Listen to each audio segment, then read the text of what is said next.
at one point was tied up at 10 apiece, and felt like they may have even been able to win a map or even both of them. Showing up here in the arena, I was expecting more. Really wouldn't do this so much justice if they just get stomped out 0-3. That's not felt like the case, but maybe a reality unless they can wake up here. One more round before the side switch. Technical timeout. Oh, and tech pause.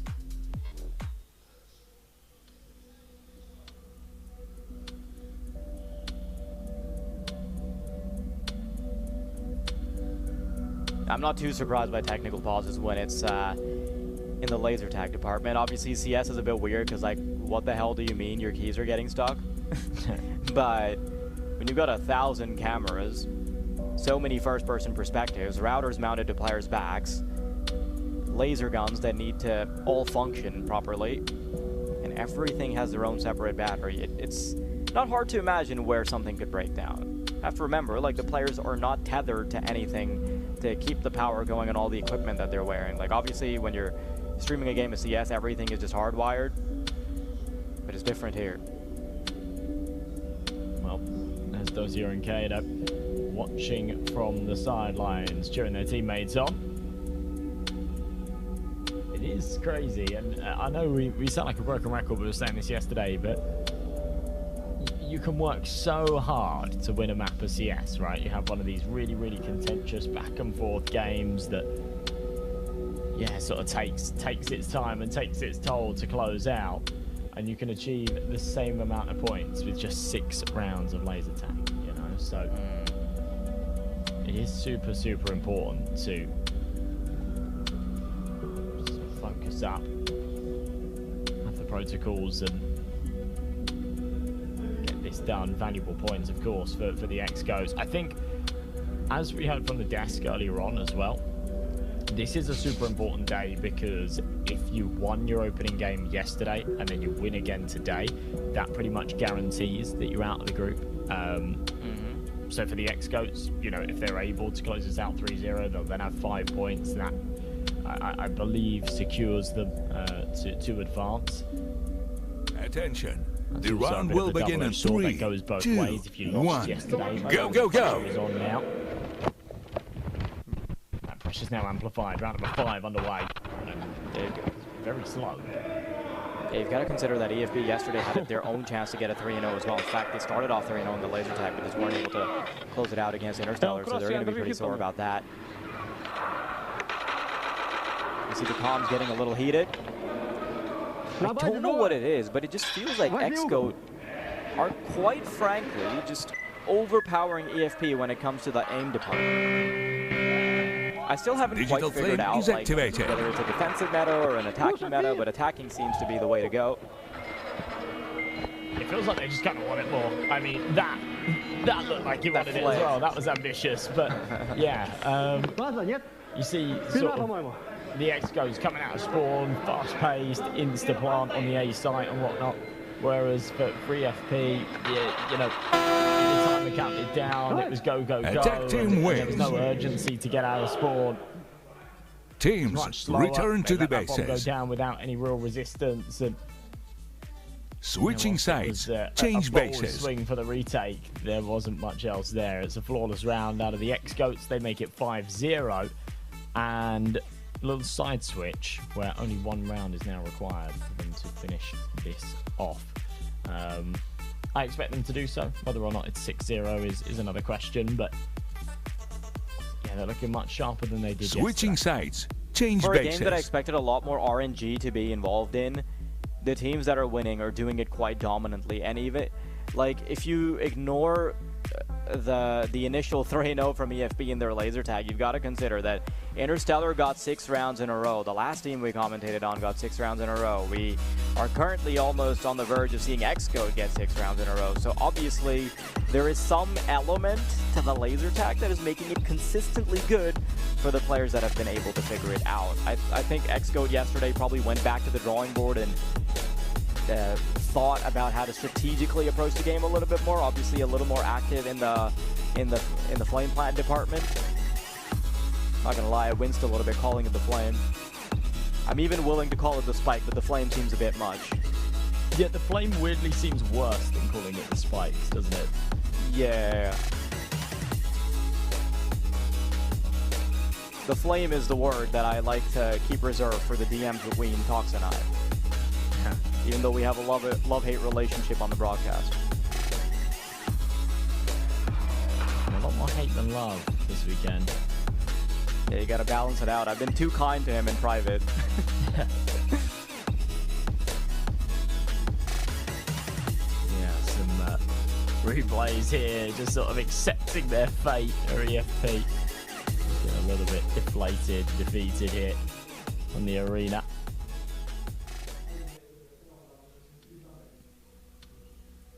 Yeah, sides have been switched, and it seems like everyone is raring to go again.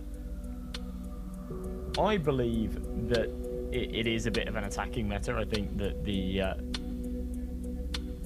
teams with the flame, we'll call it, do have that advantage. Not inherently, but just it seems a little bit easier to sort of take these sites.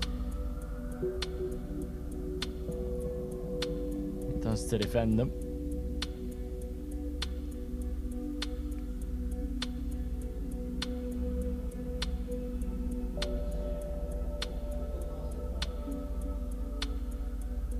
Interested to see the scoreboard.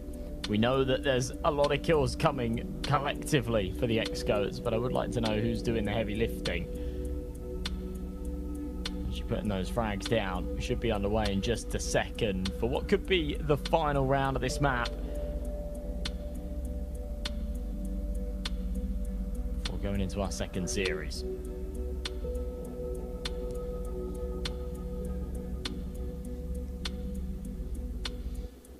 Couple of clicks to make sure the guns were working. I remember yesterday we had a couple of issues with that, right? At least it seemed like it. So yeah. We saw some of the players in the cameras be in disbelief that they weren't registering shots. Now, I'm not sure if they just suck or if the guns were malfunctioning, but either or doesn't really matter. I think it's a little bit of both. Yeah. Yeah, it was never confirmed as to whether or not there were issues, but yeah, it did seem like the players were sort of shooting and then looking down at their guns and going, is this actually doing anything? I think at times it does sort of feel like that. Even on the replay there, we saw yeah, sort of multiple players shooting at the last guy and he just wasn't dying. There's a bit of a delay, maybe just takes a second.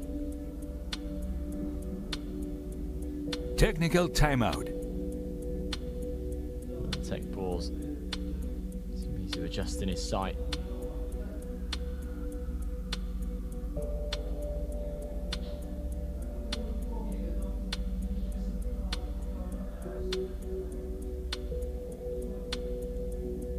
I'm not gonna lie, even though I'm like pretty good at just like aiming in like a firing range sort of from like a firing range perspective, like I'm a generally pretty good shot. I imagine with how poor my eyesight is, even with glasses, I would suck at this. Like trying to look through the reticle while knowing one of my eyes is just blurry as hell. it won't work. Because like one thing you can do while you're looking through a holosight is like, keep the other eye open so you have a little bit of peripheral vision, and when you're ready to lock in the shot, then you can actually close that eye, which is giving you peripheral vision. But if the eye that's supposed to give you context is just super blurry, then you're kind of locked into your scope. I imagine that's also like an issue for a bunch of the players, which is, I mean, like, tough luck, I guess. That's why it's called the Phygital games and not just digital. Get good. It's a skill issue. Maybe just a tad. Yeah, I think there's a couple of health aspects that we might have not looked at, but past like just mobility and the ability to speedily move around the map.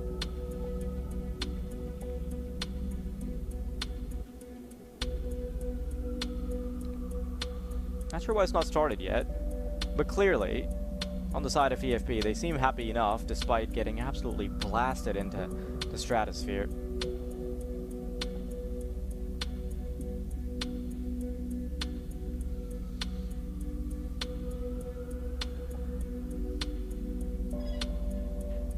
That gamer stance.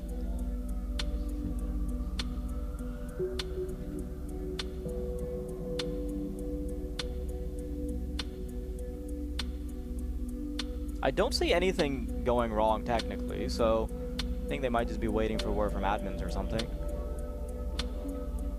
Possibly. Okay, I see the HP bars pop up. We should be good. The round will begin in 3, 2, 1.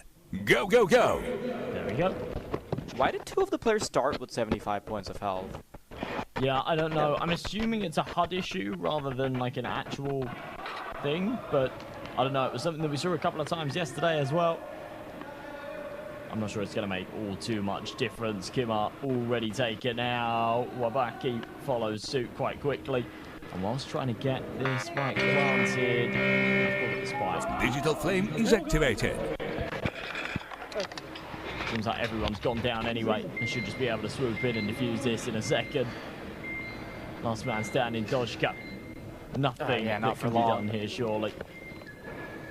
Yeah, the spike's planted, Phygital but they're going to get flame is right on the deactivated. defuse, and it is an easy enough defuse. Defense team wins. Very unfortunate Teams outcome for a return fan of to the bases. EFP. X-Goat completely wiped the floor. They wiped Dust 3 with the faces of EFP. And for Enfast Police, that was, in fact, a pretty quick end. So I think they can't be too disappointed when that's the outcome they've been asking for. Yeah, absolutely not. 6-0, much better than yesterday, not just in terms of the scoreline, but actually just in terms of what they brought to the game. You know, a lot more structure. It looked a hell of a lot better. Maybe signs of more to come. And it's quite sort of inspiring, quite sort of fills you with confidence as well, because when we're talking about the elimination day and we're talking about the importance of the laser tag rounds, if they stumble at any point and they lose a map in CS and they do have to come down to the decider, it's super important that they're well versed here in the arena. Yeah, now that X-Goat is up 3-0 in this one, I really want to hear the thoughts from the devs, because that looked like a great game from them.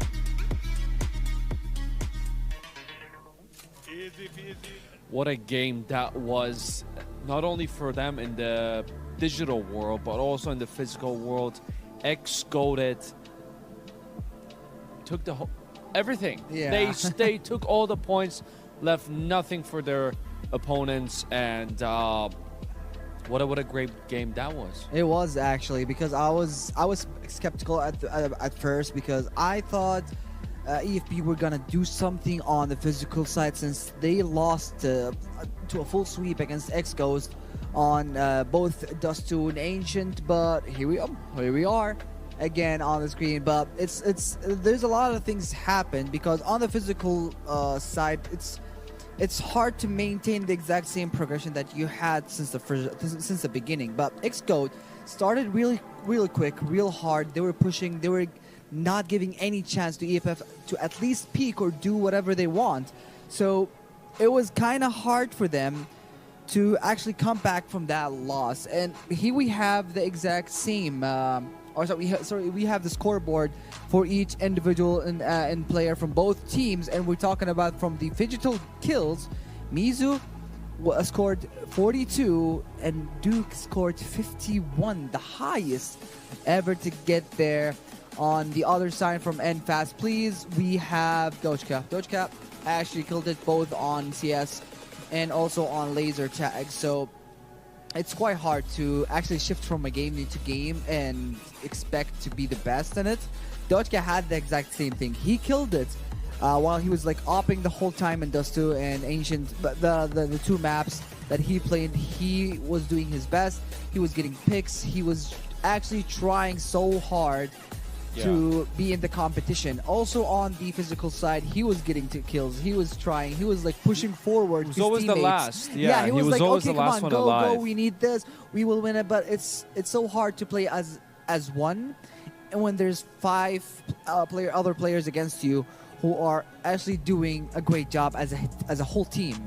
So you can't carry alone. That's a rule EFP has to learn like over the upcoming days. I mean, I'm sure they've tried their best. They did not perform as much as good as they did like yesterday, but they still tried their best. Well, X-Goated was just like way too goated for them, I guess, and they just took it to the next level. Oh, we got the dance moves going on. We got Cynthia back on the stage after her match against Joseph, and Joseph took it upon himself to show the people how in the world is dancing. But we got another match. We got another match too. What is this? And we're talking about Cynthia and Dora. And Dora is the one who's actually might win. Is like more, let's say, the votes. I want to see Dora and Joseph going head to head. That's gonna be the moment fans would wait for. But let's see if Dora is gonna defeat Cynthia in this dance or not. Now, this is different than the last ones. This dance is a whole different style. True, yeah. There are no cats. There are no dogs. Man, I needed my. There are the hot dogs. Chihuahua. Where's the Chihuahua? Yeah. No, the Chihuahuas is unfortunately not here. Now we have. What does the song say? I don't know. It's Brazilian. It's like boom boom. So it's like, I don't know what's on the bottom left, boom, but it's boom. There's a quiet words, and I think you speak Brazilian. You speak multiple languages. I'm guessing you're fluent in Brazilian. 47 to be exact. Oh, okay. So come on, sing for us. La la la la la la la. Yeah, that's not a language. No, that's not a language. No, that's just literally just repeating two words. Just la la la la la la la. Doing the exact same thing with the Chihuahua, dude. Yeah. No, Chihuahua song was hard. Oh, Chihuahua was. Yeah, no, that one was a difficult one, and but this one has a lot of energy. Look at Cynthia going at it, and we have Dora as well. Dora has the audience's, let's say, love. I mean, Cynthia does too. I'm rooting for Cynthia as well. She's doing great. She's trying her best, and just Joseph was just way too goated. Yeah. Joseph was just it was a tough opponent for Cynthia. It is, and we're talking about like both of them actually lost their previous match. Cynthia against Joseph. Dora also lost her last match. So this is, let's say, a match for redemption for both of them. And actually, it's a quite unique song to have, because if we went back to the cats and the Chihuahuas and the hot dogs and the printed toaster burgers, that was like food or something, sandwiches, it's gonna be much more distracted for both of them. But now it's more chill, more better. A lot of dances, a lot of moves. Everybody's moving their hips. Everybody's moving their legs. That was Killing amazing. it. Round of applause for Dora and Cynthia. Who's gonna win this round? One way to find out. The judges should. It's a tough call for the judges. They both did great. Is it for the judges, or is it like for the points itself? I think. Okay, so yeah, it's the points. Oh yeah, it's an in-game that they points. earn. Yeah. Okay.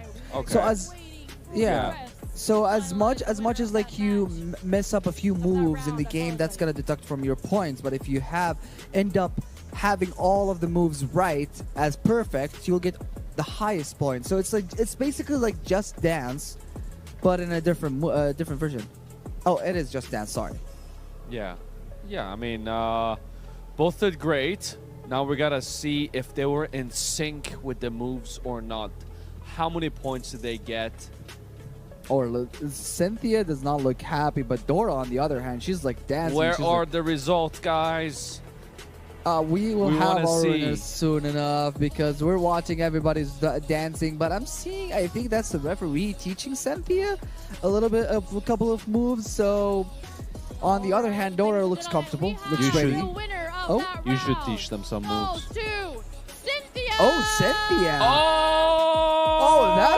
That was not expected. I'm telling you, the way she was moving on this round. Oh yeah, because you were rooting for her. She definitely grabbed all those points, buddy. I mean, I'm sure it was a close call, because Dora's pretty good too, but Yeah, the points go to Cynthia for this one. Be honest with me. Come on, Kush. Okay.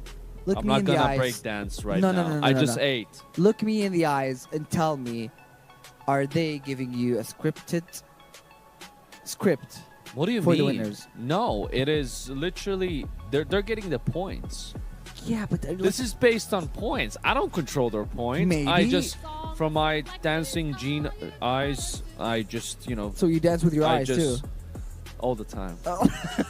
All the time. I would love to see how that works because this is the first Why time would that I you- hear about No, the no. eye dancing. It's like what? But first round is done. First round is finished.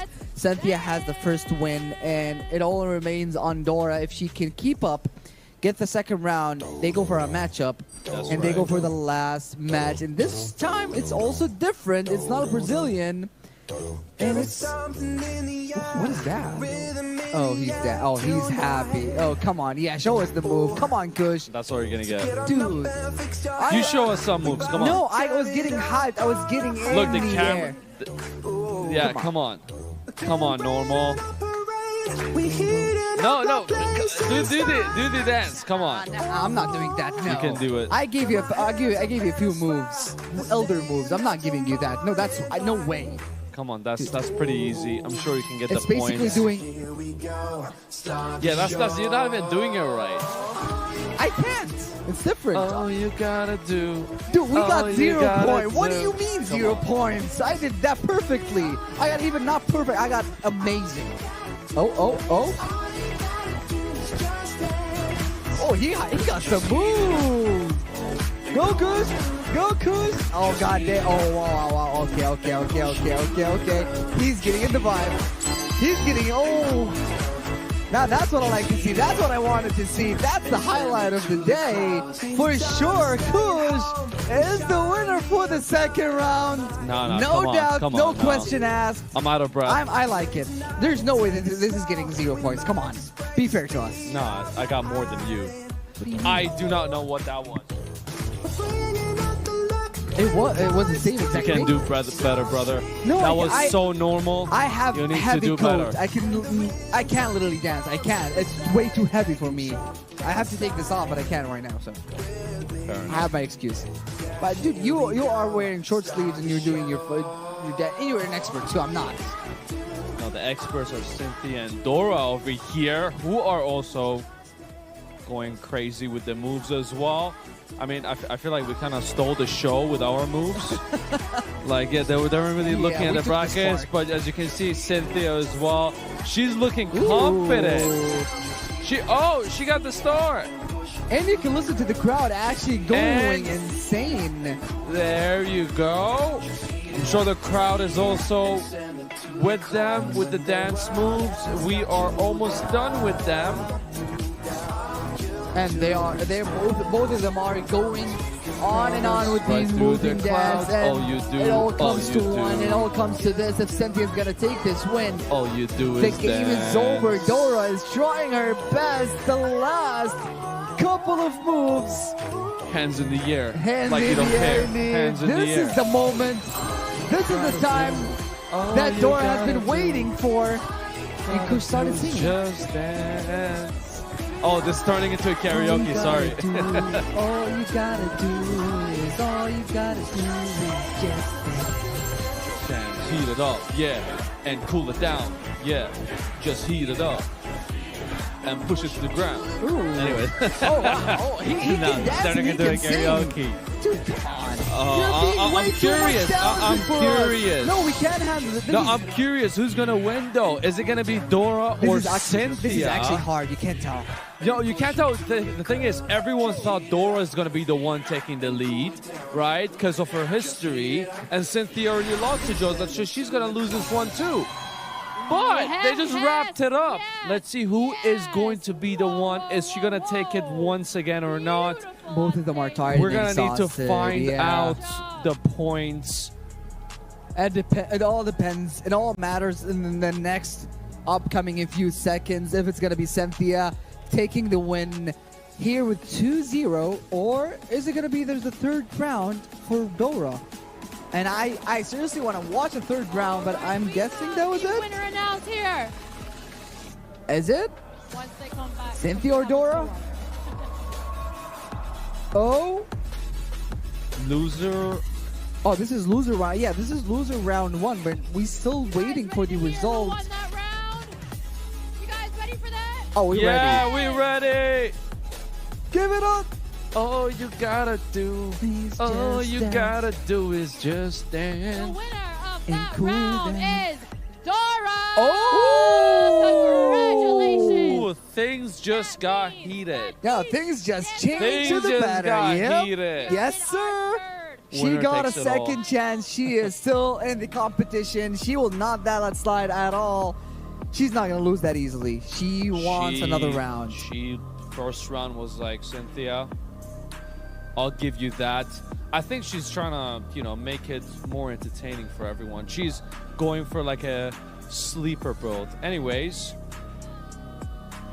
They are doing it a decider right now. So it all comes to this final chapter of the story. Loser round. This dance is way too important for both of the competition. Yeah.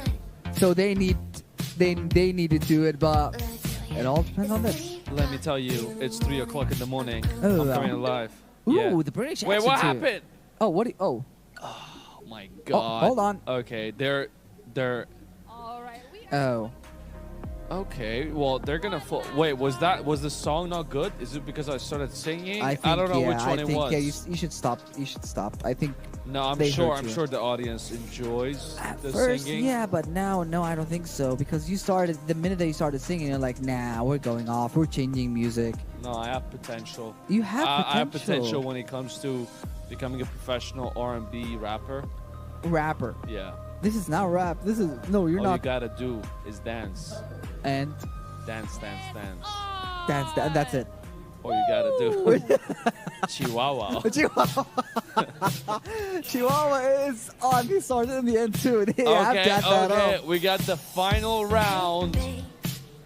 You have to give it your all, and they are. As you can see, Dora on the top right and Cynthia on the top left. You got a 3 o'clock. Yeah, yeah, yeah. Yeah, you're too invested in this. Yeah, you're too invested. But this one is much slower based. Yeah. I'm sure dance it's for 'cause both they're of them. tired. Yeah. They should be tired right now. They've But- been dancing for what? 10 minutes, 6 minutes, 7 minutes straight. Great, yeah, but I think it's gonna come to a part that it's gonna be fast. It's gonna be hard to actually maintain the exact same energy over and over and over. It's is. just like you heavy breathing and trying to keep up with all of the dances at the same time making it perfect. It's quite a challenge. It is. No, I mean they don't look tired to me. They still have the energy up. I'm tired from singing, but I got a few left in me. I love it. Got that. No, you're baby. just reading. I feel like I'm ruining the vibe. I'm ruining the mood. You have to Just give like- it with that tone of like singing, not rapping. It's like, Let's go all night. oh come on, dude, come on. Whoa. No, that's a pause. No, that's not singing. That's about just like going off and on, dude. You can't be doing that. You have to sing. You have to give your feelings, your energy to the whole song, not just go. That does not work. That's not how it works. No, they okay. The stance is getting crazier right now. Okay. I would do that if I had long hair, but I don't, so I'm just gonna not look good. But oh, the hair color is changing as well. I mean, I really enjoy the animations, the graphics at the back, the way it moves. It gives it more energy, gives it more vibes. It gives Dora and Cynthia as well. Oh wait, are we done? Oh no, we're not. Taking a quick break. Oh, Dora looks a little bit tired to me. I don't know about you. Dora looks tired, but Cynthia is confident. Yeah. Even though after she lost the second round, third round is going to determine it all. She There looks we go. tired, but now she started working. Now she started moving a lot and faster. Because this is either you give it all or you just leave and it's a GG for both of them. But that's why Dora had it first. She was feeling tired. She was not feeling it. But now, after the music kicks up and everything is on the line, they're moving.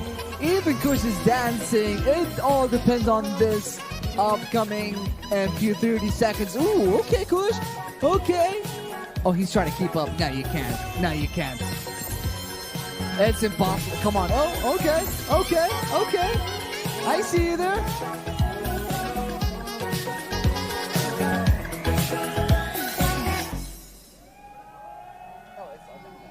It's the same. Yeah.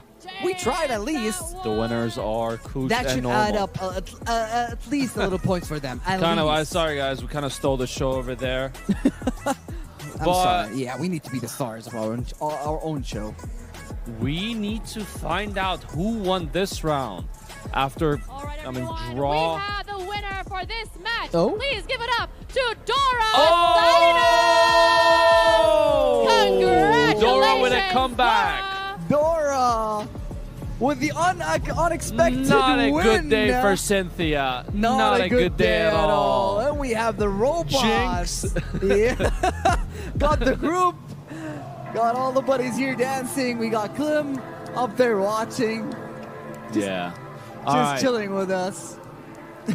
Wow. What Yeah. a battle that was. Dora It was close. losing the first one, then making a full-on comeback with the... She gave hope to Cynthia. She was like, okay, you want a competition? I'll give you one. You can win. You can have the first round, but I'm coming. I'm going back. Second, third round, songs going on, words. Me and you singing too. That was the beauty. All right, we got Counter-Strike. We got the second game of the day after XGOTF just absolutely took all the points. But we have the second one, Liga Pro Team versus Interstellars. It's going to be an interesting match. Both very highly skilled individuals, both in digital and physical one as well. Let's see how many points they can take on this 3 games that they're gonna play. 2 digital, 1 physical, and it's Nuke. That's one of my favorite maps, by the way. It's like the town square of what was it? Town square of what do you mean? Townhouse. Sorry. Oh, Townhouse. Townhouse of COD, right? Oh yeah. But it looks a little bit different when you're talking about the towers and the containers outside Okay. and all of that. And it's like it has too much vents in it. So basically you can hide whatever you want. And there's basically a lot of walls to shoot through. So kind of half and half. Let's say 50%. I believe. Oh, they just won the round.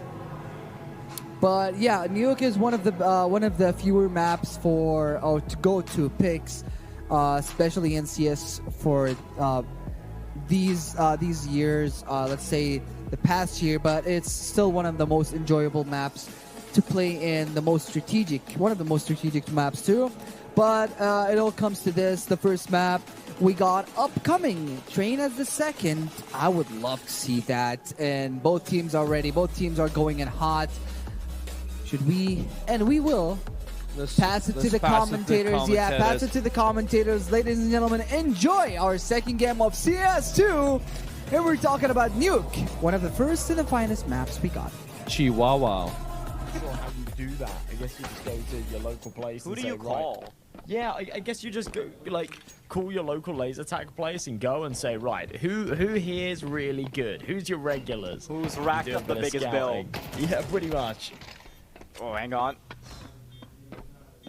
Thought maybe Dennis Era could do something after he got the 1v1 isolated, but no. Shot through the smoke, and Atomic has no trouble cleaning it up. Okay, maybe a little bit of trouble getting the bomb. Jesus. He's got time. He doesn't want to embarrass himself. Yep, waits for the smoke to fade. Now he's got it. Somebody needs to check his headphones, honestly.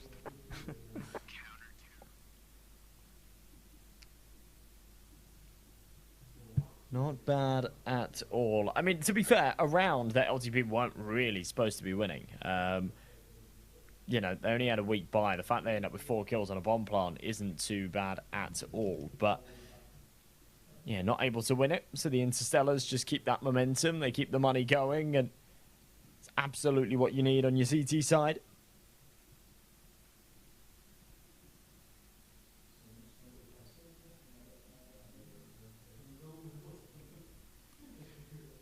timeout first. In these rounds, perhaps coming a little bit close. Yeah, they are. And then you also consider that even though Interstellars are looking good so far, letting the rounds get close actually does mess with your economy quite a bit. Like, it came down to just Atomic there, who was already playing with a FAMAS, right? So I wouldn't be surprised if soon enough they do start to run out of a bit of money. But the good thing is, because they were playing off of bonus weapons that they previously recovered from 60 getting a massive 3K, they had plenty of extra money in the tank. Now Shalfie will take care of the initial AWP prong. Polo's gonna go down as well. And suddenly 60 has all to do. They've been surprised by the 5.7-1s, but this time a bigger weapon.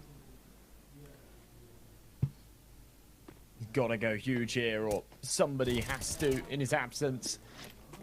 Aggressive here in mid. He's taken the contact. He's done a lot of damage, but hasn't found the frag. Denizira's down to 4 HP. And they'll funnel through ramp. Atomic needs a multi-kill, and he's checked. Wow. Cleared. It's a whiff. And again, further damage dealt, but still no casualties here for LPT.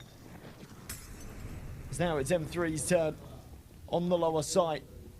Might actually be able to deny this plant. He's going to do exactly that. No one's holding for it. No need to overdo it. He's the last man standing with 45 seconds. How can he find this? I like the fact that he's trying to isolate the duels. Oh no, in the corner of his screen, he's not even going to notice. Someone's going to creep right in. And LPT, they're not willing to bend the knee yet.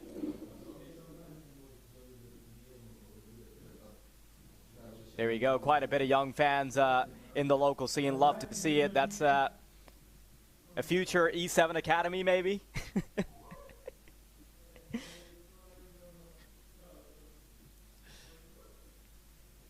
Maybe. I finally got into the point where I queue a face it, and I'm getting destroyed by 15-year-olds, so now I look to the future and hope. Career as a talent manager. An agent. Or as a father of a good player. Yeah, all that works. It's a long game, okay? That is playing the long game. The longest possible. You're going to end up with a kid that by age 5 is going, Dad, I don't want to play Counter-Strike anymore. Leave me alone. Son, it's time for your daily aimbots. I don't want to learn lineups. I want to play Fortnite. Disowned. Immediate paternity test, honestly. 60. Oh my god, long range, and he's going to have a little bit of presence from Polo outside, so help's really going to help out. And Minor should be an easy couple of fights for the remaining members, but I cannot believe they have not gotten a single scratch on Interstellar, and that is big when you consider how much the money is going to matter. Really clean stuff there, though, after a round lost in the last. A solid recovery, and doing so with weapons carried across and money building up as well. Just does a lot for them. Atomic has unfortunately disconnected, but it's before any damage has been dealt, so we should just be able to run around reset. Yeah. You can see immediately everyone tending to their keyboards, typing in chat. Quick little pause because want to make sure you get the word out before any damage is inflicted. Josh, what's your opinion on like sleeves versus no sleeves when it comes to like your mouse hand? Because I see some, like a couple players wearing a sleeve, but most people just like don't bother. Yeah, I've never been a sleeve kind of guy. I've never actually used one. I've got really skinny arms, and anytime people have generally got like bigger sleeves, so it's got to be like skin tight, right? So yeah, I've never used one. I've never really been a fan of one. I definitely can't play with long sleeves. I think most people kind of fall into that bracket. Yeah. I did try once a glove that was kind of cool, and it's made of like, on the wrist, it was made of like kangaroo leather, which is supposed to be like really, really kind of, slidey. And that was kind of cool, to be fair. But yeah, it was a little bit raised. That was kind of the issue. There was like a cushion on your wrist that then made my mouse grip change a little bit. So yeah, I wasn't the biggest fan, but yeah, I think it takes a while to get used to any new equipment. I just don't like having any frills on my mouse hand because I just want it to be as raw of an experience as possible. I just don't like change, I think. Yeah, maybe. Same crosshair for 10 years. Same sense, same view model. And the same elo. Just kidding. Oh, I love you. pretty much. Okay, Atomic. Good for one, but Lanes is going to get so much control. They're going to be explosive on the A site. And LPT, they have taken over. A save call is something I wouldn't hate, but also a scout and an MP9 when you've got plenty of money in the tank, I don't think they care that much. Great. Nojimo down one by one. Shalfie to find a triple. And LPT will be able to keep things tidy on that A site. Yeah, very, very clean way to close it. They could have got messy and they're just playing through the smokes. Interstellar's quite relentless with that round. And just mowed down. It's a hell of a showing out of Shalfie. One of the stronger pieces on this LPT side for sure. It's easy enough to forget sort of Shalfie's history and the teams he's played for. He has attended a couple of majors with that Forza organization. We saw him part of that 9 Pandas project as well.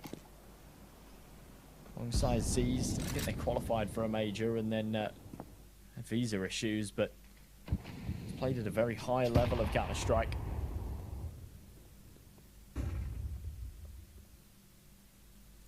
He's definitely showing us that level here in the server right now. Very aggressive out of 60. Nice 1-for-1 and some good info. Gotta be careful. M3 also wants to give it a shot, and the crunching from lobby's perfect.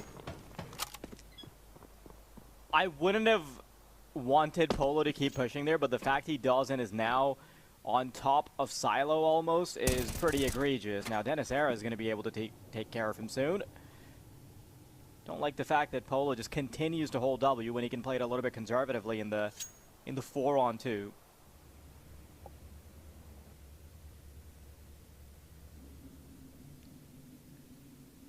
Coffee and Dennis Era, they're 1 kill away from making it even. He's got to be really careful here, and Atomic's just below him. He'll set up the nades, but that's going to be an indicator that he's just a path up on the T roof. It's all about trying to sell the fake. Shalfie, a very important pick on the lower site. His teammate's going to fall, but he's got space to get that bomb down. Try and play for the 1 versus 2. The problem is he's 30 HP. He's outnumbered. He's outgunned. And the bomb has still got plenty of time left on it. It all comes down to the timing here. And, well, he does get it onto M3, but he can't finish him off. That surely seals the deal for this round. It's got to be something special, something magical. The spams are just well off. He actually has forgotten where he's planted the bomb. That is awkward, to say the least. And now he's just got to survive. I don't blame him because, remember, he was trying to get the bomb down very hastily just as soon as he gets the kill, as his teammates throwing a fake, so it's not a surprise that he's not too careful about where he gets the bomb down, but yet ends up coming back to fight him. But the big miss right there is when they're coming in from ramp, because if he gets the first kill from window, when he's not even being watched for, when he has the drop on the second last player, then maybe if he boils it down to the 1v1, we can still see something happen. Unfortunately, one of the things he was banking on is that they rotate from vents, okay? Not the cleanest of boosts I've ever seen, but so we'll get it across the line, and while they're distracted with that, 60 will be able to creep up. So this could be an issue later in the round if they continue to press forward on middle. Dude, there is no way they're going to check for this, right? They have spent so much time around this boost position. No, they actually go for it. Dennis Era climbs up, puts down 60. It's Lanes to get M3 as well. And Polo's going to have to be the difference maker forward. Miner, what a reaction as Atomic's the last man standing.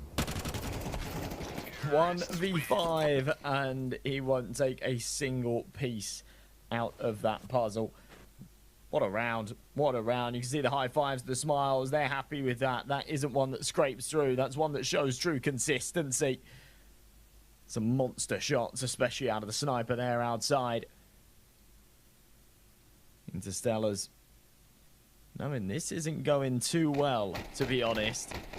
CT side of Nuke. You expect better. You hope for better. There's a couple of rounds left of the half to achieve that, but at 5-4, an LPT with all the confidence. This gets tough. Big Deagle shot, can't connect to second. This one crumbles as well.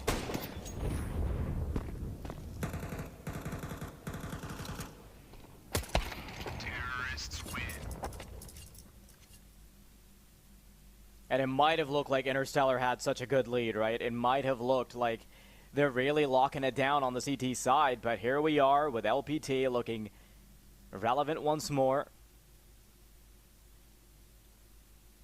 I think it's Interstellar that took the timeout. Makes sense. Things get real awkward in the tail end of the first half.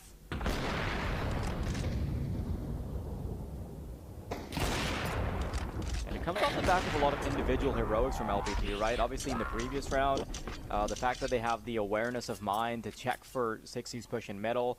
A lot of the stuff that was working for Interstellar before in the form of, you know, individuals like 60 being able to push forward, it isn't anymore. That lobby crunch, the initial mid presence, all these little details that we've seen so far, now that LPT are conditioned for it, Interstellar might be pushing their luck.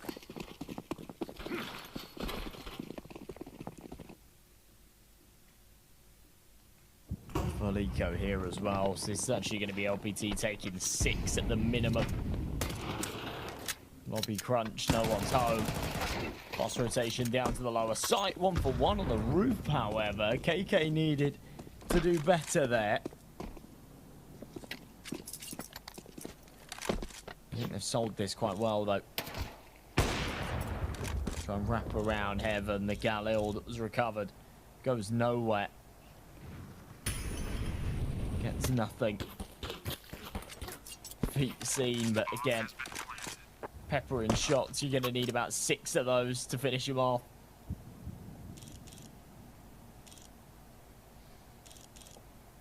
Sure, they'd be very happy with the consolation prize of an AWP, though, even if they do lose this round. Still looking increasingly likely.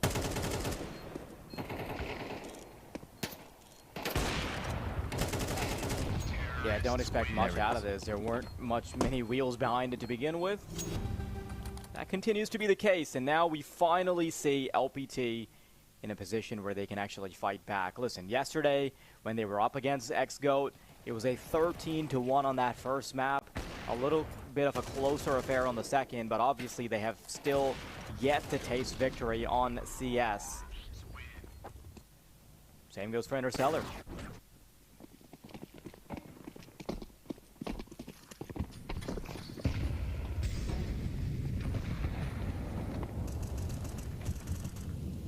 Alrighty.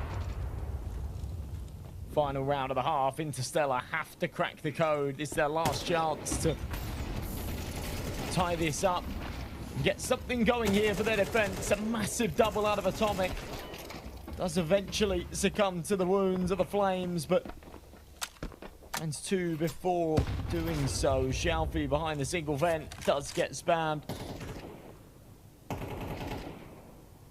60 has another to his tally. It's all onto Miner. An ace required. A 1v4. Peeks straight into Kojimo. And it is going to be 6-6. Now, I'm going to be honest. 6 rounds on your CT half here on Nuke is nothing to brag about. But it's okay. And as they move over to their attack, if they can win the pistol, if they can get some momentum going early, they could still be in the clear. They've certainly made this look a little bit harder than it maybe should have been. It's weird to categorize this team, isn't it? Because you look at a couple of the stars and you say, yeah, you know, this is a really, really good squad. They should be one of the favorites to, you know, make playoffs and have a deep run in the competition. But at the same time, they're still a mixed team. They're a mixed team with a couple of good pieces. also got that NACS versus EUCS divide. Mm-hmm. Easy to say these guys have sort of dominated NA competition in various rosters and projects and whatnot, but the EU stage and the global stage is a very, very different setting. Yeah, just not the same caliber of opposition when it comes to the Tier 1 play.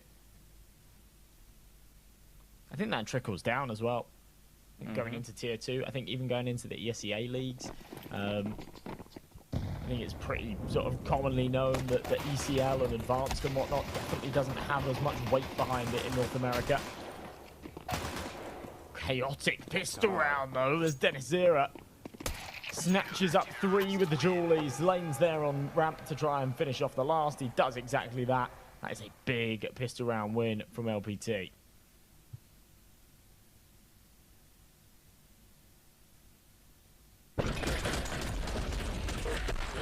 I think one of the consolation prizes that Interstellar can sort of rely on is that if it goes to the tail end of the game, like even if they fumble the CS part pretty badly, if they can barely scrape together a map after, you know, the blowout on yesterday, then laser tag is something they did get a handle on towards the end.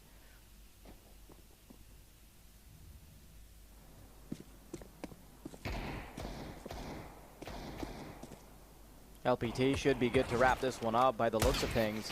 It's a really nice shot from 6C to make sure the pressure's still on for the money. Shelfie continues to make his presence known outside, leveraging the long-range rifle.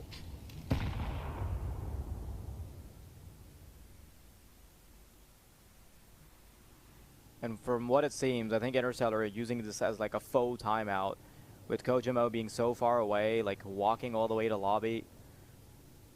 A chance to talk it out while you're slowly going into ramp. The only man who can actually do something here with his Desert Eagle is Kojimo. It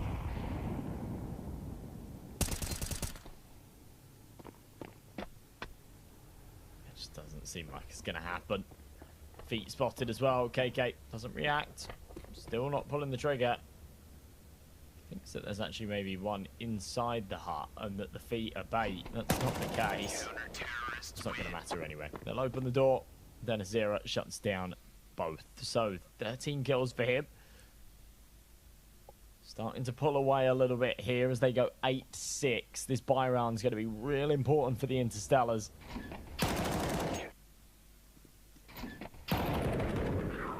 Just keep seeing it on the replay. It's a nice little lineup.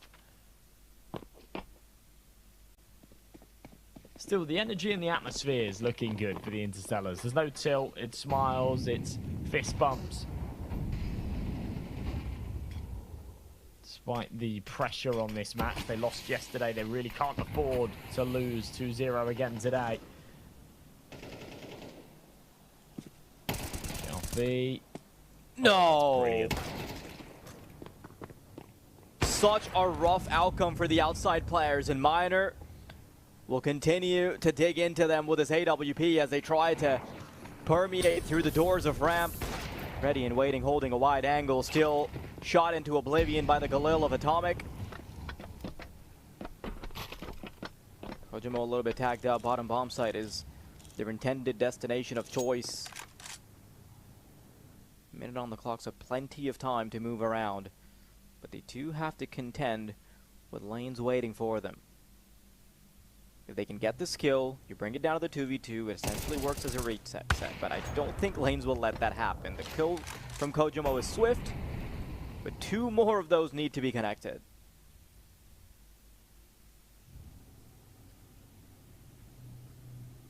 So it feels doable, just not so likely. Bomb needing to go down. He'll drop the smoke, try and tap it. Pulls out the first peak. That is a massive shot. And now he can fly up the vents and over to the A site where he's guaranteed to have a bit of room. So get the digits tapped in. A 1v1 versus Shelfie. A scary player to be up against, but Kojimo has the right idea. Or Pal. Problem is, he's not scoped. Yeah, he knows it was a thin margin. Yeah. Little hand gesture of, yeah, that was close. That was close. That was a very good attempt. But just falling short again, and they can't afford to lose too many more rounds now.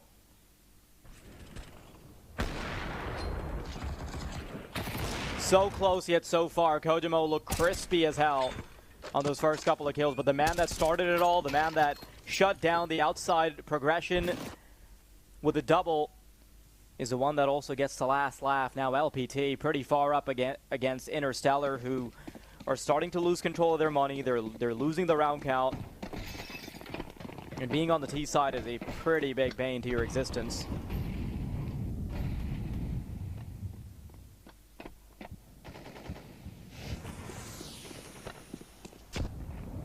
I think they just needed more than 6 on their CT side, and they know it. They've not left themselves any kind of margin here. Beautiful shot from 60 to get it started, though. It's going to give them room down to the lower side. The flashes are enough to pull Miner away, too, so not much you can do with the AWP. Lanes has got to go big. M4 rattling off shots, but can't connect. He's good for the 1. Probably not enough. Somebody needs to come in for a multi-kill, and no one is delivering it. Bad timing for KK. 60 shoots him in the back. A Miner has to cut his losses. Get on out of there with the sniper. Let Interstellars have 7. But this one, once again, looking close.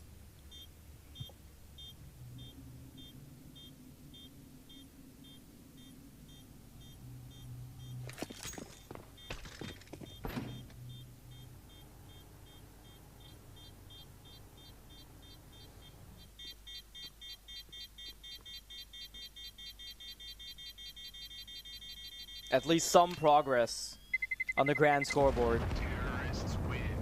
Now I think when you zoom out, it still looks like a pretty close game, right? Like, yes, Interstellars, if they can get a couple rounds locked in, then maybe you can hurt the economy, you can tie up the scoreline. But the CT side does certainly have its advantages, and for now, I think the individuals on the side of LPT are also just playing a little bit better now. That's not to discount what a couple of the pieces on Interstellar have been able to do. Sixy and Kojimo, they have had quite the impact. I think Sixy, despite only having 14 kills, if you look back at any of his kills, they're actually quite impactful.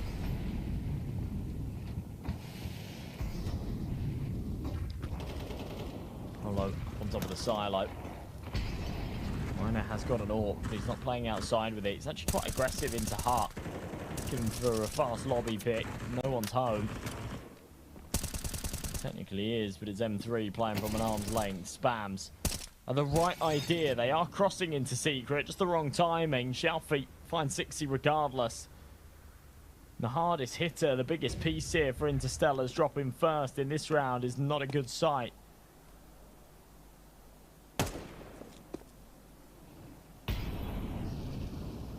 Before minute on the clock. They're taking space down towards B.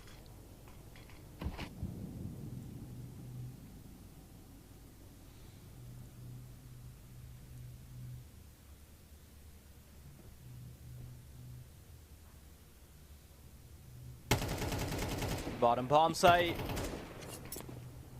That's the way to go. Smoke to give yourself a little bit of space is the right call. M3 continues to add damage to the tally. And Double K and Shalfie, maybe they can do some damage, but Shalfie is so far in the weeds. Do they know he's this close? Did he kill anyone on the way here is my question. He did, but I'm not sure when that happened. That's 1 kill, down to the 2-on-2. This could still be possible, but M3 makes those chances negligible. No, Shalfie, there is absolutely no way. Quick tap on the bomb is going to force M3 out of position. He's going to wrap around, and it's a beautiful sequence from Shalfie, but he just doesn't have the time. That is disappointment. It's nuts to me that he sat 20-7 while he's got teammates on 4 kills. He's having so much impact right now. But again, as you say, just falling short of the chance there. Misses the mark by seconds. It was the right idea. It was executed perfectly. As the timer plagues him. It's a good round recovery out of the Interstellars, though. It didn't start off so well for them. You can see they weren't even sure at the end whether or not he had that defuse. Regardless of whether or not that actually gets the round for them, right? It exposes cracks in the offense.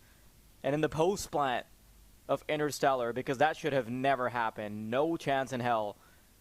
The fact that Shalfie can essentially play this game like he's a smurf is pretty telling of how far he is ahead of the competition.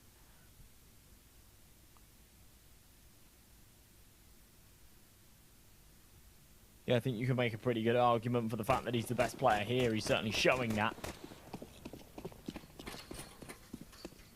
It doesn't mean much if they can't win the map. Right now, they're still in the lead. And they made that last one super expensive for Interstellars, so whilst they're on a strong buy, they won't be able to afford another one if they can't win it.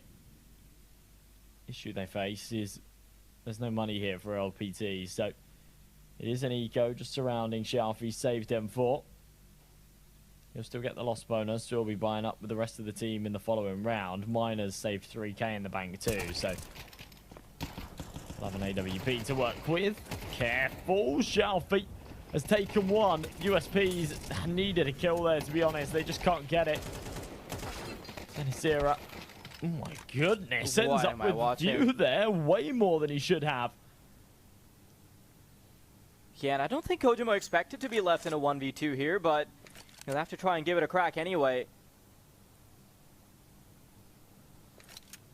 There is so little information for both parties involved. They know Kojima was somewhere around ramp 20 seconds ago at this point.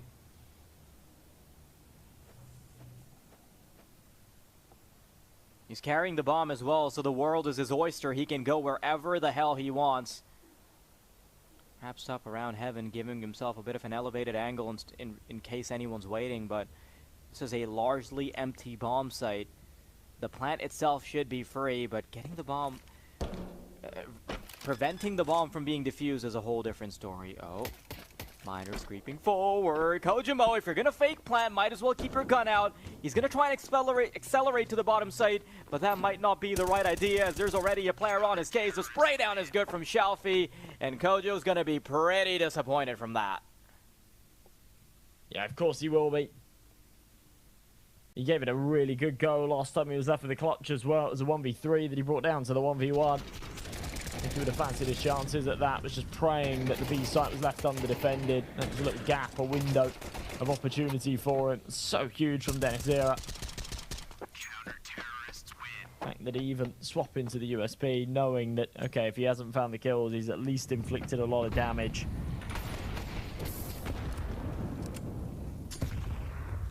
Forces Interstellars onto an eco. I'm not sure that's going to matter for much, as 60 cracks things open with a great one dig. Hollow well recovered the M4. That's now been passed along the bus to Kojima as he's fallen. Should still be an easy enough cleanup.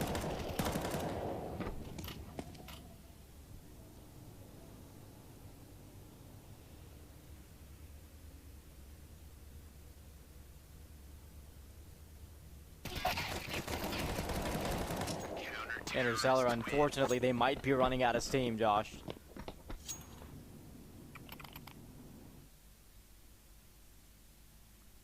I can't help but feel like there's a pretty glaring weakness for LPT, though, right? Because they have one guy that is carrying balls to the wall, just by and far performing for the team.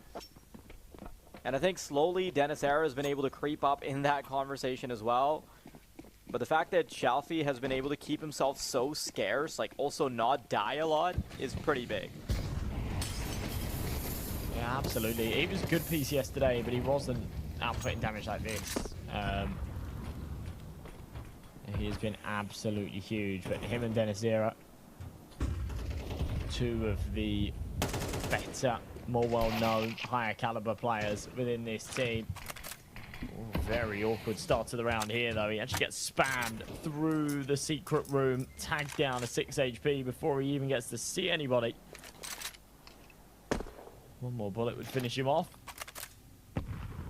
Not that it will come.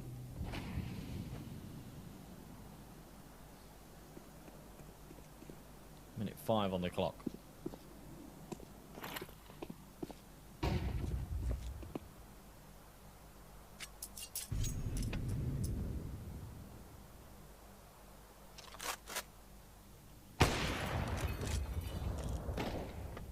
Minor big connection. Dennis Era to do the same. And he is just so aware, but Polo's got his number, so maybe they can still keep progressing. Good flick from Polo. He's really the only one carrying their weight, and he might have to do that a bit more. One of the strongest pieces in the form of Shalfi has been tagged down quite heavily. But Dennis Era is still alive and kicking, and now he has matched the freak of Shalfi with 22 kills apiece. Everybody else kind of trailing behind, trying to keep up with the big boys. Double K and Lanes on 9 and 5 kills apiece. Oh, I love how Shalfi's playing this. He takes his sweet time, just keeps himself tucked into window. Even if the spray is sloppy, it really doesn't matter. He's done what he had to do. They take the liberty to clear him, but he still doesn't get spotted. Getting very, very close to closing this out now. And for the Interstellars, it's a timeout, a pause, talk things over. Things going from bad to worse. They were able to take 1 point yesterday. It was courtesy of the laser tag. They might have to do the same again here today. This is their map pick, and it's not... Oh, sorry, it's not their map pick, actually. Train's their map pick, so maybe you can take this with a pinch of salt, but still, this isn't going particularly well for them. I find Train to be a pretty inconsistent map, though, even for the teams that pick into it. Like, even within, like, tier 1.5 to tier 2 of CS, which is, like, the international stage where, you know, like, none of the teams are mixed teams. Even there, like, I suspect that Train isn't something that people see as a foregone conclusion, so I find it hard to believe that Interstellar are going to look too consistently good on it. It's definitely going to require a bit of a prayer and a miracle if they want to beat LPT on it one-sidedly. I have quite some faith in Shalfi and Dennis Era to be able to lock that down, and as soon as I say that, the 24th kill is going to ring true for Dennis Era. Well, he's actually overtaken Shalfi. I hate to say it again too, but it will boil down to the knife round for who gets that CT start as well on Train. That's going to be an important factor as well. Minor. Overrun, but not before finding a single. So Atomic will get to that trusty AWP, and he's got teammates around him with a bit of firepower to work with as well. An AK and a Tech 9. Bomb's going to be dropped. Polo wants to try and spearhead this. Be that first point of contact on the lower site. He thinks somebody's going to be lingering. It's not the case.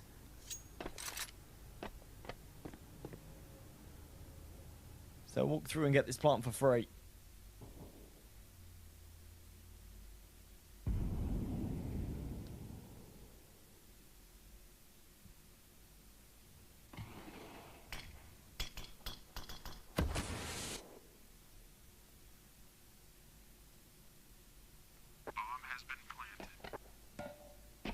Getting the plant is the easy part, though. Holding off the onslaught that's coming their way in what could be the final round is the issue. Sixy and Polo, they've looked good for their team.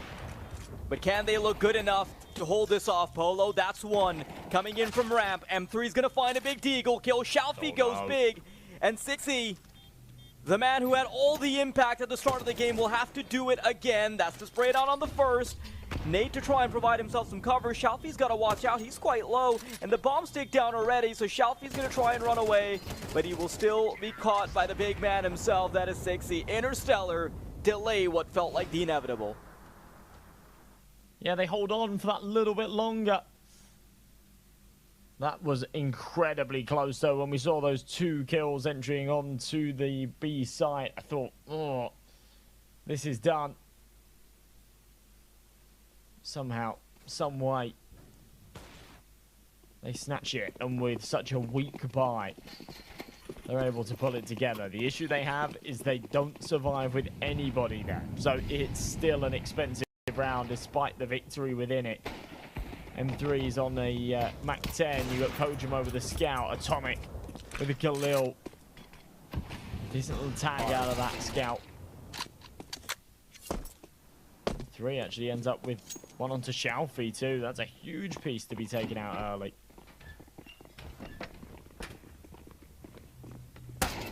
Dennis Era, that's the second heavy hitter out of commission, and Generally, I don't try to put too much stock into the individual pieces, but there is a pretty big disparity between Shalfie, Denisera, and everybody else. I think Miner's crept up in the past couple of rounds, but you can't really rely on Double K and lanes to put out the same level of output.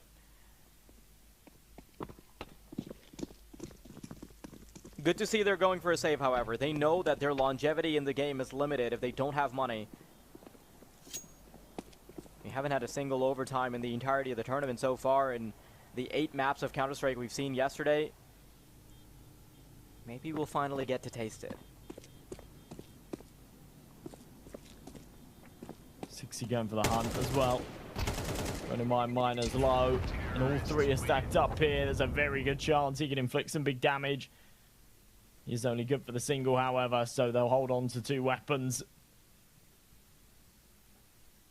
Interstellar's still going, looking like overtime is a real possibility. In the meantime as well, LPT's money depleting. That's why they wanted to go for that save in the last. I think with the 2 weapons carried through, they should still be able to force around it. Quick timeout first, however, just talk things over. Decide if that is what they want to commit to.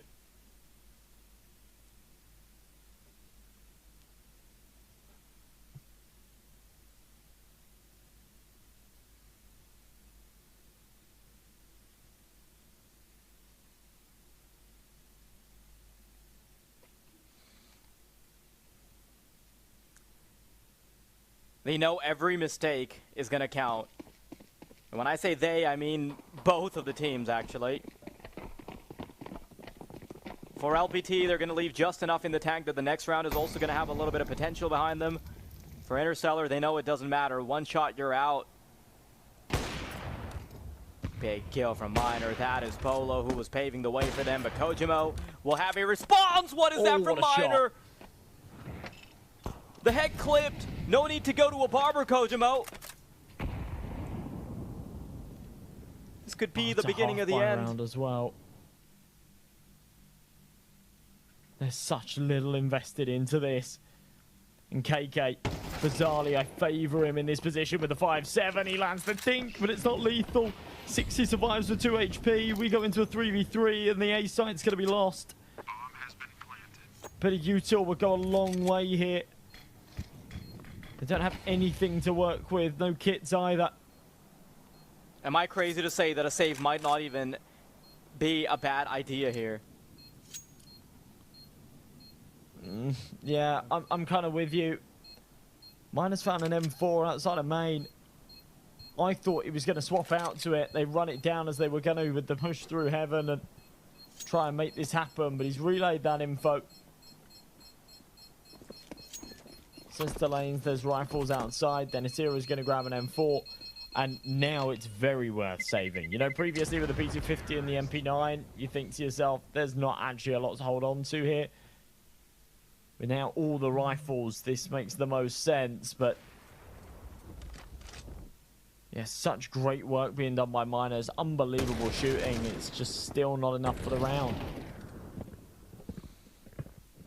One of the things I've noticed now that I've gotten to watch Interstellar a little bit is that there's clearly a lot of emotion at play, and I think that stands true for Kojo. Like, when he's hitting his shots, you can tell that he's getting fired up, he's getting engaged with the team, but when he's missing, when he's getting clipped like that in the previous round, then I think it really starts to affect him.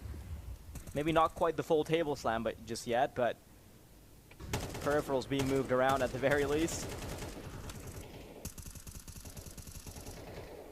Damage exchanged early, but nothing of significance. Interstellar not pushing their luck in lobby. Polo's really low. He's got to be careful, as is Shalfie, to be fair. We're singing all the praises to Shalfie and Denisera when they were on their comeuppance, when they were finding that streak of rounds. It was those two that were delivering them. Since then, these last couple, the closers, the opportunities to finish the map without the need for overtime, they've gone a little bit quieter. It's allowed Miner to catch up. This now, having gone 11 to 12, is our closest game of the 2 days, and it could get even closer if we go to OT. Zera. Oh, no. How does he get away? 1 HP. But what can you do with that little HP is my question. They've managed to go all the way across, and I think they're going to try and bunker down on the A-bomb site. Lanes is waiting. Atomic finds a kill. Miner to respawn, but Double K being this deep in to lobby does make things tricky. Lanes comes up on the ladder. Now it's a 3v2. Atomic falls. 60 has to do everything. Head on a swivel. First kill down. Playing for overtime. Still thinks there's one in heaven. And he has no idea he's running out of time. There is nothing he could have done there. Even if he had the time, he just wasn't ready for the heaven player that had already dropped onto the site. LPT overwhelmed at the last straw when they're right next to the finish line. Finally, some of these matches delivering the goods, and yeah, that was an exciting end. Really, really good work from LPT to get it closed. Unbelievable map out of Shalfie and Dennis Zera. They both popped off, and the AWP at the end as well was hitting some monster shots. So, an easy point game. Maybe not easy, but one nonetheless. Of course, we got Train up next. Expect to see a little bit more out of the Interstellars. And then the laser tag arena. So still points up for grabs, still opportunity for redemption. And another close game that we see for today, another one that we didn't expect it to be this close, honestly, but honestly also it was a really good performance, especially from LPT, the one that they choose the map, but it was also hard for them. At some point we felt that there was a little comeback, but let's start and talk back from the beginning of the game. Yeah, I'm looking forward to it. Like Interstellar, we're having an okay shot earlier on, then somehow, someway, LPT were able to climb their way back from the round deficits that they had. And then, when it's all said and done, on the final round, I was telling Tux, we're about to have our first OT here. It's looking like it. But I guess the pressure, the time, they were not being mindful of it, I would say. I mean, they managed to get only 6 rounds, I believe, in the CT side when it comes to Interstellar, and that's not usually a good sign. They did fight until the end, but eventually, you know, some of these, I think on LPT's side, there was so much individual skills coming into play. I mean, XD Zinzera, he went on fire in the last few rounds. And then at the same time, Shelfie was on fire the whole game. And that was a tough opponent for you. And Miner also had some crazy op shots as well during the T side in specific. So I think individuals here overcame the team play when it comes to Interstellar, but that was a very close game. LPT manages to win their game, which is a good result for them. And then Train is going to be a tough one, but everything is possible at this moment. Yeah, and as you said, everything's possible. That's what we see in front of us, this scoreboard for all of the KDA overall. Honestly, I see that most of them did a really good job. Kiki, he's not showing off like even yesterday. We didn't see him doing a lot of effect on the team. When it comes to the wrong. 2-2. But it's okay. I think overall we can say that all of the team like gave as much effort as they could, and also they did as much effect as they could. I feel like a reoccurring performance that we're going to see in day number 2 would definitely be full of close games. Like map 1 was until the very end. Map 2 will most likely be the same, but we do have the head-to-head to see on who shined in their own respective teams here, Tux. I mean, these guys were fighting against each other on the same team. These stats show you how well they carried the team. I mean, Shelfie and Denzera, they had amazing game, especially in the CT side. When they switched, they were on fire, they were holding their positions. Ramps was semi-close, they couldn't even get to Ramps. And at the same time, I think also Miner had some contribution with his AWP, and I think that will continue definitely on Train. But if they do have the same CT side on Train, then I feel like, you know, Interstellar will have a tough game ahead of them. But like we said, Knife was... I mean, they did pick Knife, yes. They did pick CT, and then they struggled. But I think if LPT gets the CT side on Train, it could cause a lot of damage to Interstellar. Yeah, that's true. But Interstellar, they still have another hope in Train. I think Train is gonna be easier for them because it's their pick. If you're not gonna pick a map, you should be ready for it. As we saw yesterday, like map of Train, it was really close, and we saw a lot of good plays inside that map. And we know also that it's a little bit also slightly city-sided as most of the maps. But it's gonna be, as always, as we say, the knife round is gonna be decisive at some point in there. Yep, looking at La Liga, they do want to at least get maybe a potential 3-0 because that will boost them a lot to reaching the top 2 in the group. Currently, they're tied right now with the which team we played a while ago? EFP. EFP, correct. So they're tied right now with 2-2. EFP, 2-2, Yeah, right? sure. Because EFP didn't win a single match or even the laser tag. But now, if LPT wants to really push themselves for a potential playoffs here, they have to really play it out well in map number 2, and as well as the laser tag that we love to watch. Yeah, maybe we will see the second game and also the last game, which is gonna be the laser tag. But before we're gonna talk more about this map, this map, let's go on a little break and come back.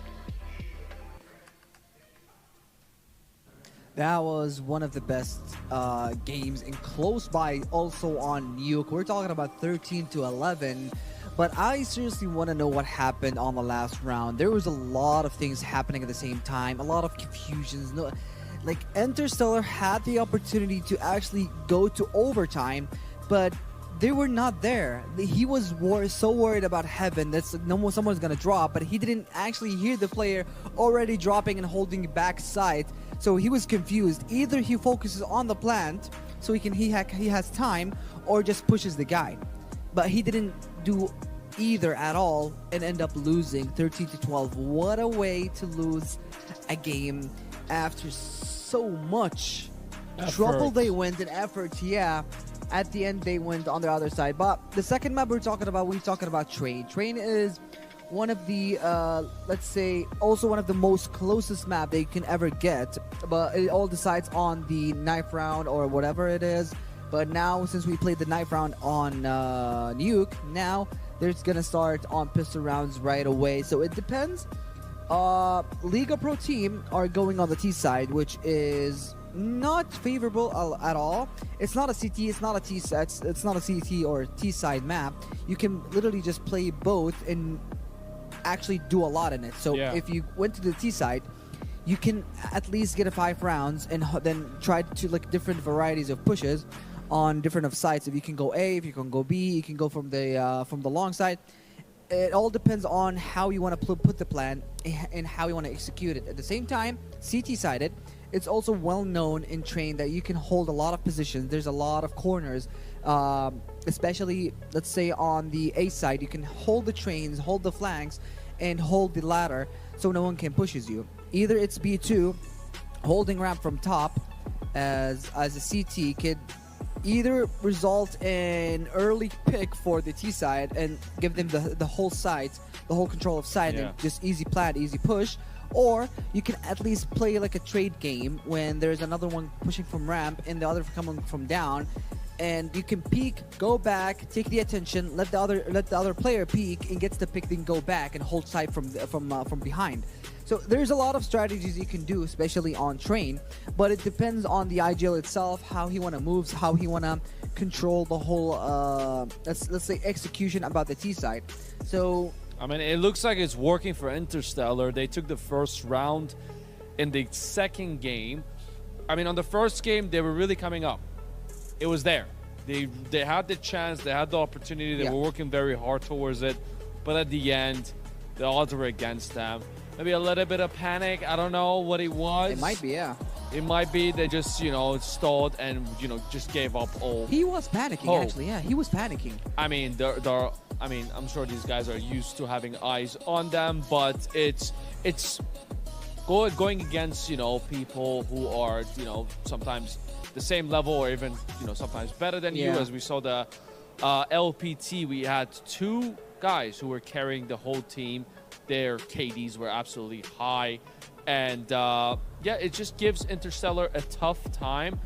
But I feel like they're studying LPT strategies right now, and this is their map.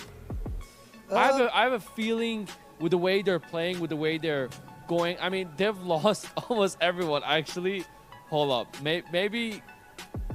It might be, but you're talking. Yeah, we're talking about the exact same point that even if you went full buy, let's say whatever guns you have, either it's M41S, M4A4, AK-47, you went Galil, you went FAMAS. It's gonna all result in the same exact thing. If the other team are, let's say, Demon Deagles or Deagle Demons, at this point, you're just gonna one tap you, walk in one tap everybody. It's not gonna do much. It's not gonna matter at this point. They gotta plant. They gotta plant as soon as possible. The Interstellars, they're defending the staircase. They are waiting for them. Are they gonna all push at the same time? They should. If not, then they might get taken out one by one. It is because that's what we saw in the first place. They pushed, they tried to get at least positions and try to get like control most of the map. Let's say 50% of the map, but they couldn't. They got early picked and literally gave LPT a chance to push side without any struggle, without any just using utility. Even we didn't see a lot of use of smokes and flashes. They used it early so they can flash, fake. It's like we're going main, but they're not. They're splitting on B at the same time in A, trying to at least minimize the amount of players that holding the other side. So the whole idea is you can do lineups from spawn. Basically, smoke connector, smoke train, and smoke maybe the back of site, and have a chance to maybe push from the left side too. But it's quite hard because even if you try to do that, there's going to be molly to delay you. There's going to be nades to actually maybe, let's say, damage one or two and change the whole perspective of the push itself. So a lot of things can happen, but I go back and say it depends on the IGL. It depends on the person, on the guy, on the player who actually moves the players to whatever they want to do. If they want to push or they want to play it slow, if they want to play it time, if they want to get an early pick, then they can choose a side to push. It's a lot of varieties of let's say thinking and strategies that actually can happen on train. Yeah, I mean, with the way things are going right now, they're testing the waters. Both teams, LPT kind of cracked the case on where does Interstellars, where do they usually, camp, or where do they hide. They're trying to see the style of them playing, the places they're gonna pop out from. I mean, it's usually the typical places, but it's also the style of every player as well. Everyone has a unique way of playing, and looks like LPT took the lead again. Yeah, and that was a huge miss. He could have easily picked and killed the guy on the stairs just to at least to drop one of the guns, make their economy hard for them not to buy. Go Eagle, go whatever pistol you can, or force buy it maybe, but it's still way hard. Interstellar, even if they won, they don't have good economy, because we're talking about one guy with AK, one guy with Desert Eagle, the other guy with a 5.7 and an MP9, so it's not gonna do much. But we got 2 picks from KK on the other hand. They are actually doing it, but it's impossible for them. Yeah, that's not gonna happen to go back. Yeah, it all relies on M3 if he's gonna drop some guns, drop some weapons, but it's still not gonna affect Liga Pro Team at all, because we're talking about 4 guns at the same time, 4 weapons, 3 AK in 1 op, and yet their economy is still great. They can literally, if they lost their guns at this round, they can buy the next and the next and the next for up to 3 rounds. That's right. Well, we're at a timeout right now. Interstellar still at 1 point, and LPT is at 3 rounds. They've won 3 rounds. It's looking good for them, but let's see if Interstellar is going to make a comeback at this or not. Take at least 1 point, have an equalizer, and go to the physical laser tag. But one way to find out, we're going to pass it to the commentary. Indeed. Great.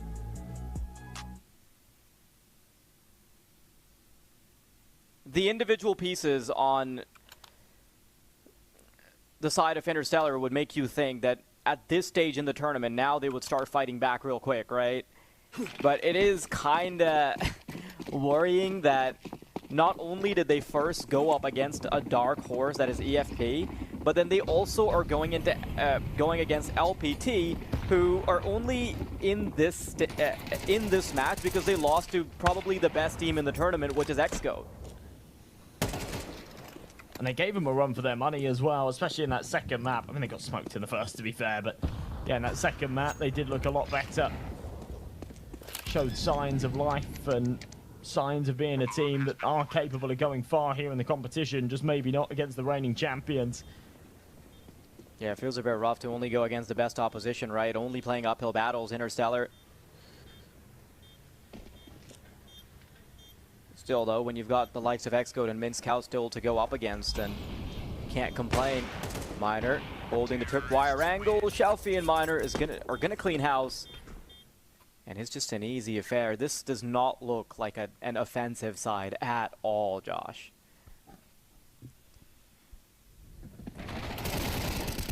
Giving us nothing here. And 3.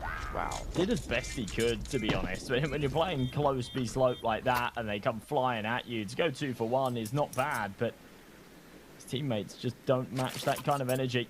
Yeah, and Miner just shotgun snipered him. I love how versatile Miner is as a player. Like he's gotten so much done with the Desert Eagles. He's always willing to play any range angle with the AWP. Going 10-1 at the moment. Is almost matching the freak of all the other kills combined from his team. Now they're eventually going to creep up with Double K adding 3 to the tally, so that unfortunately messes with the stat line, but Miner's been looking real good. Solid player. That's already 5 rounds taken here by LPT, which for the team side of Train is pretty good. And we've still got so many left to play with. A chance to extend that a hell of a lot further right now. Focus on it round by round, inch by inch. Interstellar. Out with the rifles again. Kojamo with an AWP. There's util, there's kits, but the firepower hasn't really been the problem. It's been everything else about their game that they've struggled with. Shelfie's already crossed, and if he can catch a timing here, he might be able to get a free kill onto 60. He doesn't realise that he's in the corner. Lucky for Polo. He checks it regardless. That's the man advantage, untraded. First time in a while that we've seen a start like this. He's got to convert into a round.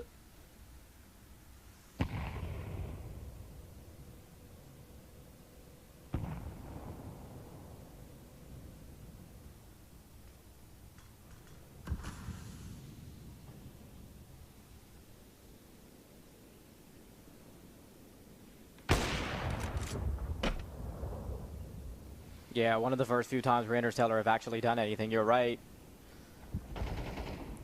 LPT gonna have some resistance still. Lanes gets 1.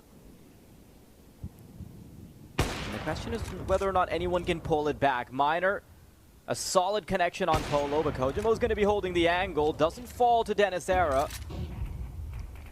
And he does eventually need to put up major numbers, like, ironically, Miner. 11-1. Does he keep that stat line clean? See in the corner, Kojamo to execute Miner, and Lanes will be put down as well. So Interstellar, not quite out of the running, but you sure expect more on the CT.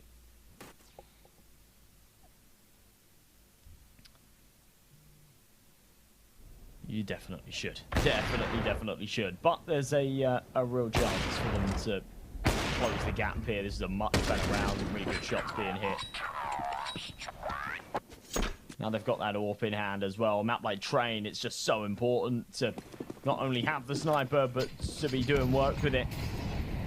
Stay versatile, stay relevant. I'm not sure what the intention of the HG was. Obviously the molly is to try and block the smoke or any kind of aggression, but Polo's right up close anyway. All the way through, mate. Shadow spotted.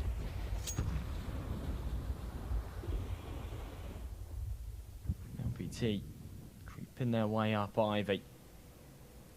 They've only got Atomic to deal with.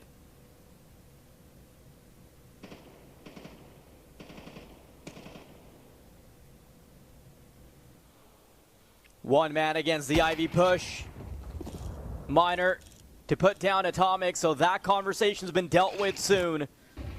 Kojimo does need to buy a little bit of time. Look at how Shalfie's playing this though. Wraps around the B-side anchor. 6-8. Resistance offered, but how much of it is possible? 6-8. Get back onto the B site. It's going to keep his head on a swivel, but soon to be found by Lanes. Dennis Era and Lanes have been put into a 2v2 where Interstellar are trying to fast track it through Pop Dog right into B ramp.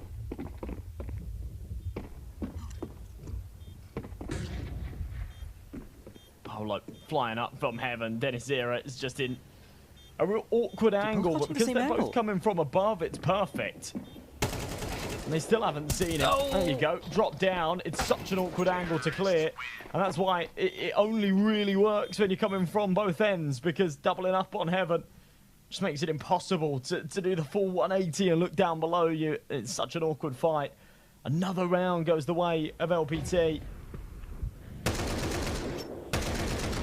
been a seriously impressive half.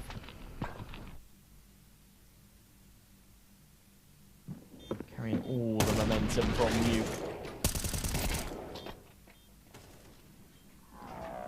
It's great work.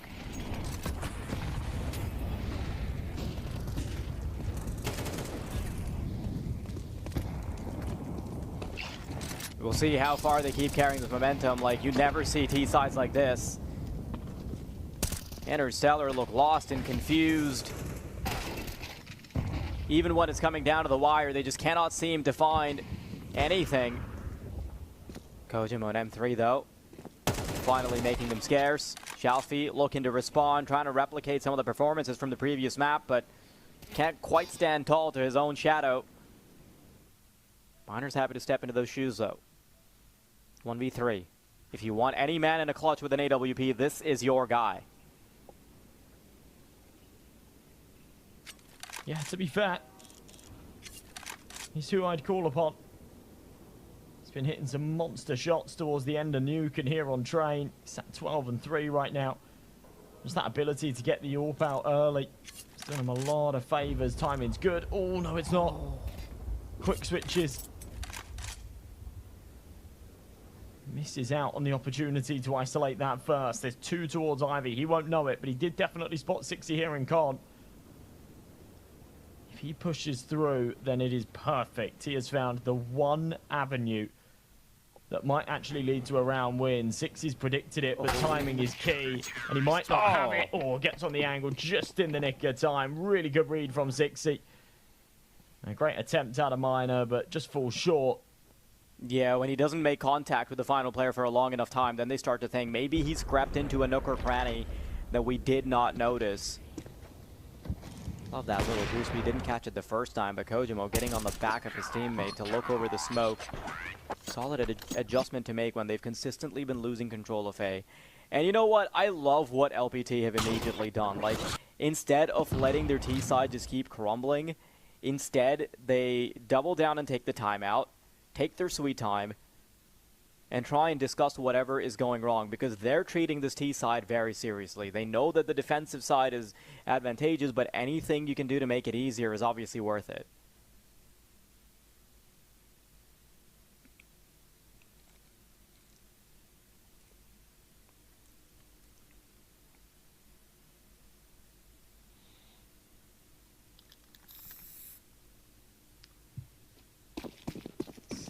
To 3. Money leaning in favour of the Interstellars again now. Polo down to the MP9, but everybody else blocking the rifles. See the nades rain over. M3 stuck in, but punished for doing so. Decent trade out of Kojimo. Rotation starting to work their way over. Worried that this is going to be a commitment to the B site because they came at it fast and hard, but they slammed the brakes. 60 in on the flank. Surely no one anticipates this. Not so soon. 60's been really keen. He's been eager to get aggressive into A main on many rounds. This is the first time we've seen him rap like this. This could be massive if he can catch the timing. Oh wow, this should have been the easy cleanup. Can't believe that they can respond to it, but I think the damage has been minimized to a significant degree.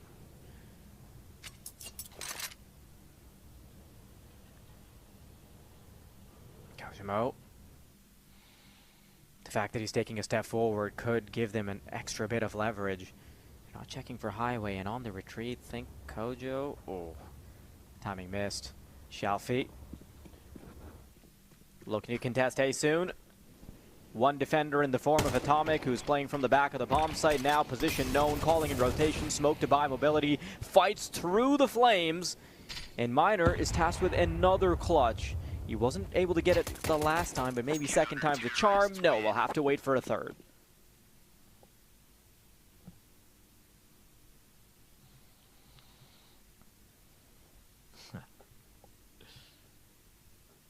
Well, a good little spout of recovery here out of the Interstellars. Still, I don't think this has been good enough for a CT side of Drain, even if they do take the next 2 rounds. 6-6 doesn't really cut it, but it's a step in the right direction, and it's confidence and momentum starting to go their way. That 60 flank in the last round was fantastic. More initiative. More confidence plays like that is what we need, and that's exactly what he's going for here. Aggressive, up long dog, Shalfi. A snappy reaction, an instant headshot, puts us back into a 4-on-4, but it doesn't last long with Kojimo following up for another. This is brutal. This is mean. The Interstellar's just keeping the kills coming.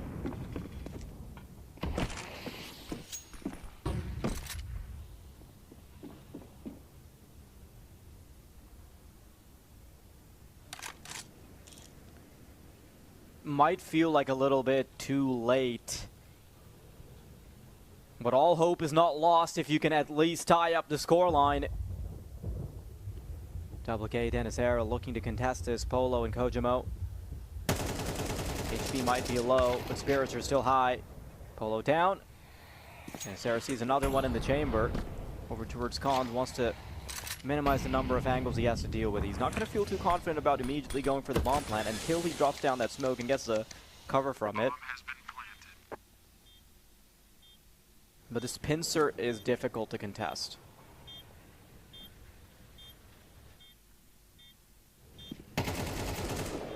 Oh no. Oh no, Atomic's just fallen. Dennisera, he's making a lot of noise. He knows his cover's blown, but how on earth does he adjust that quick?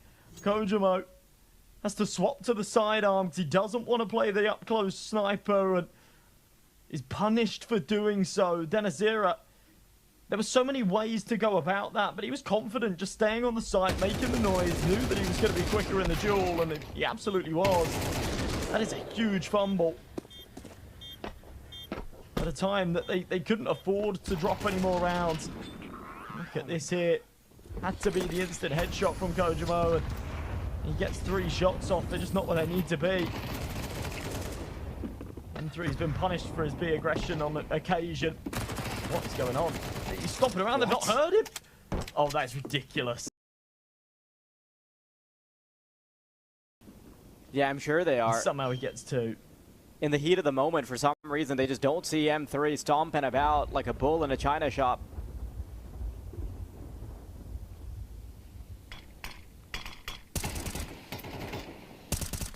Sixy putting down Dennisera. And although it feels like a bit of a consolation prize towards the end, even 5 feels undersold.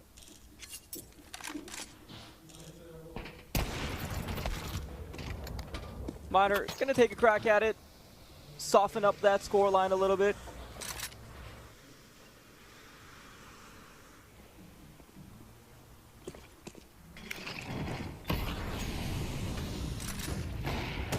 Lane's gonna pop right through.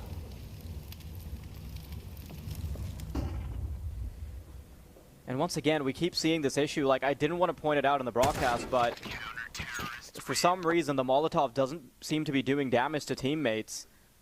It was a little difficult to catch at first, but it's one of the things that the Arabic commentator pointed out on the other stream in our little GC we've got going on. So I wouldn't be surprised if you take like a pause or something to sort that out. Obviously, you can't really fault the teams for that. Yeah, it's bad, and I think it needs to be fixed, to be honest, because there are certain scenarios where it's very clearly abusable, but yeah, I don't think it's on the teams.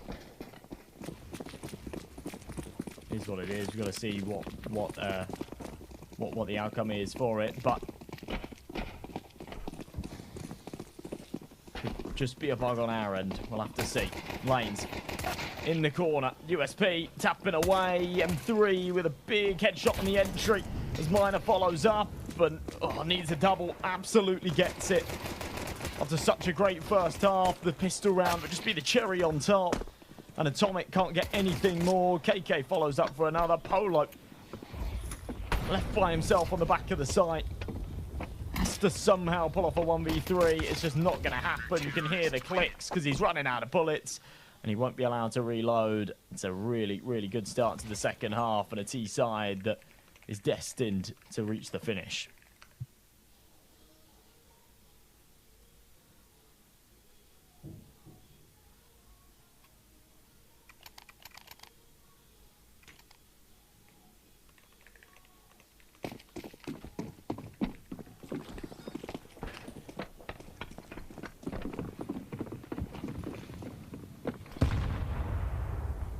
Interstellar on the cusp of having to put on that laser tag uniform again. Dude, imagine flying out to a CS event and the only thing you win is laser tag. You've done like all of the preparation for CS, none of it for laser tag, and you just win the wrong thing. Oh my god, hang on. Maybe Interstellar still have some oomph behind this round. Tech9 maybe getting a little too overeager. Kojima is going to be plucked out of thin air, and when the round started to look good, M3 will be the final brick to fall. LPT.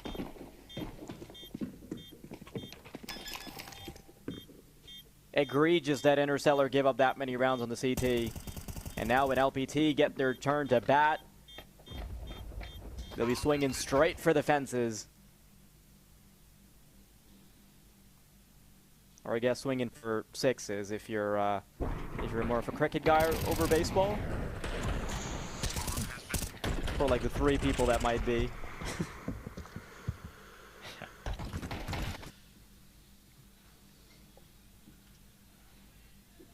We've definitely got more cricket guys than baseball guys here, right? But I guess we got the NA team, so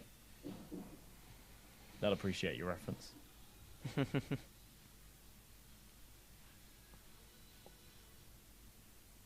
Timeout for the Interstellars. I don't blame them. This is not going well. A team that have travelled halfway across the world and I think probably had high hopes for this tournament, knowing that they've got some of the most experience of any of the rosters here. Some big pieces. Just not giving us enough.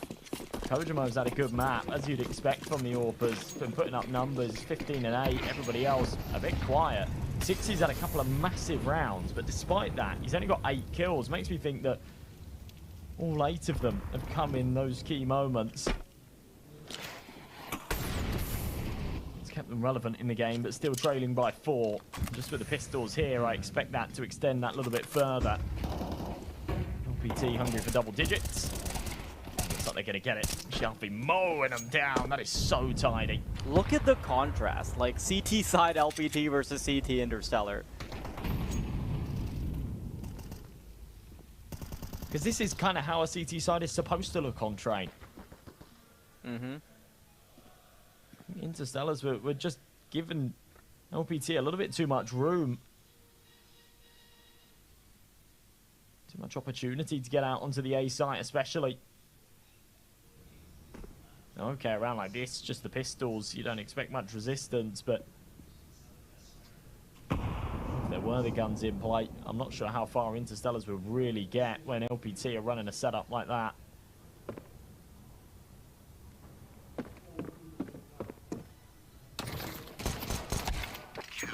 Timing's good. There you go. KK, even from range, makes it happen with the MP9 against the P250. No Kevlar makes no issues. There you go, 10-5.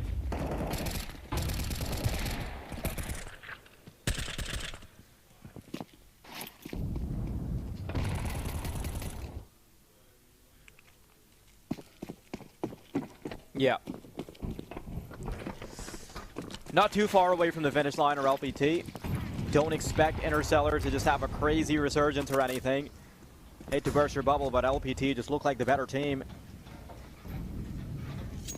I came into this tournament maybe having a bit of a bias for 60 and Kojimo, but all I've been seeing is them getting pummeled to a fine dust.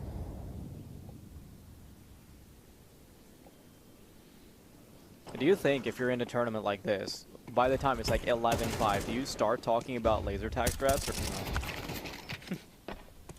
no? Not yet. I think we've not got to that point yet, but it's a real concern. Wow, that's a really nice kill. And Atomic has just blown himself up. Ah. It's fitting for the disaster that this map and this series has been, to be honest. Alternatively, that is the Interstellar Space Program. Nade yourself into oblivion, into the stratosphere. Still not going very well, is it? Yeah, the rocket wasn't aimed so in the right wild direction. that it did that much damage, yeah. The Kerbal Space Program kind of on the budget lineup. Ooh. Second time asking doesn't connect, and then it's Sarah. Only needed the one bullet, somehow doesn't find it. A little bit too slow was Polo. Lightning quick. AWP connects, but it's not lethal. M3 is able to trade it back, and Kojimo follows up too. That was a really quite bizarre round. But they make it work, and you can see by the lack of reaction, they're still not feeling great about this game, and I don't think they'll be feeling great about that round either, because they know it's not too repeatable. They got a little bit lucky there. You've just got to try and ride the wave. Yeah, at this point, you're trying to bide your time and bide that adrenaline wave that you're getting as you start inching together, piecing together some rounds.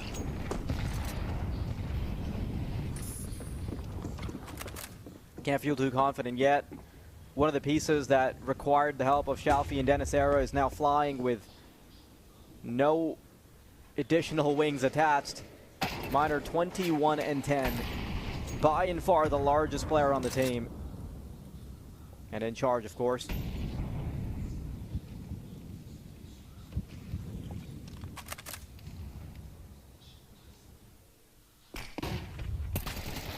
Flash is supposed to be good, but 6C following the left side wall.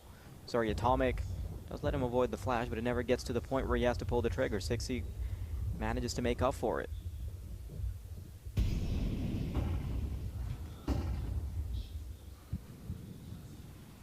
Fake being thrown over to the B site. Lane's going to try and get ahead of the action by pushing through Ivy. Give himself a bit of an advantage. That's the C4 right there. And look at how they're being... I lost my train of thought. What the hell was that kill feed? That's for 12 rounds. Unbelievable. Just when it looks like the Interstellars are sort of making some ground, making something work. That big entry off of the punished aggression.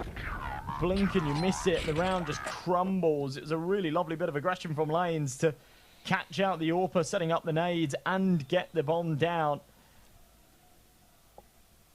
It would have been valuable info as well if everyone hadn't found the kill so quick, but ultimately didn't end up mattering either way.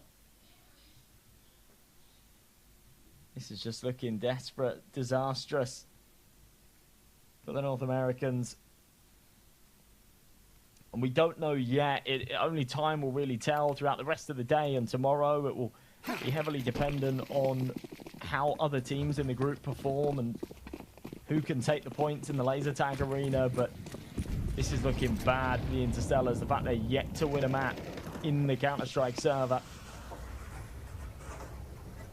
Really problematic. They might not be making it to the elimination stage. They might be an early flight home. Miner wants to send them there. It's a big pick off of the failed run boost. And the first domino falls to the inevitable end that's coming. 0 maps won so far.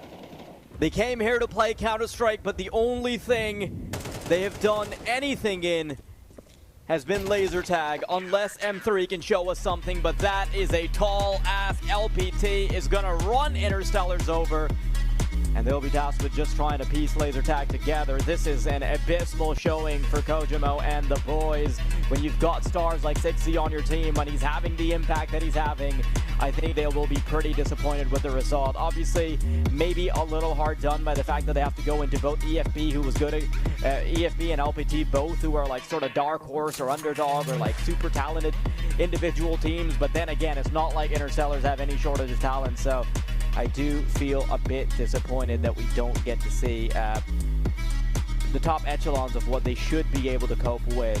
Just not the best game from them, and maybe they can do something on laser tag, but before, a word from the desk.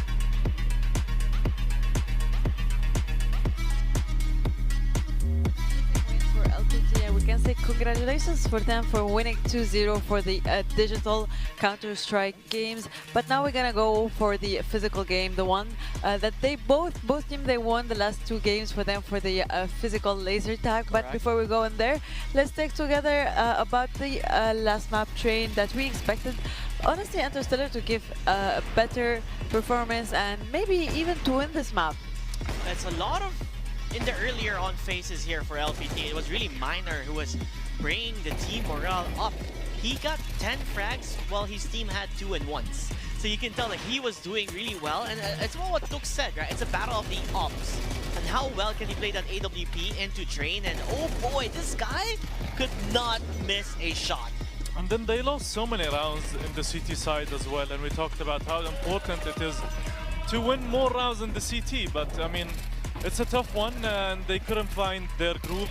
It was Kojimo literally on his own, with his AWP, trying to save the team. But on the LPT side, I mean, Shelfie, Denizera, and Miner, they were on fire. Like, they were literally everywhere. Actually. Everywhere. Miner gets 2, Shelfie gets 3. Shelfie gets 2, Miner gets 3.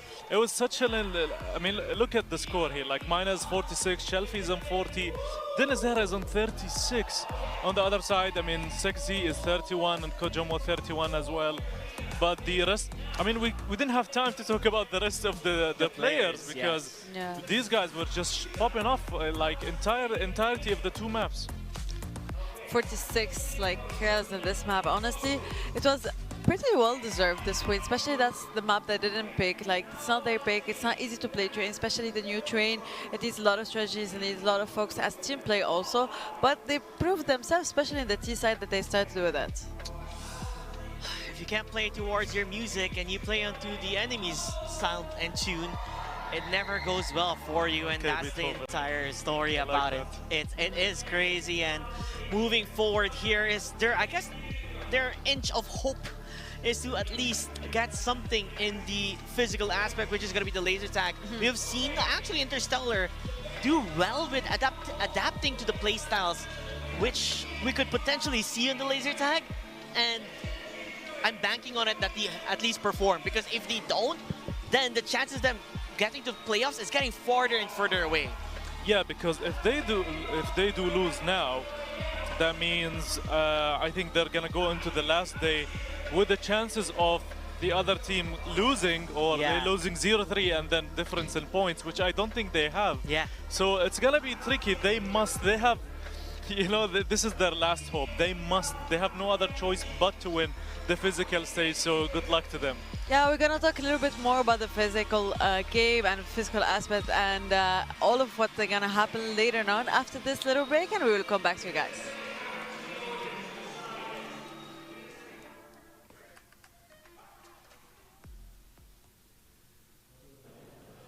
Wow, what a game that was. LPT dominating. I mean, not a good day for team. Oh, you forgot. I forgot the name of the team. Come on, dude. Where? I got it. Huh? I got it. Hold on. I don't got it. I don't got it. Dude, you're still remembering? You're still trying to figure out? I didn't have my afternoon coffee. Yet? Not You had 2 yet. coffees, Red Bulls, and well, you had a lot of stuff. No, I need another one. Anyways, You need another one. anyways, Interstellars. Thank you. It came to me like 5 seconds ago. Anyways, Interstellars. I didn't want to say it because I wanted you to remember what I was like. He got it. Interstellars, they really tried their best. It's just not the day for them. You know, they lost 2 points. They still have an opportunity on the physical side. As they said, they're really good at physical. But let's see if Liga Pro team. LPT is gonna be as good as they were in digital. They absolutely dominated, and with the way they were playing their strategies, especially the 2 players, Miner and M3. M3. You're trying. You're so hard. I know it's hard to keep up with the names and all of that, but you know, you got it right. You got it right. Interstellar, on the other hand, there's nothing to confirm if they are like really good at physical shooter or not, because they did not do a good job actually on the digital, like both maps, Nuke and Train. On the other hand, Liga Pro team actually dominated from, let's say, strategic way. They thought that through, and all of the maps they came prepared. They did not just like rush into the game without any knowledge, without any idea of knowing. No, they had a plan. They executed every single one of it and every single round in the best way possible. So that's why they had an advantage over Interstellar. But again, in games of the future, in Abu Dhabi, everything can change, everything can happen. Even if they mess up in the digital, they can come back in the physical, but it's going to be a hard challenge for them. It's going to be quite the challenge, and let's say maybe 50-40% impossible. But we got the Phygital drone racing. Yep. We have the quarterfinals happening. Well, it already happened. Already happened, and tomorrow we're gonna have the semifinals and the finals. And the finals on the same day. It's gonna be 3:30 p.m. Abu Dhabi time, and finals is gonna be 7:30 p.m. I mean, the drone racing. I actually took a peek at it, and you can see on the screen. Yeah, amazing. It is amazing. All I see is colors. You see They're little flying things everywhere. just flying around and doing. This was the footage from the first race, and it just looks amazing. It looks hard. That's the word I was gonna say. Imagine this is the actual like the physical one, but you remember the digital the one, digital one that we had, the simulator. yesterday. Yeah, it was insanely hard. I couldn't keep up with the speed, with the bass, with the colors, with everything. We've talked about it, but the physical one is way harder because you have to actually control the drone with your hand. You have to be fast. You have to be consistent. You have to actually remember every single target and where to go exactly. Otherwise, if you hit the wall, that's a GG for your drone, and that's a GG for you. If it can get up, then it gets up. It's if not it about doesn't, our robots, Kush. it's. I mean, yeah, they look very. They Small. look fast, but they look like if they hit the wall, that is a GG wall played for them. But each team gets 4 drones. Yeah. And if they lose all 4 drones before getting to the semifinals or to the finals, then that is it. That is a GG well played. Yeah, we're watching now. Tech Drone League is the first at 46 laps. So it's the first of 50. Whoever gets the 50 laps gets the win and secure the top one. We're talking about like a lot of laps. We're talking about like doing a lot. But Tech Drone League, on the other hand, is crushing it on the first round. Wow, at the first game. It's like so smooth, like knowing every step, where to go exactly. The amount of practice and time they have to put, the effort of controlling the drone itself is amazing. We're talking about something that could never happen twice in the same place, in the same universe. This is one of the unique talents that actually occur in these kind of events. So huge thanks to Games of the Future for like sponsoring these kind of games and having these kind of let's say events, so we can actually witness history being made here. Can you imagine imagine the motion sickness you're gonna get? Imagine the trainings you have to go through just to go through 50 laps of this. I'm sure these guys are professionals already, but they have the the VRs on. Yeah, so they have they're piloting these. They're on the front seat, and you know, as you saw, they're just doing a quick battery change. 50 laps is long time to go. It's gonna take them a while, as they can go fast, but not that fast, because they have to be very careful as well on making sure they qualify. Even if they're the best of the best, they still need to keep the drones safe and operating. And what if I gave you one? Would you actually like be like one of the pros here? Would you actually like try? I think I can last 4 drones in 3 rounds. 4 drones? Okay, dude is a dancer. I think I can go 3.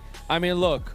You're a I pro can dancer. John Wick CSGO. I can dance. John Wick's 5 bullets, all you need. I can finish chicken butter with rice in less than 3 minutes. Dude is hungry. That's one of my skills. But when it comes to drone racing, I don't think I have the potential for this one. Dude, one word I'm gonna say to you: Chihuahua. Chihuahua, indeed, my friend. Chihuahua, indeed. We got the quarter finals.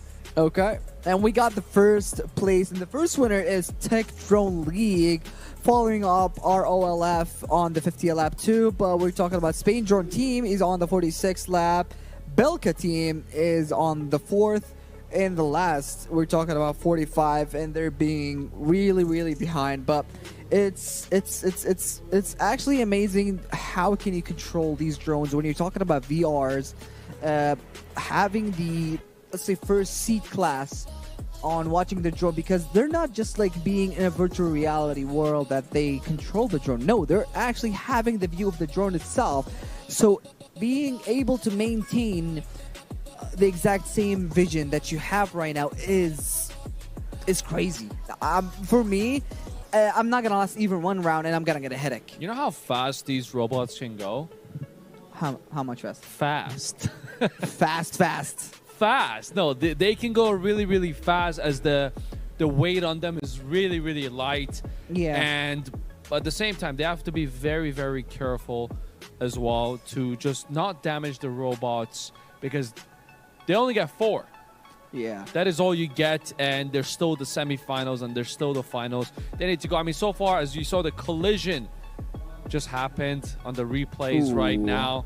A little bit shaken up, but they got back on their feet in the air, and there we go. Another And yeah, I mean, you got to be really careful. You got to be really careful with these. Painful. It does. It looks painful and expensive. Yeah, it's like, it's not just little middle pieces. No, that one was hard. No, that one just went down. Yeah, that one was actually hard. It's not like the Battle of Robots. It's like can come back, but no. And that's basically us with Klim being behind with the drone controlling. I'm guessing Klim can actually drive a drone. Do you think that? He did a dance.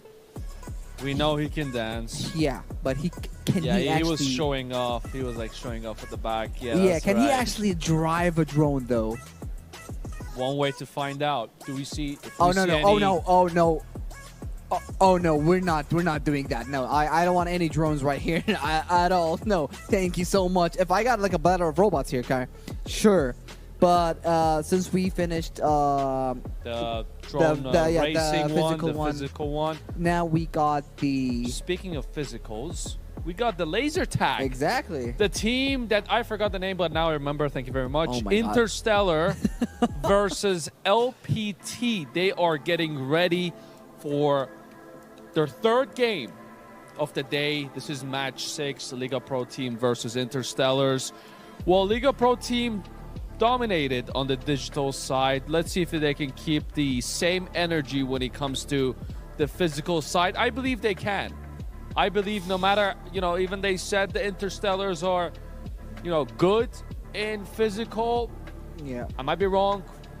We all might be surprised, but so far. Yeah, exactly. You can never know unless you see them actually like on the field itself and like in the arena. So beside of all of that, virtual reality here is just satisfying to the eye. But behind all of that, we're talking, ladies and gentlemen, about the Phygital and physical, also laser tag. And as we saw on the digital side, Liga Pro team actually, as we mentioned and as we saw, they killed it on both maps, on Nukin and Train, but it all depends on what they're gonna do. Are they gonna maintain the exact same thing or not? And Interstellar have one more chance. All right, let's go watch the physical version of CSGO. Exactly. Where they won up against Nonsu, which we saw yesterday how crazy strong they are. And for them to be able to, you know, show LPT and who they really are in the stage, the main stage, it's crazy. And I love to watch them play. Something about how well they work as a team. And of course, Minor is one of like the guys to really watch out for when he gets that AWP. It just meshes well. The thing is about LPT is that winning so many rounds on the T side of Train gave them so much confidence that you've seen how many times they pushed Ivy That as was CT crazy. players. Yeah. And it was all mostly timing, just good timings, but they did push a lot, they played aggressive a lot. And you can't do these moves if you don't have that confidence. Yeah. We saw that confidence from them, and now they're going into the physical stage with that confidence. And they were the team that were almost losing yesterday, and that did a comeback. And I think they have a very good sub player that is ready for the laser tag, but that's now- going to be fun. But now they can't abuse anymore the Molotov in real life. No Molotov now, yeah. We all catch that. I was watching this Yeah, live. but most of the casters, they realize that they are kind of abusing the, let's say, glitch of not friendly fire of the Molotov. So they were kind of stunning the Molotov. I don't know if this gave them a lot of advantage or not overall on the map, but still, like, it was kind of sassy to do this. Literally back in the day, like you get the sauce pack. And Yeah. it's literally every sauce pack is there. But it's been an intense match. I do want to see how well Interstellar is gonna play in this physical in the laser tag, because they do well in terms of adapting, figuring out, okay, if this is not working for us, they call a technical timeout, and then they play their own style, a different style, which sometimes overwhelms the enemy. Yeah, that's true. It sometimes overwhelms the enemy, but also overall, we didn't see any chemistry with like Apollos. Like yesterday, I felt like they were a little bit more present in the game, but today they weren't there. So also we talked about Adaptation. adaptation, exactly. So adaptation, we saw adaptation, but we didn't see it in the digital, we saw it on the physical. I thought Yes. maybe today they will apply this adaptation also in the digital, because we didn't see any adaptation, especially in the T side. When they were on city side, they lost a lot of rounds kind of in the same way. But now we have again a digital game, but now there is the two teams that won the digital, physical game yesterday. They won twice, like both of them, they won their rounds. So now it's going to be a little bit kind of hard for both of them, or kind of, I don't know how it's going to be.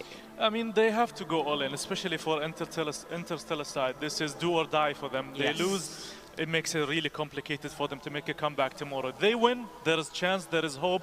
Tomorrow is a new day for them, so they have to go all out. I'm not sure what strategy they're going to use, because sometimes you go like, oh man, we really need to win now, so they might push very fast. Yeah. Or they might play the strategical game, which I'm not quite sure how it goes, but we've seen some of the crazy play styles, and it was always a different play style in the laser tag. Yes. So I think we're going to see something more explosive from them. I don't think they're going to give up that easily. So I don't think also they're going to give up that easily, because laser tag, as we said yesterday in the casting, you can be an American and you don't know how to handle a gun. That was actually the highlight of yesterday. But also, in general, they really showed themselves in the real life, like in the physical game. Laser tag is not an easy game. It's as much as we see it as it's fun, and we talk about it as we really enjoy watching it, and people enjoy playing it, but also it's not that easy, because you don't have a mini-map to see what is everyone, or to see yourself, where are you. Sometimes you can get lost, sometimes you can run, sometimes they're running better than you. So it's really, really like depending on your physical and also the day kind of a way. Seeing on also La Liga, the way they were playing actually in the physical aspect of things, where they didn't really get into contestation up against XGOAT. We saw XGOAT just now and how well they're able to change their play style, change in how they were playing as a team coming up to laser tag. This time around though, La Liga, they were dominating. Comparing it to, of course, Interstellar and how they performed last time, they were always in the far end of things trying to catch up. But if you let La Liga continue to dominate, and just let them do what you want to do, it's going to be difficult. Yeah, Interstellar this time has to take lead. I mean, they were down in both maps. Yeah. They need to come back. They need to get the head start. And this is where I mentioned that sometimes you need to be all in from the beginning, but that could hurt you if the other team has a plan for that. So I think Liga Pro Team, I mean, they still have the upper hand here. They are more confident coming into the physical stage. I'm pretty sure the subs are ready right now. They've been ready. They've been doing their push-ups, their warm-ups, I mean, their cardio, because like we said, this is not only a tactical game, but also a physical one where you need to be well prepared, stretched, and ready to run as fast as possible. And don't forget that when you run, you also need to stop and take a breather. And there's a lot of going back and forth. It's not an easy to adapt from PC, and especially if you lose, and the mental strength that you have coming into the physical. So I think this is going to be an interesting one. It's, yeah, I think first round will be interesting. The first round. I think the whole game will be interesting and exciting for us to watch and for them to play, because this is the time for them to prove themselves who's the better kind of physical player in Group A. So that's why let's watch the laser tag and enjoy the game with our casters. It was a crazy comeback yesterday from Interstellars to keep themselves relevant in the laser tag. 0-4 down in their Counter-Strike duties, which is what they came here for. But if you can have a good time on laser tag, maybe you can still feel like you weren't a loser at the carnival. Yeah, I guess so. Yeah, the NA boys, the Interstellars, actually looked pretty good here in the laser tag arena yesterday. You were talking about how they got off to a slow start. I think they went 3-0 down, and then they just got the hang of it, right? It seemed like they had a little bit of a pause. They talked things over, and all of a sudden their entire game plan The round changed, will begin in 3, they came 2, in pretty hot. 1. Go, go, go! I'm excited to see how this one goes as we are underway. It really does feel like a must-win for the Interstellars. That was a big jump, passion, aggression, and look at this, my God. Already Digital stuck in flame with is a wild activated. gunfight. And the bomb's gone down. Yeah, playing it super conservatively after getting the plant down.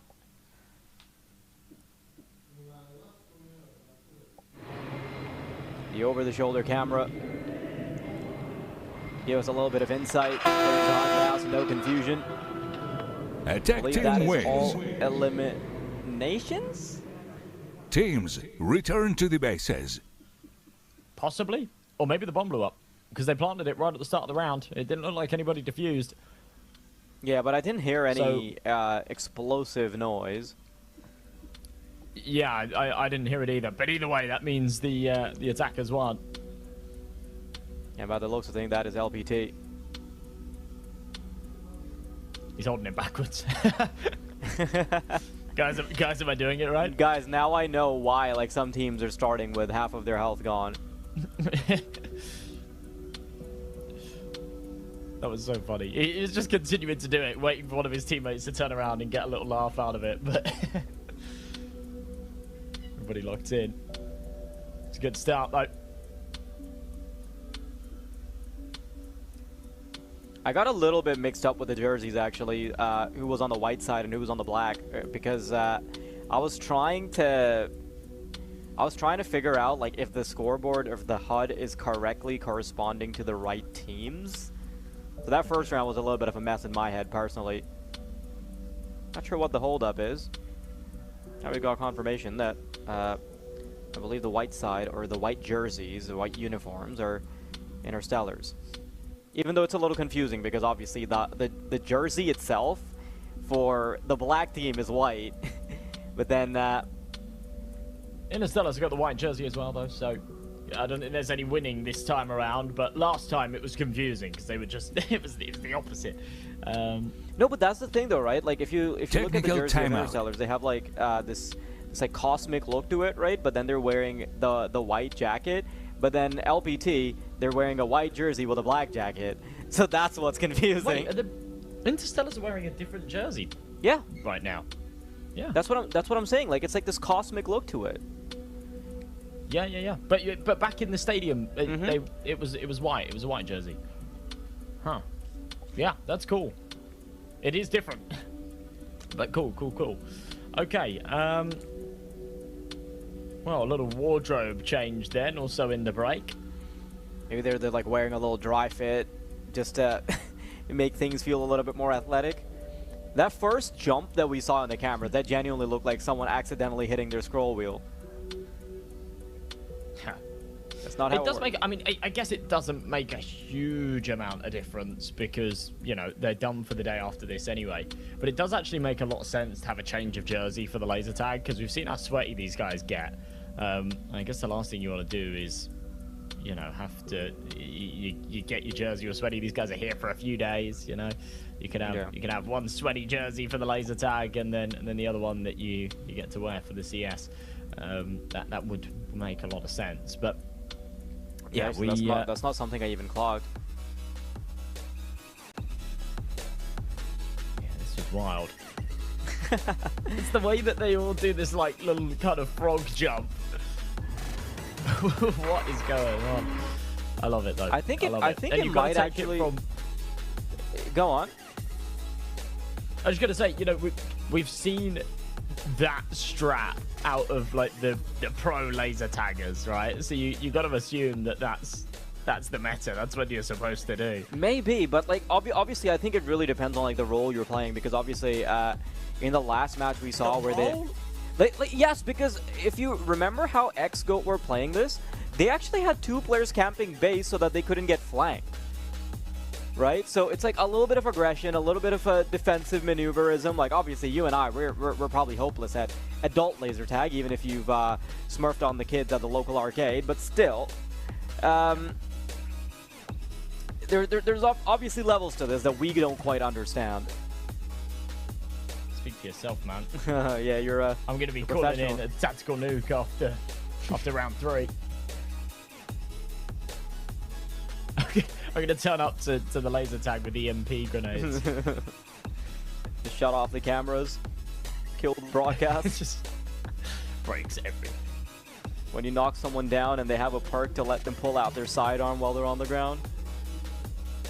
Yeah, see, that'd be good. Yeah, it's a real handgun. For legal reasons, that's a joke.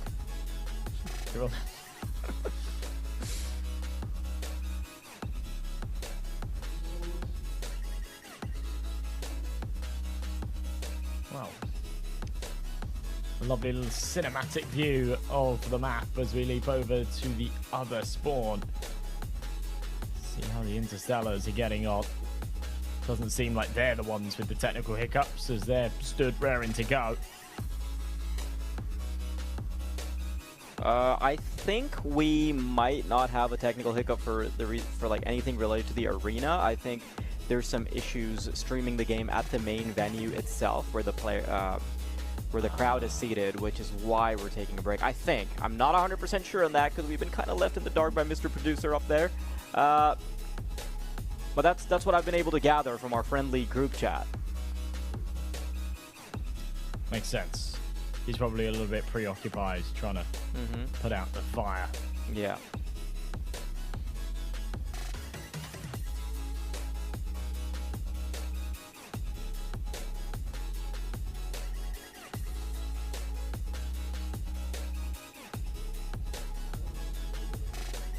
Okay, we've just gotten word from producer that we're just chilling while we try and figure out what the issue is.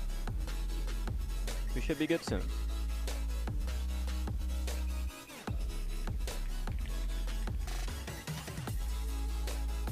Yeah, hopefully so.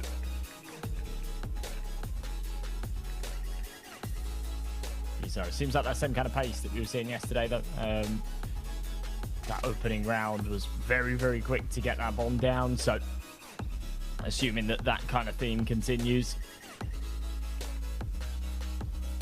Felt very difficult to counter yesterday. Every single team that would just sort of run it down to the site and get it planted instantly would often have the advantage.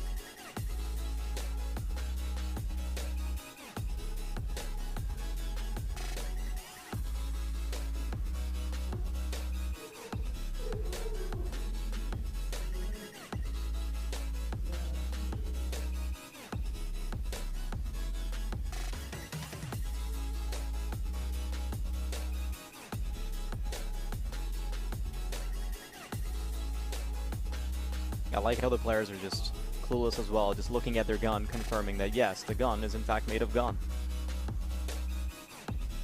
It is indeed.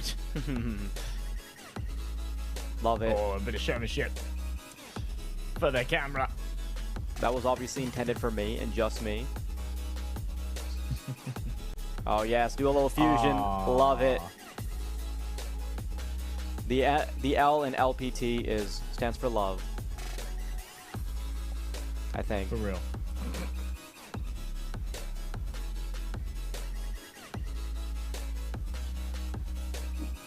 We've seen a bit of showmanship for the cameras yesterday. The little chin strokes. We were seeing it at the NA boys as well. I think they sort of came into yesterday with more confidence than today, perhaps. I think we were seeing some frustration in the server earlier on.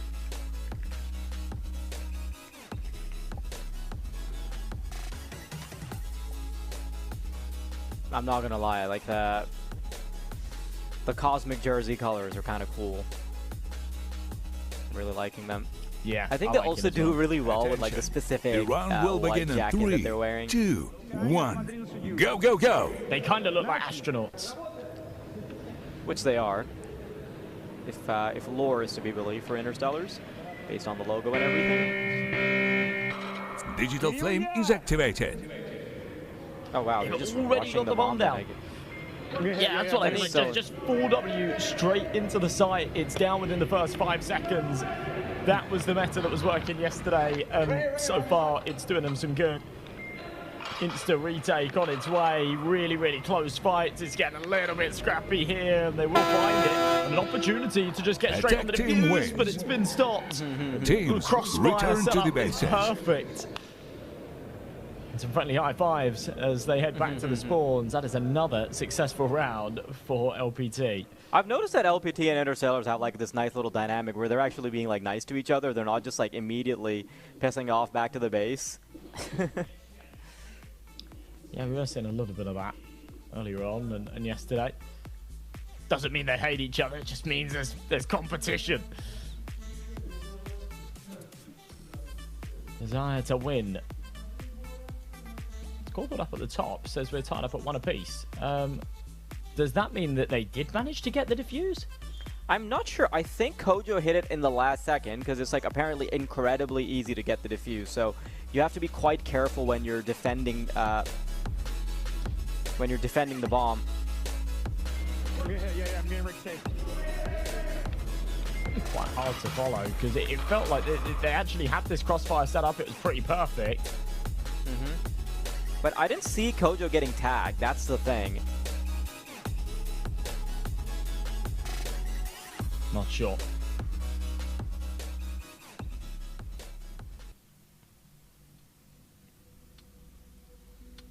Okay, hopefully things are going to be smooth from here on out. Attention.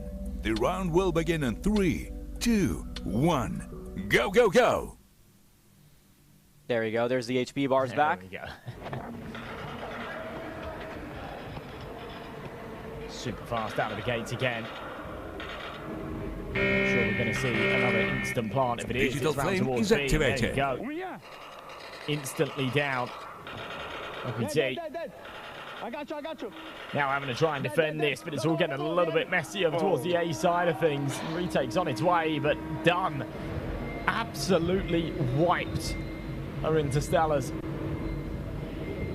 I think. Oh no, that's wrong. No, not sure. Attack team Pick wins. that one up. Teams return to the bases. Yeah. Yeah, you could see the HP disappearing from the right side of your screen. I think it was clear whose goose was being cooked. Oh, but it's just the fact that the round continued for a while after that. I then wasn't sure. Yeah. I think it might have been a bug on like the HP of 7K and M3 because obviously they started off with like 25 points of health missing apiece. So maybe that's something. That would make sense. Yeah, that's something maybe the HUD didn't account for. So those kinds of things happen when you're dealing with such a complicated interface. No worries. Water under the bridge.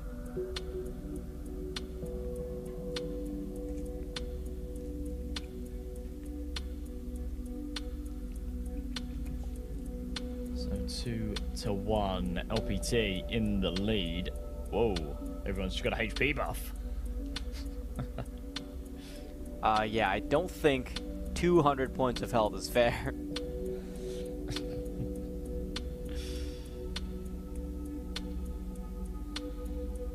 Camera pans around, we get to see some of the laser tag specialists in the spotlight.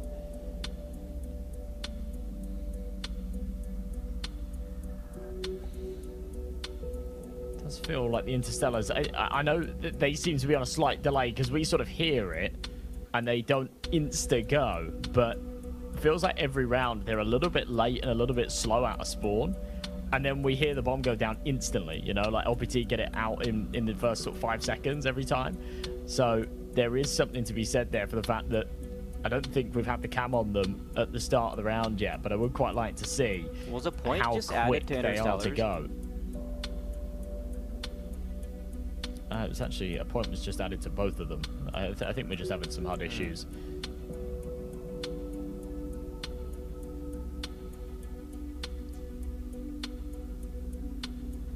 Yeah, hopefully you can get that sorted soon.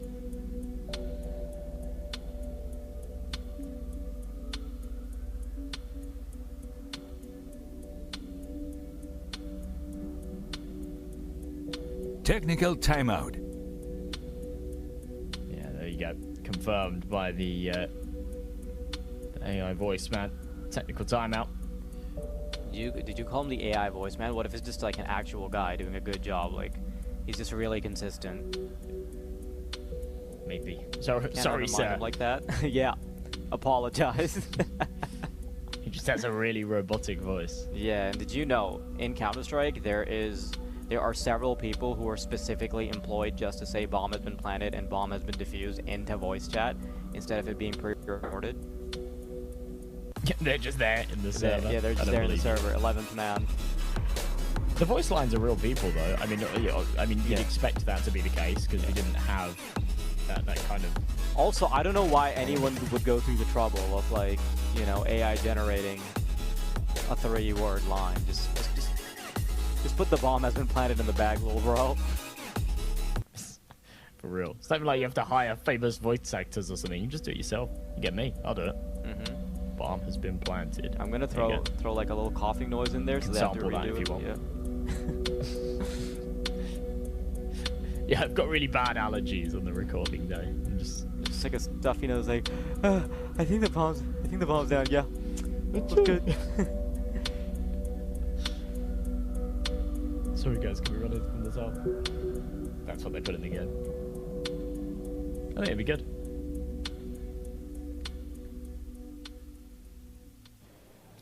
What a game that was. Unfortunately, we're having some technical issues. We're going to have to wait a little bit. Yeah. LPT, they're good. Oh, they are. Trust me. They did it once on the digital side. They killed it. They got the 2-0. Every single game they won. Now they're doing it in the physical side too. They're not giving any chance to Interstellar, but there's still a lot. We're talking about technical pauses happening right now, so it's delaying a little bit. But it all relies on the next upcoming few minutes what's going to happen. But I would love to see the dancing again. Oh, yeah. No, the I'm dancing. seeing a lot of dancing. The dancing, yeah. Oh, dancing. I mean, after this, we're going to have, unfortunately, we are going to leave you until tomorrow. But Hakeem and Momo are going to be taking over. They're going to be your hosts for the rest of the day. They're going to be hosting the fantastic hosts for today. Yeah, I mean, look, their dance moves are obviously not compared to what we did. Oh yeah, 100%. Right, those I are, totally agree with that. They need a lot of work. I've seen them dance, and we it's can actually like coach them a little bit. We can manage to actually teach them a little bit. I don't think there's any hope. Nothing at all. No. I think. See, they're gonna try to outdo our dance moves from this morning, right? You forgot one thing. Without a doubt. You forgot one thing. Hakeem has the nicest kicks ever. So trust me, that Hakeem has helps. the nicest head ever. Oh, dude. Have you seen it? I did not want to bring that up. Crazy. I did No, not want it's to bring that up. beautiful. I was talking about the kicks and about the shoes, and how is it he can manage to dance with these? It's gonna help him, but bringing up the head, that's like I tried to hide it, but you didn't. You said it. Absolutely. No, I mean, look, maybe for Hakeem there is some hope, but for Momo, I don't think even if you practice non-stop for the next 20 years. Ouch. No, I've seen her dance moves, right? She danced a little bit, Okay. you know, like 30 minutes ago. I don't know if you remember or not. I'm trying to It's recall, a but no. okay. Let's be honest and fair here. If she starts posting on TikTok with her dance moves, she will go on viral. Oh, Even oh like if my- she's oh my viral, God. on viral. We're looking at the dancing here right now again, but trust me, Momo has been waiting for that moment for Just Dance to appear and having it right here. So trust me. I'm sorry, Hakeem. I'm sorry. I know you have the nicest kicks and the nicest head too, but man, come on. Okay, now I take it back. No, Momo Dance is better than you. I'm sorry. What on earth are you doing? Are you watching this? What was that? Explain That was yourself. my exit dance. Oh, that was we your also exit dance? we also have the basketball happening as well. Loser goes home. It is, I mean, literally, you are at the edge of your seat right now. Oh, you are on the edge I of your am, seat. exactly. So who's going to go home? Who's going to go to the next stage? Oh, it depends. Yeah, we do have the quarterfinals, I believe. But it's actually a tie. It's close. It's 22-22. So there's a lot of hope for both teams. It all relies on the physical side, but they have to be careful about what they're gonna do next. It's let's say it's kind of hard for them to maintain, but they still got time. But we have MOBA too. Mobile Legends are running right now too. We're talking about the playoffs, match 6. On the screen right now, and we're talking about experienced, well-educated, and That's right. highly That's pro right. players on mobile. And it's one of the most complicated games, but It yet is. they managed to make it so easy for us to watch and the viewers too.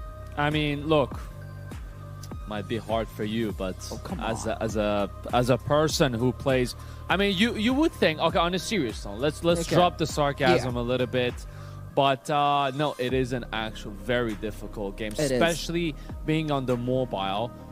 It's tough. It you don't is, have a yeah. big screen, you don't have keyboards, you don't have mouse. All you have, But they have that little things that they add to the phone, so it helps them a lot to move. Like it makes it easier to them to just I control. wonder if it's do they do the same thing as what they were doing in CS:GO? Do they go inside the screen? Like if you bring the you phone have close to. to your face, No, you is it gonna have make to. you a better player? No, it's not about a better player, but it's a phone. You can literally not see. You have to be close to the screen itself. Because you're not talking about 27-inch screen. No, you're talking about what? 5-inch screen. It's literally the palm of your hand. That's so right. they have to be close to the screen. They have to be, let's say, super focused when the odds are against you. You're playing on a mobile, so it's 10 times harder than a PC. Well, But yeah. Oh, LPT, Liga Pro team, actually managed to pull the win. Congratulations for them on the physical side. 5-0. They are fascinating.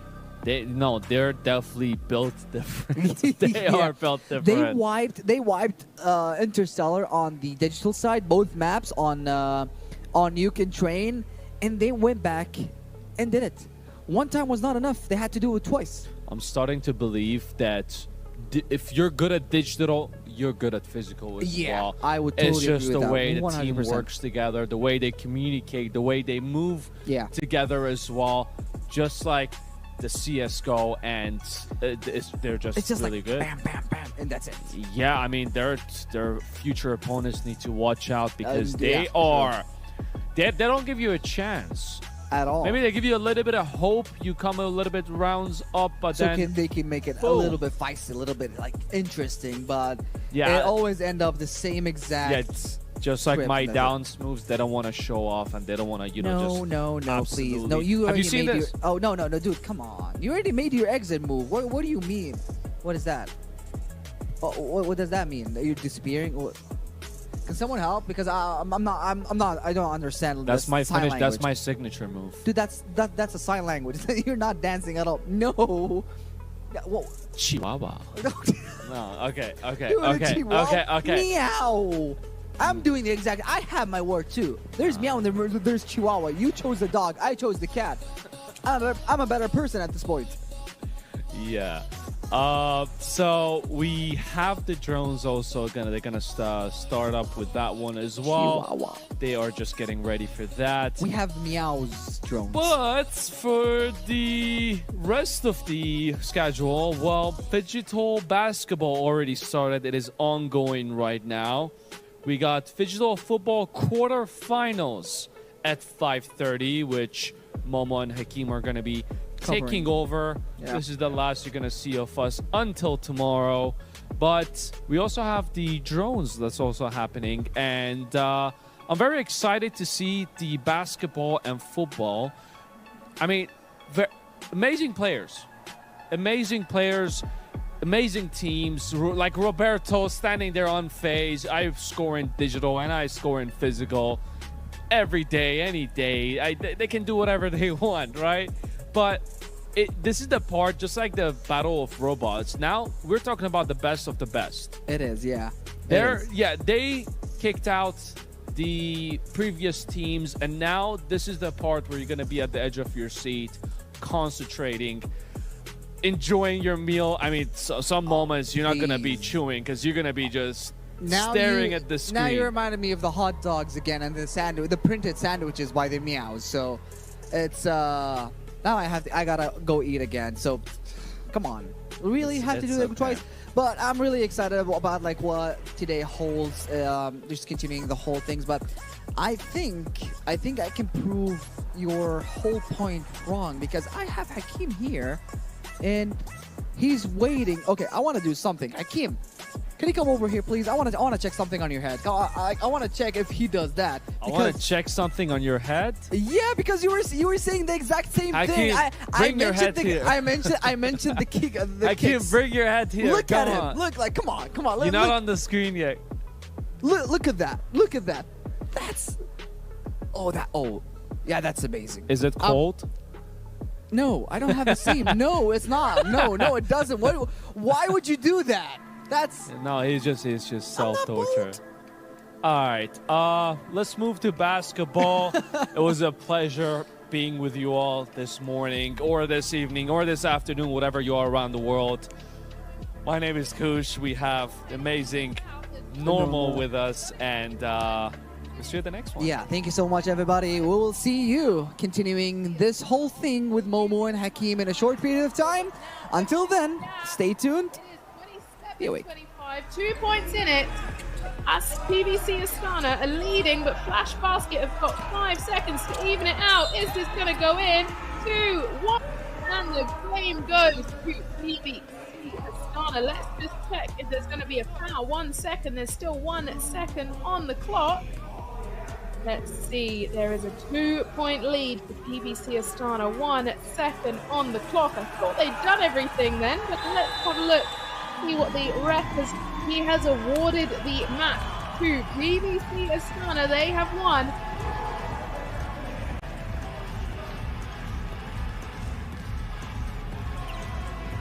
Well done. Honestly, great game. Sad to see Flash Basket go after a very entertaining They have done an incredible job here.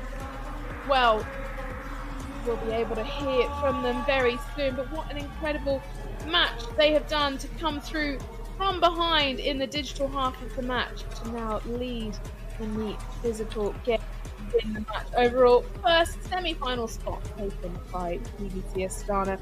Disappointed faces on the team of Flash Basket, but they know what they need to work on it to come back next year. We get to take a look at the replay now of the key moments. Bacho Kared up there for one. He is their key goal scorer. He's done that all week, and no doubt we will see him again tomorrow. Coming up shortly, we'll be able to see who they will be taking on, and no doubt they'll be sitting tight, waiting to see who they will face in their semi-final. Here up for another point, and again, lots of layups there from number 88 of Astana Lamska. Now let's hear from the players.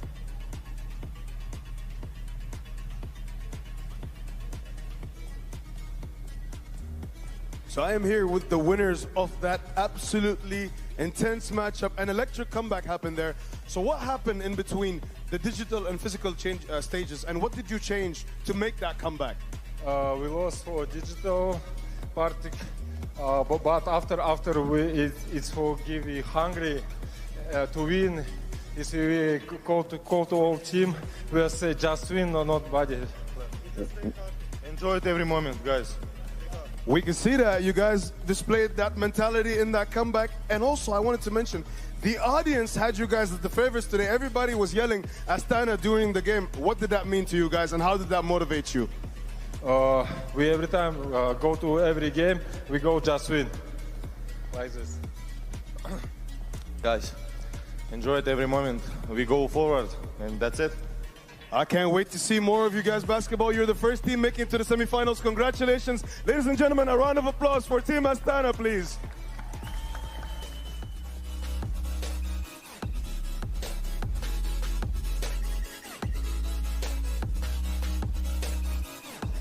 Wow, what a great game. Come from behind victory, of course. PBC Astana shocking the world, winning over the much favored Flash Basket. Coach H and Dan, what are your thoughts about a game?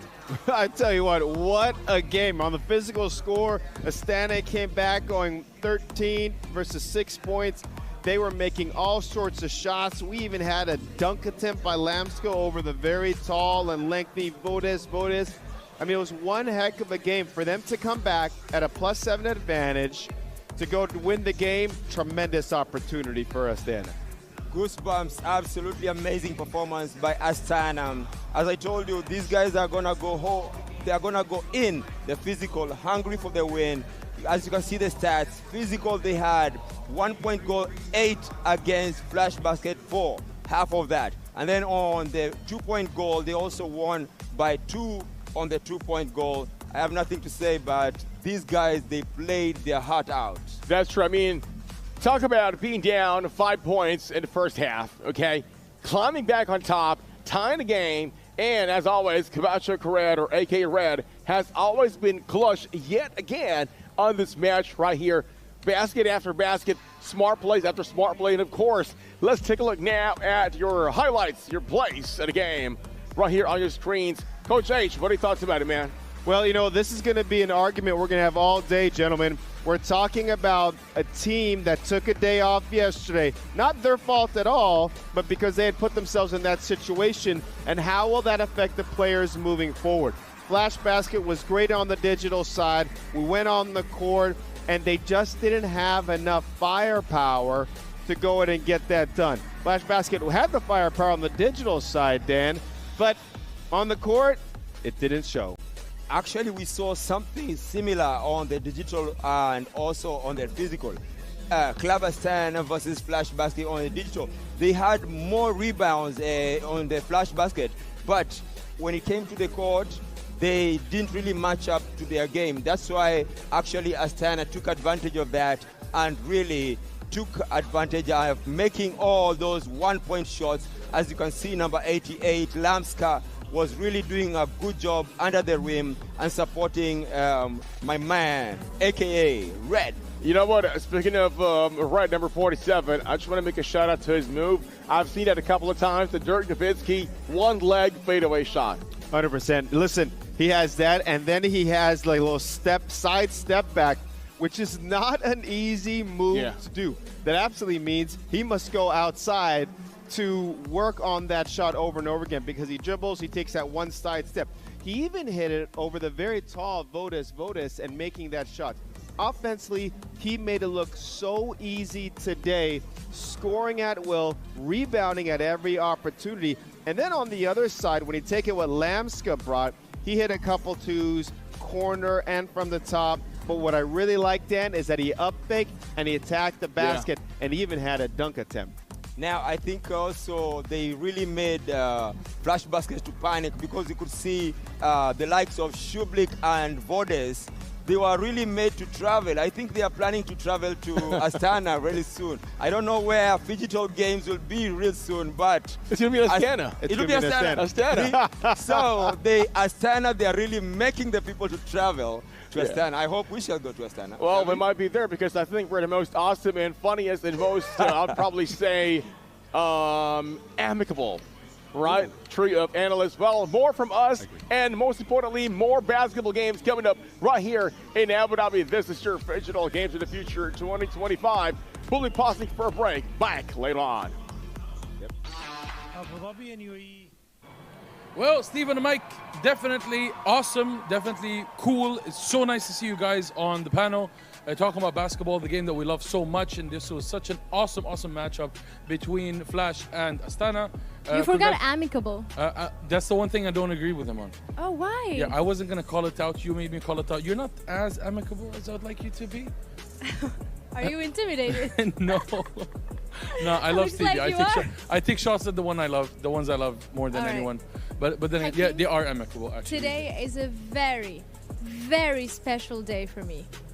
Very Oh! Extremely. I know where you're going with this.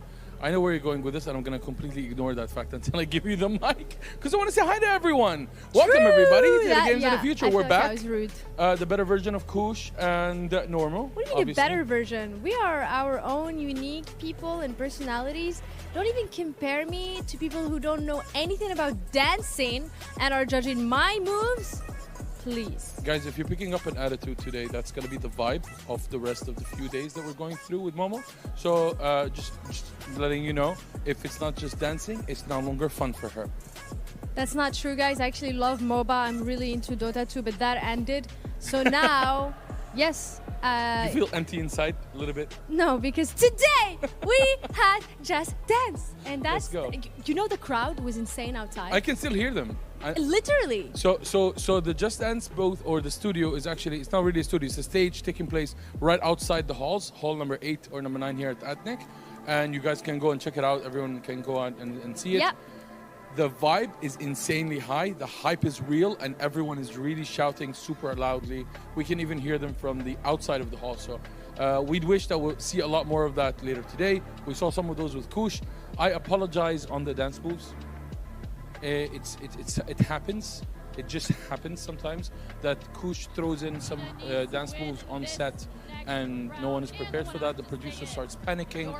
They can't throw in commercials or anything in the way just to stop whatever you were seeing. So we apologize if you were traumatized by whatever happened. I think a game is about to start right now of Just Dance, and this is the coolest part of the day to me. Cool. Talk to me about Just Dance, the format, everything you need to do. Okay, so you guys need to know it's a best of 3. I think the other hosts already explained that, but if you just joined the stream, it's basically a best of 3. So if you win 2 games of Just Dance, you win. And this is their second game right here in this best of 3. And I believe the judge is just the machine, right? Because it's Just Dance, so you need to collect No, there points. are judges. There are actual judges as well. So it should be fun. I'm guessing these are refs, but we'll be quiet to see what's going on. Yes, but you need to perform perfectly so you get perfect points, because that's really important. It's Just Dance. That's what Just Dance is about. Cool. So we have Dina and we have Dora. Ooh, Dora actually was just playing her best of 3 earlier. I did watch it. And this is just so exciting. Like, it's making me want to get up and dance. Is there any actual commentary going on for this?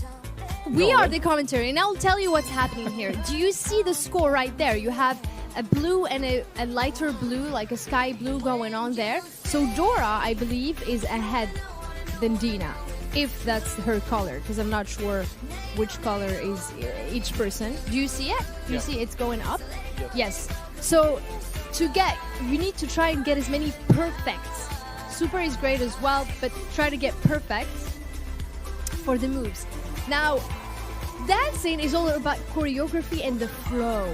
That's what makes someone better than the other dancer. It's how you go from one move to the other. Is it going like smoothly, or we can tell, oh, you finished from this and then you're doing something else completely? Are you stunned? I am. Like I'm actually enjoying this. So right? I get distracted by watching the game itself, but when you start looking at the dancers themselves, you know they're not just imitating the dance moves. They're actually dancing in their own rhythm as well. Yes, that's what makes them good dancers. And look at the score. It's so damn close. Yep, it is. It is really close. But Dora is ahead, I believe. She is ahead. It's quite close though, very, very close. So if Dora misses just one move, Dina can be the one that is ahead. Oof, it's actually really, really close. It is close. It is super close, and they're getting close to the 4th star. I never thought in my life I'm ever going to be commentating or casting on a dancing competition, but this looks epic, honestly. Dude, by the way, in Just Dance, the outfit really matters as well. Because if you're wearing like very baggy clothes, it could be a bit hard for the tracker to track that. I wish you guys could see his moves. Like, okay, all right. What are we doing here? Try to repeat the same You're moves. lucky I'm wired in, guys. Everyone is lucky. I am wired in. I would have torn this place apart. Let's Give me a wireless go! mic. Yeah. Okay, I believe it's this. not over. No, it's not. So I'm guessing Dina's on the right now. So she's in the lead right now. Yes, she is in the lead. Look at that. Okay. Clutch performance. And the 5 stars. Let's go. Dina is still in the head. Games like this are so cool. They're always validating But look you. at They're Dora. like, Now she's perfect. stepping You are up. She's okay. stepping up. Oh my god, it's so intense. Both of them, they're going for the last points. But Dina is ahead. 5 stars. And I think the song is going to end very soon. Any idea where we are, which stage of the competition this is? Because I know that this is getting concluded today. Actually, I'm not sure. But I believe the winner is going to be Dina for this one. At This this is point, so we fun. can't see the score, but good luck, best of luck to both of them. Dora actually has a history in Just Dance. She's pretty known in this. She Okay. participated in so many competitions, and it's definitely someone you should look out for. But I think Dina should win this. I think we're all winners here. We get to watch this, enjoy it. Absolutely. And can I sign up? I want to sign up as well, but we're working, Hakim. Maybe next year? That is 1-1, right? So they're tied now, I'm guessing. They're going to the third one. But I'm not sure who won. The first one was Dora or... So I think the health bar that's on the right is going to show Dina for sure. The winner of that round. Okay, let's hear. Dina! Dina! I Let's told go, you, girl! I Let's told go, let's go, you. let's go! I told you. I like this. The next round. And that was with the comeback. Apparently, it's like very Yeah, hard to actually yeah. make a comeback. Someone has to screw up the rhythm Yeah. or something in the score and all of that. Actually. Nice. That's very cool. And I thought that they were being judged for their dance moves. The game has to register the No, motion. I told you, like, it's the game that actually does. There is no judgment. Yeah, so no judges. So, but these guys are like refs or something like that. Like So have you ever played Just Dance? I have danced. No, Just and I Dance. have just danced. Okay, like in in front the of shower? a camera. Yes. No, it's dangerous to do that in the shower. Okay. And my dance moves are too slippery. All right. So did you actually play Just Dance before or never? Back in the day on the Xbox Kinect. Yeah. So do you remember the point system? Yes, but it didn't really register my moves properly. Yeah, maybe because they weren't proper. Did you think of that? I think my proportions and dimensions were a little different. Okay, apply cold water to self-burn areas. No, I'm just a big guy. Okay. Oh, and that's okay. Why did you assume I needed cold water? So back to how the point Mustafia, system.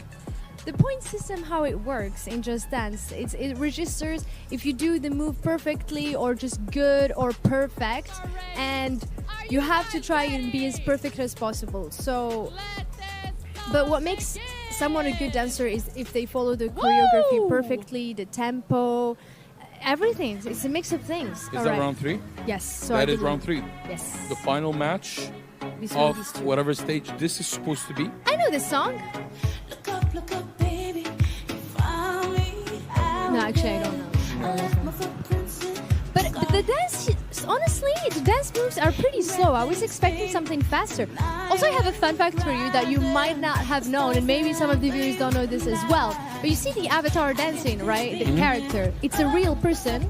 That is, it's actually a real person. But they're like having white powder all over, and it looks like that. But this is a real person dancing, actually. Okay. Yeah. And the white powder is that to blur out their faces and their body and everything, so it looks like a digital avatar maybe. To look like that, but so this is very like hue intense and stuff like that, so you can't see the face, but in real life, of course, you can see the makeup, right? All right, talk to me about the form of the dancers. Who are you vouching for? Who do you like? I know the score is going towards Dina, but who do you like? Okay. Which style do you like more? So in terms of dancing, the outfit actually can win you or make you lose, because we can see Dina legs better, we can see the movement better, we can see the hips when they move, and Kinect actually catches on that sometimes. Okay. But the thing, Dina could be dancing very well, but because she's wearing a baggy pants, it could hinders that actually. Okay. What about the individual style as dancers? Like, can you tell the difference between the two? Yes, absolutely. I think they're very good dancers. I think Dora in this one is performing very, very well, but Dina has the lead because she's doing perfect poses, you know, where Kinect is like, okay, this is perfect, this is perfect. Because, by the way, like your hand, for example, it's supposed to be like this, but you just do it a bit up, it does touch it. The game does touch that this was not 90 degrees. It was, okay. yeah. So even like the exact angle of your Yeah, hand, yeah, and all the everything, movements used to be every perfect. movement, exactly. The speed of the rotation and all of that. Yes, the timing is super important in Just Dance. Okay. See, also, do you notice that one hand is purple and the other one is normal? What's the reason for that? Is that so you can track left from right? So you the remote or the whatever you, I'm not sure if this is the Xbox or Wii or, you know, so you take that, it's Nintendo Switch, so you will take the remote with that hand, with the right. Okay. Are they holding a joystick? They in their are. hand? They are actually. They are. Oh, So really? they are holding something. I can't see from this angle. So it's too far away from us. Or they could be wearing something. My guess, what normally would happen, just like the Kinect, you don't need to be wearing anything in your hand. You can literally just have. Yes. You can calibrate first, like where you stand and everything, and it's quite accurate once Yes. you go in, and then you start. But Yeah, look at but that! I- Oh, she's holding a controller. She is. Nice. This is That not. is so this cool. Is not a Kinect. I love congratulations how to friendly they Dina. are. This is good competition. Yeah, it's very nice sportsmanship, behavior, sportsmanship and sportsmanlike. Sportswomanship. Sportswomanship. Sportswomanship. Does Sure. that exist? And, well, I mean, normally we just say sportsmanship as in humankind. Sportshumanship. Sports humans. Okay, who do you think is gonna win this? Well, I mean, we know the score. So Dina she won the second match. Hey, let's go, Dina. Let's go. Hard luck also to Dora. Keep on I love her exploding. outfit. I love her I don't know if anyone caught that, but never mind. I'm just too smart for. Dora the Explorer, really? Yeah. You truly are A dinosaur. elder. She probably A find me in dinosaur. one of the fossil adventures she was going on an excavation.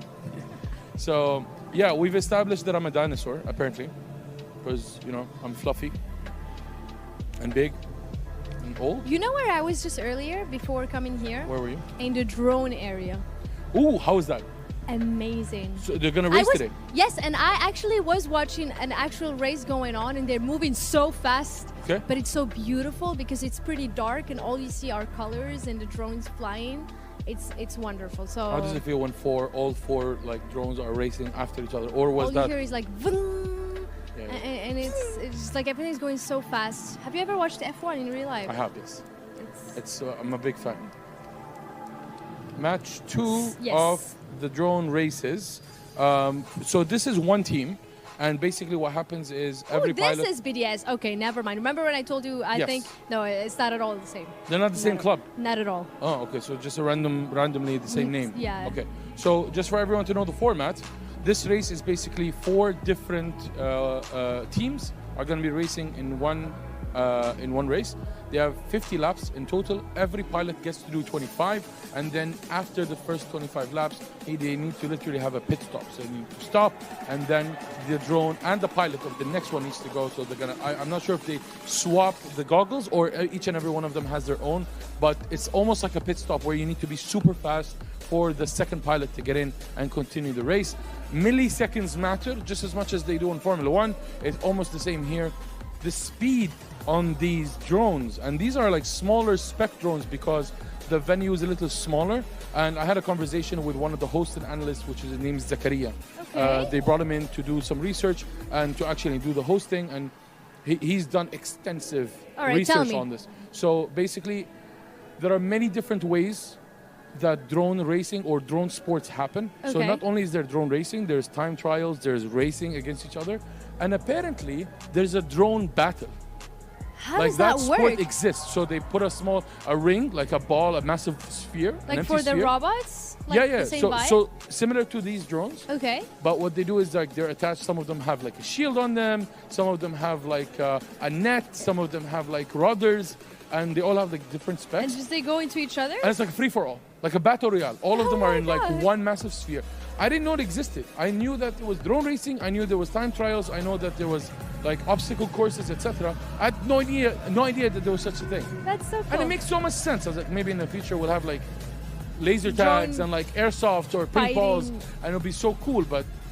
And apparently it's like the drones go against each other, and only the last one standing is the one that wins. The last one. Yeah, standing. the last drone I like standing. that. But how heavy should that? I don't know, man. Just so many things I'm thinking of right now. Yeah. It's like, okay, which drone does it need to have like foam around it so when the drones come to it, they just like get destroyed? Exactly. Now There's you're just thinking so where many we're, yeah. things. So now your imagination starts going Yeah, wild, right? So absolutely. and Is apparently there a that's the thing. drone that could spit water on you so Could be. that I don't know. I know you that get there's a drone that throws destroyed? nets. I know that there are also drones that so it depends on what you attach to the drone. So for example, if something gets stuck in the wiring, for example, what you do is you would send out a drone all the way to like with a flamethrower to Mhm. like burn some cloth that allows it to fall down. So whatever it is that you want to do, and we're looking at the 4 teams that are playing. So we have Flat Out, Heart of America, and we also have Team BDS and yes, Cyclone. BDS and Cyclone. So Yes. Oh, so I think this is their timing, and I believe the fastest was Team BDS. that's in the qualification. In the qualification. Yeah, so that's what that defines the pole position. So who goes first, second, and third, alright. and fourth, and it makes a difference. I'm actually surprised that the difference in time is extremely massive. Normally, it'll be within a second or two, Yeah, maximum. actually. So this happens. Okay, so are these? So I'm not sure if they're on the same team. No, but they're not. They're not. They're not. They're okay. not. So what happens is during the pit stop, you're gonna see the main pilot take off his goggles, and the other pilot needs to immediately jump in, make sure his drone is ready, and then put on these goggles and immediately start. So the Wow. pit stop is just as important as the race itself. It's 25 laps. Don't underestimate how long that is gonna be, but it's gonna be super cool. And we have the commentators. I'm not sure if it's with Zakaria because I don't know. I think Zakaria is covering it in English, but it's gonna be super cool for us to see what these guys have to do, and it's such a beautiful thing to follow. Who do you think is gonna win? Is it the Team BDS because they in qualification they had the lowest time? If the time difference is so high, like there's at least 13 seconds difference between him and the last position. Yeah. There's a very good chance that if they stay consistent, it's gonna give them the advantage because drone racing is not just about speed. It's about speed, dexterity, agility, and precision. But by the way, the qualifications were not the actual drones. It was the game. The So drones- it was yeah, digital. believe it or not, it is almost The 99% same? accurate to what happens in real life. All right, I'm looking forward to see what's gonna happen, who's gonna win, and I think you guys as well. So let's give it to them. Start get away from trouble and settle into this race. Let's just remind you who is what colour. Team BDS will be in the red drone, starting in pole position for this quarterfinal number 2. Team Cyclone will be in the green drone, starting second. Team Heart of America in the blue, they'll be third, and Flat Out will be in the yellow, starting in 4th position at the beginning of this second quarterfinal. The 4 starting pilots are ready on the stage. Their 4 replacements are in the pit boxes with the rest of their team. We are ready for liftoff in the second quarterfinal. Here at Games of the Future in the Phygital drone racing. Here we go, liftoff for quarterfinal number 2. Oh, and a great start and straight into the pole immediately from the Team Heart of America starting driver, which we believe is Amari, getting off to a very quick start, but straight into the pole. Off they go as they qualified here in this quarterfinal. Yeah, it wasn't initially the best of starts actually from Team BDS. We're slightly slow to the reaction times getting underway, and I have to say very impressed from Team Cyclone as well, following them in tow. We've got the opening couple of laps into the book, so on to lap 2, of course, a 50. Flat Out though, definitely not a flat out start from them. As far as starting pilots is concerned, we think Yuki is starting for BDS, the World Games champion from just a few months ago. We think for Team Cyclone that Minjay is starting, bronze medalist at the World Games, by the way, along with Drones Champions League and all sorts of other things. Team Heart of America, as I say, Amari, I think, is starting there, and Burkan starting for Flat Out. It's still as they qualified, as things stand, but Team Heart of America not too far away from that top 2, who race away from the rest of the field after 2 laps. Yeah, I have to say, really impressive with Team Cyclone. At the moment, of course, Minjay Kim at the sticks, the reigning reigning FIA Drone Racing World Champion and, of course, the Junior Champion of 2023 as well. He's looking incredibly strong at the sticks of that one, managing the pace really nicely as the pair of them chase each other through onto what will be the 5th lap of 50. But don't count out Team Heart of America, especially when we get to that pit stop phase. They're not too far away at the moment. You can see the gaps there, 2.4 seconds away from BDS, or Team Heart of America at the moment, so really not very far away at all from that top spot. Don't forget, in these quarterfinals, you only need to be in the top 2 to go into the semi-finals coming up tomorrow. Yeah, exactly, and of course, it doesn't matter which way round you are. Realistically, it's probably going to sort itself out that both semi-finals are relatively equal. Of course, I probably wouldn't want to be going against Tech Drone League, of course, our winners of the opening one, but realistically, first or second in this race doesn't make a huge amount of difference, as I believe a change for the lead Team Cyclone to be able to find their way through. In fact, actually, no, already putting a lap, I think, onto Flat Out are our 2 leaders. They're putting... is that your colourblind? Yeah, probably. It's actually genuinely. I've just realised these colours aren't good for you at all. Absolutely not. No, that's not very Well, the helpful. green and the yellow aren't, anyway. Yeah, well, yeah, you can tell red, obviously. Here we go. Oh, over the top and trying into the snake eyes, diving down the inside and through. Team BDS straight through lapping the flat out yellow drone there, as you can see. Team Cyclone also will try and put a lap on them as well in a couple of moments' time.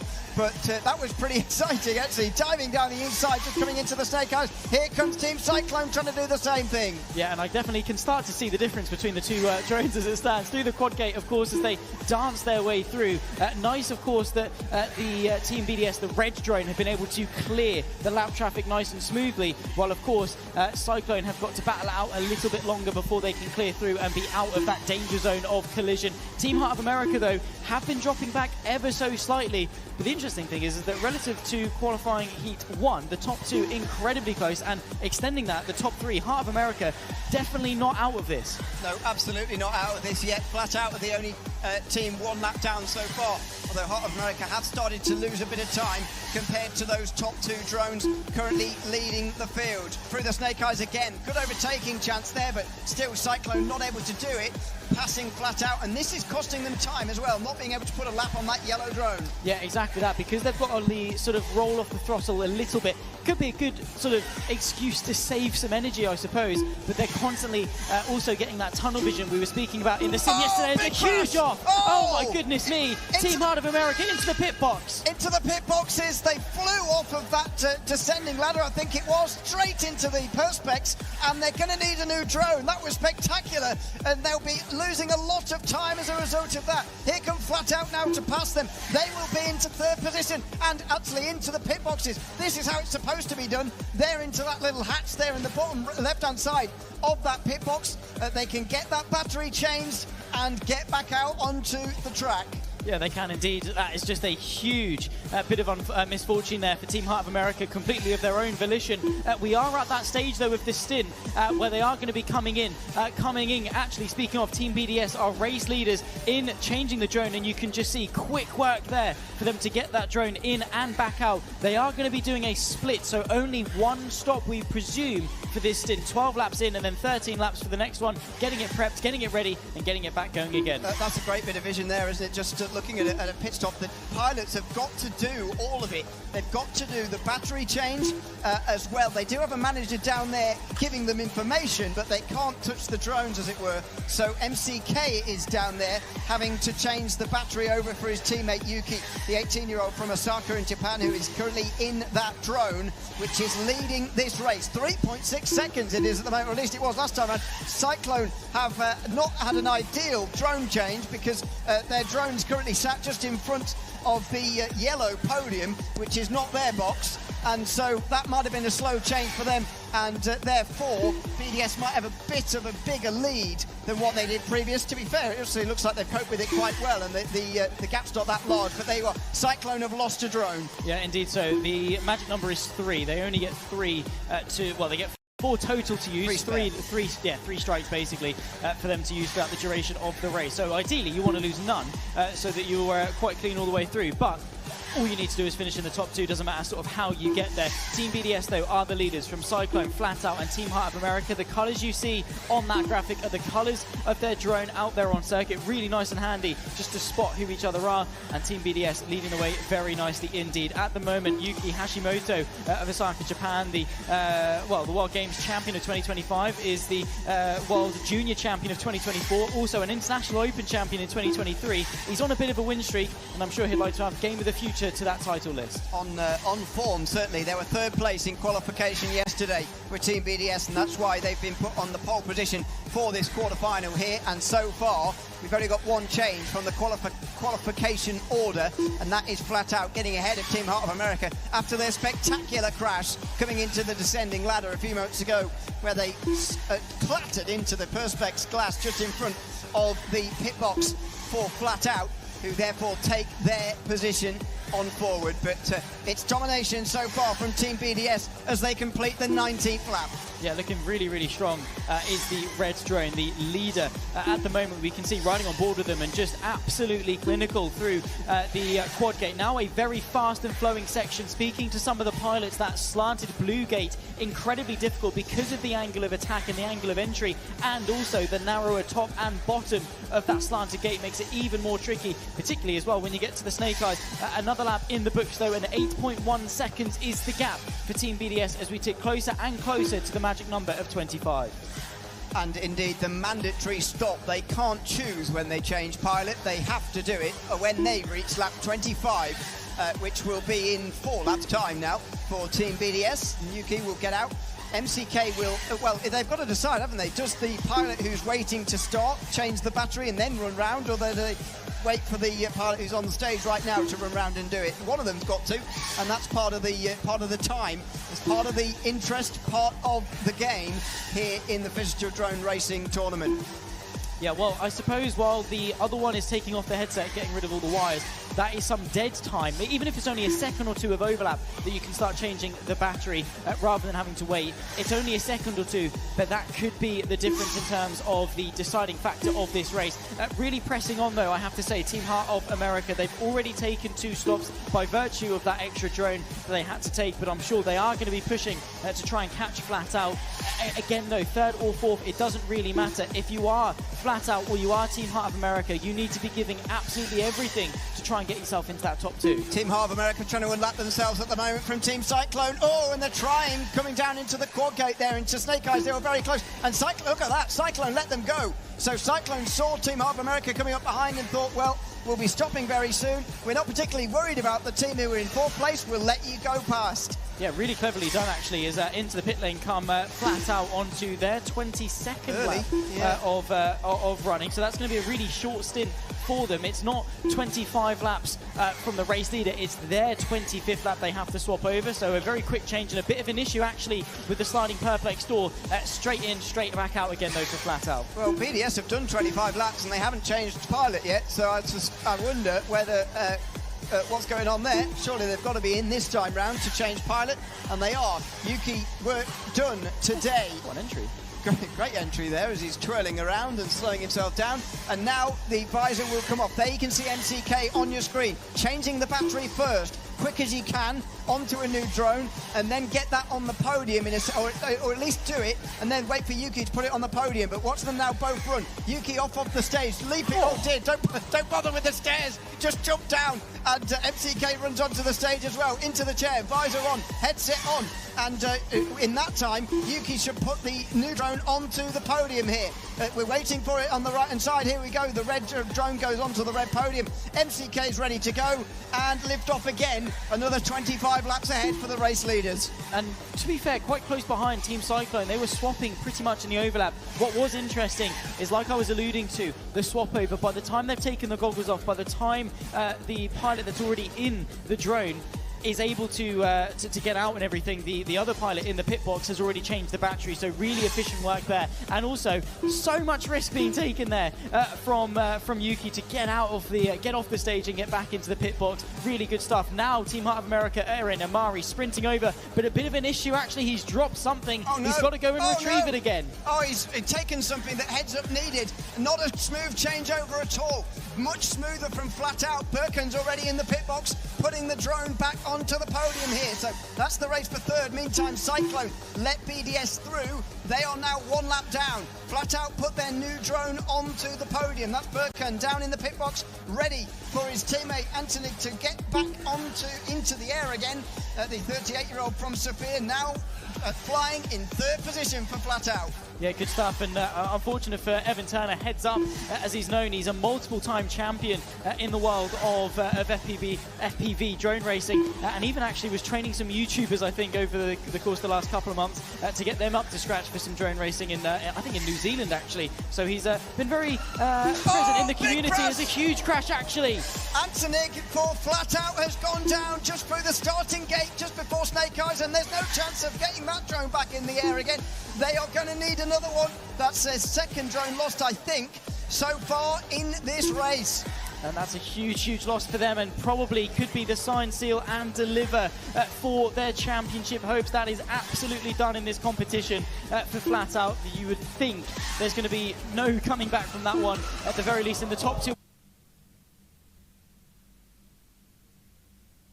So Team Heart of America have got a big chance now, because the second place drone is on the ground and it can't get back up again. That's the second drone lost for Team Cyclone. There go Team Heart of America, past them once. They've got to go past them again though, if they want to get in front. Cyclone getting another drone ready here, back in their pit box. That'll be his teammate there getting the drone back onto the podium again. That'll be Minjay, as Prop is now flying that drone. Cyclone still not back in here. Team Heart of America are coming round. They're going to come through another lap.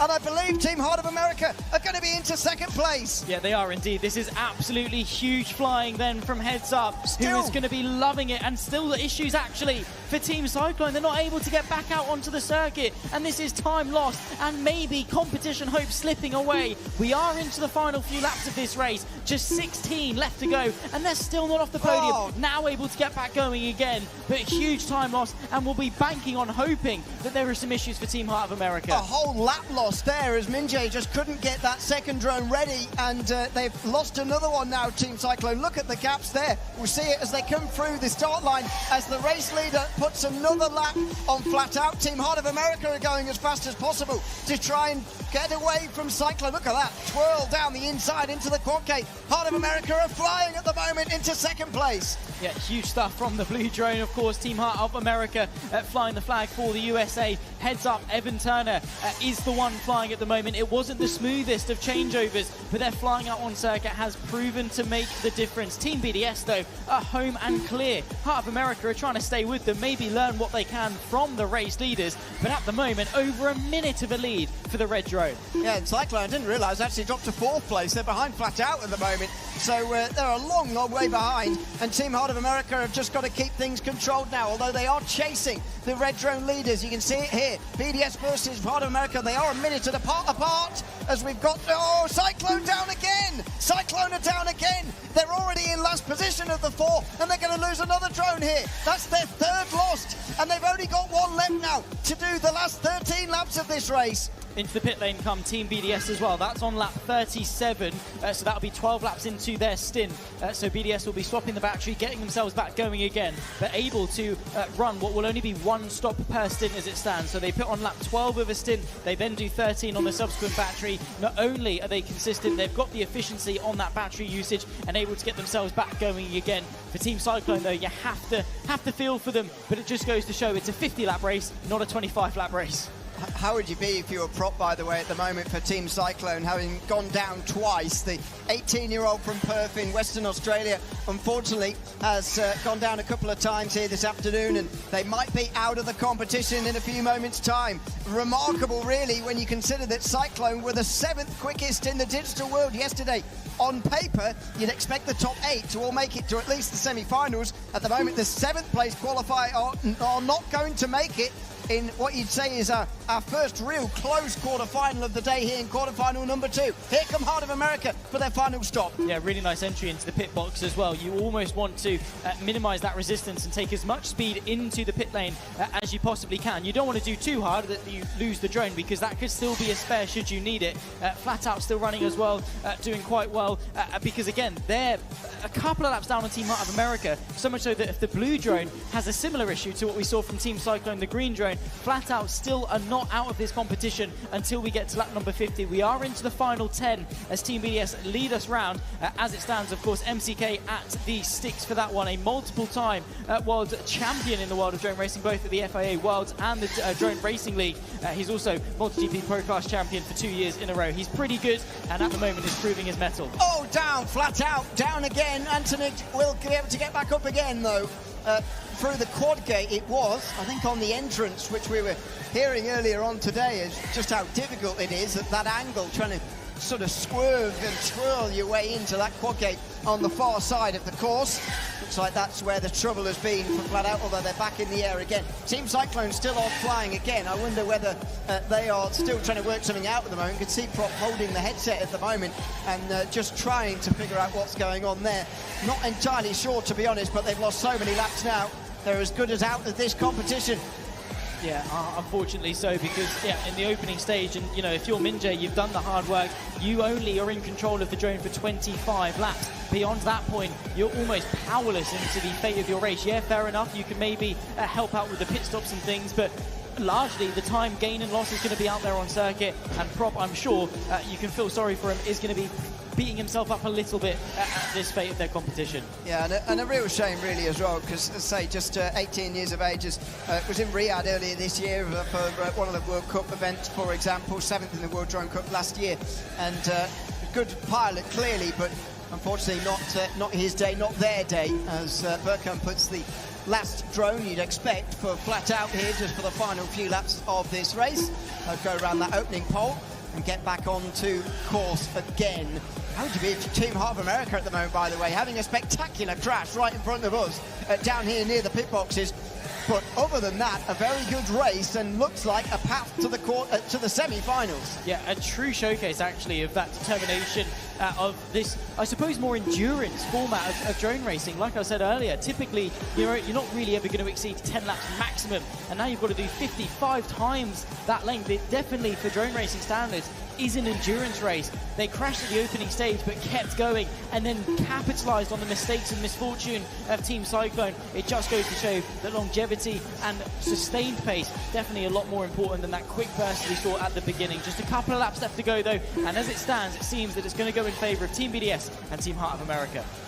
On to 49 laps complete now for BDS, I believe, as they go over the line there. So just one more remaining. Yuki got them off to a brilliant start. The World Games champion from just a few months ago, handing over to MCK, who is now working around the back end of the course, into the ascending ladder, now the descending ladder, and into the final turn. 50 laps should be complete, and BDS will be through into the semi-finals tomorrow.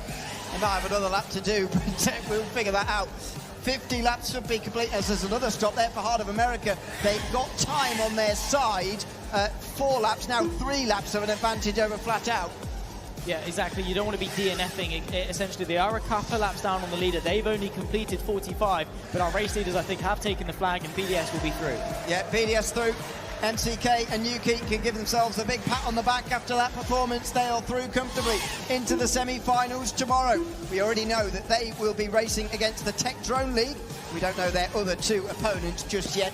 Those to come in quarter-final 3 and 4. In the blue drone, Team Heart of America, who've just got 4 more laps to complete, including the one they're on at the moment. Flat out, chasing them in the yellow drone just behind them, although they are 3 laps down at this stage. Yeah, it's going to be a difficult ask. Team Cyclone, I think, are down and completely out of this one. And realistically, they were down and out, I think, about 15 laps or so ago. Team Heart of America came in, like I said, better to come in, change, use that time, use that battery that you've got, because, of course, it does reset for the semis tomorrow. Might as well use it rather than risking a DNF for running out of battery. That would be the most embarrassing way of losing a race, and right now all they've got to do is cruise to 50 laps. Flat out in again, by the way, so yeah, it really is just about cruising to 50 laps now for Team Heart of America. And heads up, who is their final pilot, 2-time Drone Racing League champion in his extensive career of flying, not just drones, by the way. He's been flying to learning to fly some bigger machines in his lifetime, the last 5-6 years or so. Just a lap or two to go now before the 50 laps complete. Flat Out getting their final drone back onto the podium. Their only hope is that the Heart of America go down at this stage, but it doesn't look likely as they cross the line again. That should be 50 laps complete. They'll carry on to get to the pit box, but Team Heart of America should be joining Team BDS in that semi-final tomorrow. And you have to say a huge congratulations to Heads Up and to Amari.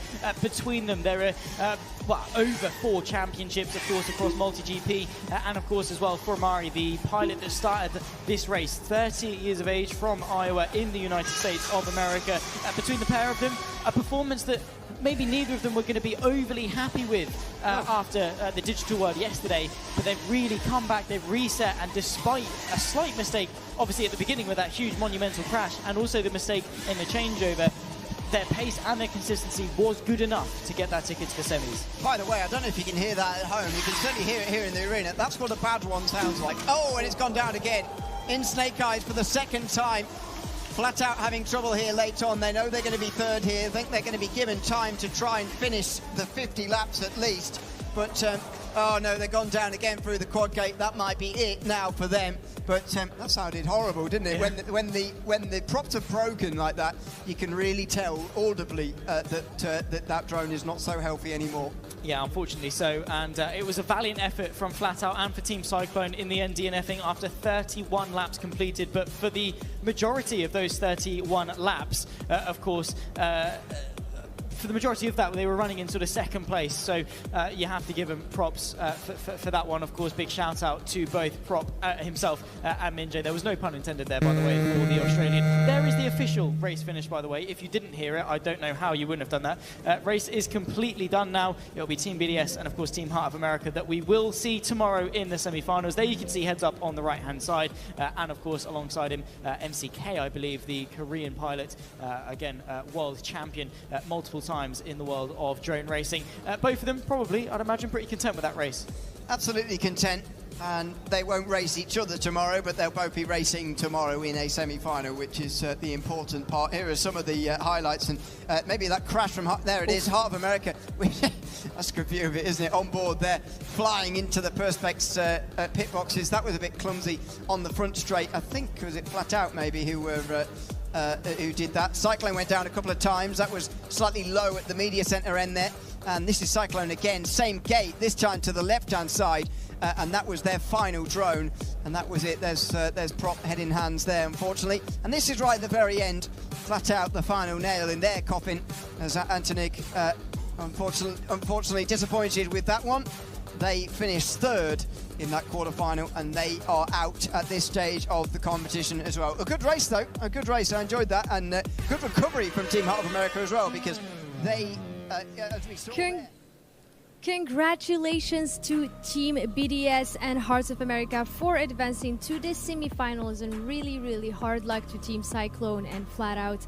I feel pretty bad for them, honestly, but on the other hand, we have the robots here. I believe they were enjoying the show as well, looking at the cute drones, but I feel AKA the birds. Yeah, pigeons. the birds. Spy pigeons. The spy pigeons. So, unfortunately, what happened this game is that Team Cyclone, even though they had a good start, but they lost all their drones. So they were falling behind in the qualifiers, and that's what made them start last. The score was already pretty high from the start, but they couldn't stay consistent. They needed to take risks, and that's probably why they crashed a few more times than they wanted to.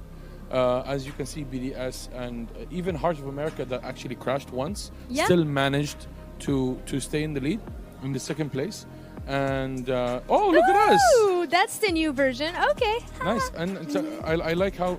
So is there a difference between the two? Is there a color difference? I'm just voice acting my robot. I am the pink/purple one. Is that really? Yes, then I'm in the blue one.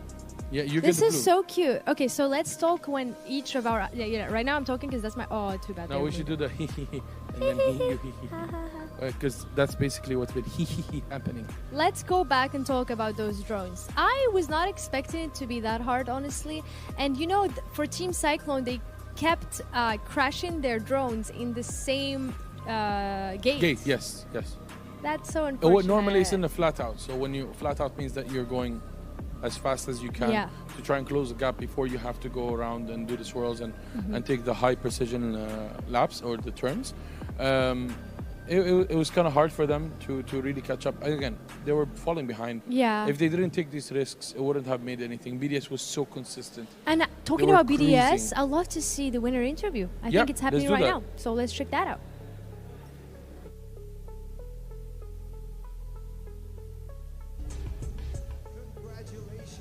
To you, and I just want to know a few things, if you don't mind. What does it feel like to be a winner today at Games of the Future 2025? This is the second game of the day, drone racing, and you're a drone racing athlete. What does it feel like to win? Well, I feel just really happy actually. The day that actually we did. Also, there's really like a big competition as well. So, actually like before the race, I was kind of a little bit nervous, but we did our best. So yeah, I'm really happy about it. Putting your nerves aside to be a winner, it's definitely very difficult, but it seems like you really did a great job. What would be your next, strategy for the next race? Do you have anything in mind? Are you just going to focus on pushing through the day, or do you feel like you need to come up with a completely different strategy for the next race? I mean, we will just do exactly the same as what we did right now for next race, for next race. So we will just do like the same as we did, because it's the best way to win, Rinse and repeat, and that's what a winner does. Team BDS is on its way to win every single game, and that's what they're trying to do today. So we got nothing but winners in here. Who do you think deserves the win?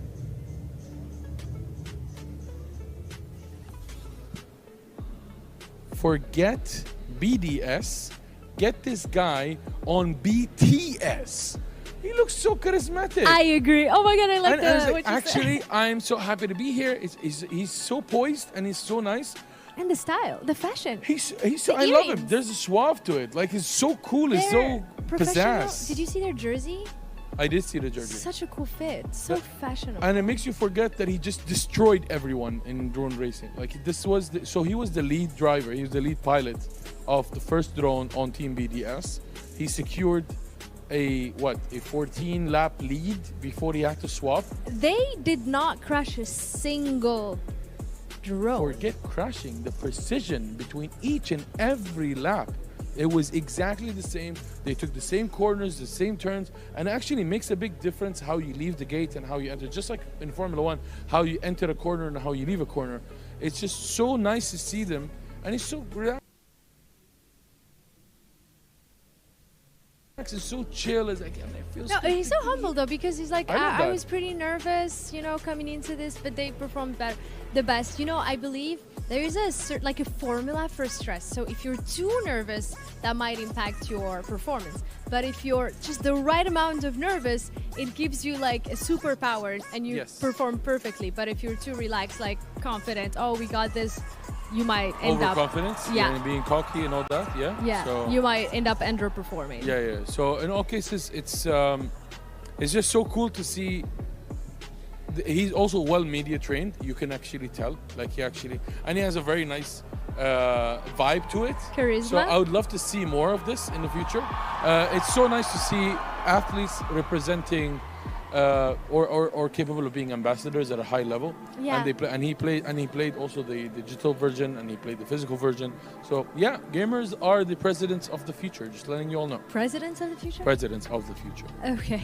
Presidents. Okay, sure. But you guys, next time there's a president you're gonna vote for, you're gonna ask him, are you challenger in league or immortal? I think let's check out the Phygital Dancing Losers Round 2. I believe it's just about to start. So Dina qualified, and now we're gonna have Ilya versus Dion. Dion. Celine Dion. That's a Dion, baby. Dion? Because it's ride or Dion. See what I did? Oh my goodness. What? Honestly, you should be a rapper. You should be a rapper. I should be a rapper. Yes. I have rap burgers. I love this sandwiches. outfit. I love this. Is this like a Japanese song? What? It's gonna be Appleton, isn't it? Chihuahua. at the guy. What is happening? What is happening? This is so cute. I knew it's Japanese.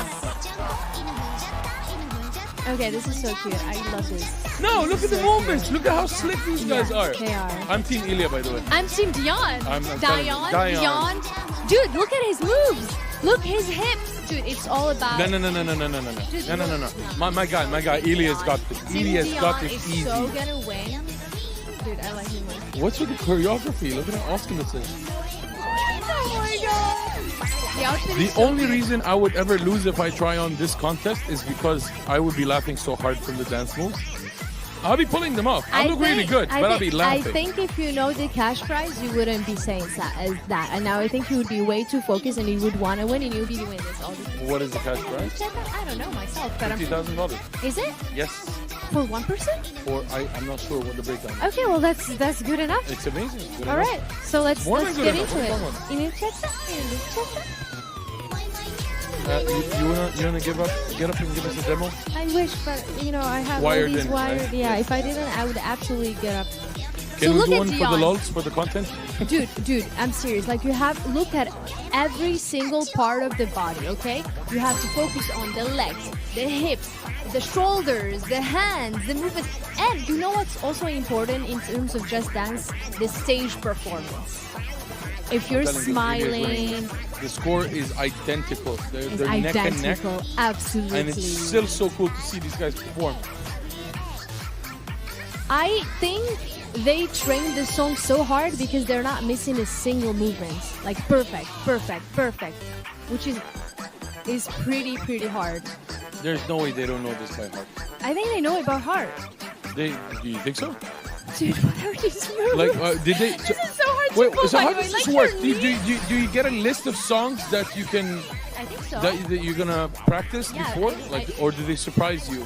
I believe that there is a set of songs that you train and you don't like one random songs will be. Look, it's almost over. It's almost over.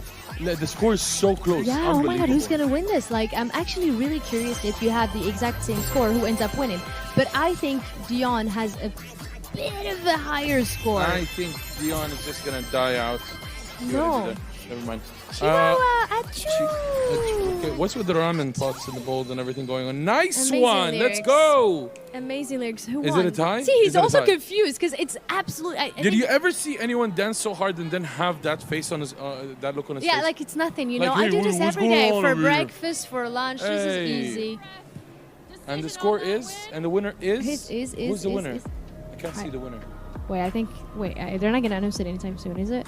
Well, I mean, the score is right there. I just can't see. Where? Where is the score? 1-3-3-1-3. Who is the panda? Who is the panda? Is it Dion? Well, obviously the panda wins at all time. Congratulations to the winner of that round, Dion! Dion! I told you! Okay, good. Congratulations. I don't know why I was vouching against you. I was vouching for Ilya, but it's good to see. Look Beautiful at you. performance from both of them, though. It was identical. The score was right there. Crazy. I mean, the game probably just flipped a coin and was like, you take it. I think we're gonna see them dance again because, as we mentioned, this is Check out best the pause. of Check out the three. pause. He's in character already. Yeah, I love it. I love to see this. Which song is this? Is it gonna be similar? No. Oh, we seen this before. Okay, so I think, so it's a yeah, set song. Okay, yeah. fine. So there's a set playlist that they train really hard. Look up, baby. Look up, baby. Okay, give us the karaoke. Yeah, you wanna start karaoke? If I knew the song, I'll jump in. Me but- too. Honestly, I don't know this.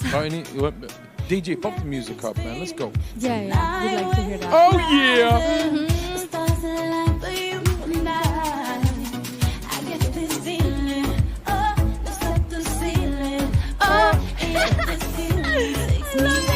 Dude, their moves are perfect. Again, no, but this time we have Ilya. Ilya's making a comeback. Ilya. Ilya with the comeback. Ilya is currently on top, but maybe for not too long. We'll see. You have to keep watching. Look at the moves. Look at the dance. This one feels easier than the other one. The other one, they had to go down on their knees, and it's Let's not pretty talk tough. about anything easy. The only reason that song was a bit powerful is because there was a pug in the middle or something like that. What? No, the other one was hard. Was it a chihuahua? It was a chihuahua. The song is about It a wasn't chihuahua. a chihuahua. Was it a chihuahua? It was a chihuahua. It didn't look like a chihuahua.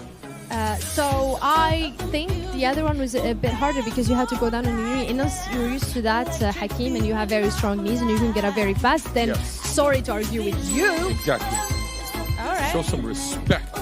Know your place. I think you should show that to everyone here. Like No, live. I like show my us, knees. I wanna- show us the moves. No, I need my knees tomorrow and after. I have work. I need to come back in. Yeah. We can figure it out. All right. Love the moves. Let's go, Dion. Let's go, Ilya. Keep on serving. Perfect. Ilya is still in the lead. Ilya is still in the lead. Do not let this slip, Ilya. Come on. I want Ilya to win because I want to see them dance again. Because this is a best of 3. So if Ilya wins, it's going to be 1-1 and we get to see a third song. Skyline high above, we leave the world behind. I'm brighter. I don't know those. It's so. What are we doing? Yeah. Can you hear the crowd? Can you hear the crowd? Yes, I can absolutely hear the crowd. It's so loud. We are at least 40 or 50 or 60 meters away from them. And we can hear them as if they're inside the studio. I don't know if the mic is catching that. Probably a good thing it's not. Ilya is going to win this. The vibe is this. just insane. Ilya is going to so win this actually, which is making me very happy because we're going to see another game between these two. Cool. No, actually, we can't see the score right now because Ilya. No, it was. I saw it. Yeah, but he can easily die on. Could easily catch up to him. True, but it's just been perfect. Let's go, perfect. You're all perfect. Ah, love it. Yeah, I think he won. It's a 1-1. Come on, let's Yeah. go. Let's go. It is a 1-1. Wait. The Panda's number 2. Yeah, it is a 1-1. Let's go. We're going to game 3. Oh, so I think because last song they absolutely had the same identical score, and then the judges be like, okay, this one wins. The game The pick. winner of Really? Yeah, so the Panda was in the first one. Okay, I'm not sure how the game actually selects, like if the score is tied, but it's pretty much impossible to be exactly the same. Like there I must don't be know. like 1 point difference or something, like half a millisecond But there slower or wasn't, by the faster. way. I don't know how it chooses. I don't Well, know. it shows. Look at this amazing waterfall. Is that virtual? In the virtual? Oh wait, Was even that the okay. it's the same song. It's the Chihuahua song, which is great for us because now we can sing it because we know what it sounds like, right? Nice. What we're gonna sing the Chihuahua song? Yeah, You're singing Chihuahua. Chihuahua song. Yeah. I want. Can we get the music louder? Let's go. Chihuahua. Oh, you're really doing this one. Absolutely. All right. I'll Inujunjata, inujunjata, inujunjata, pechanko, inujunjata, inujunjata, inujunjata, inujunjata. I'm not sure which language this is. You're doing good. You're doing. Keep going. Okay. Inujunjata, inujunjata, inujunjata. Moe, moe, nya.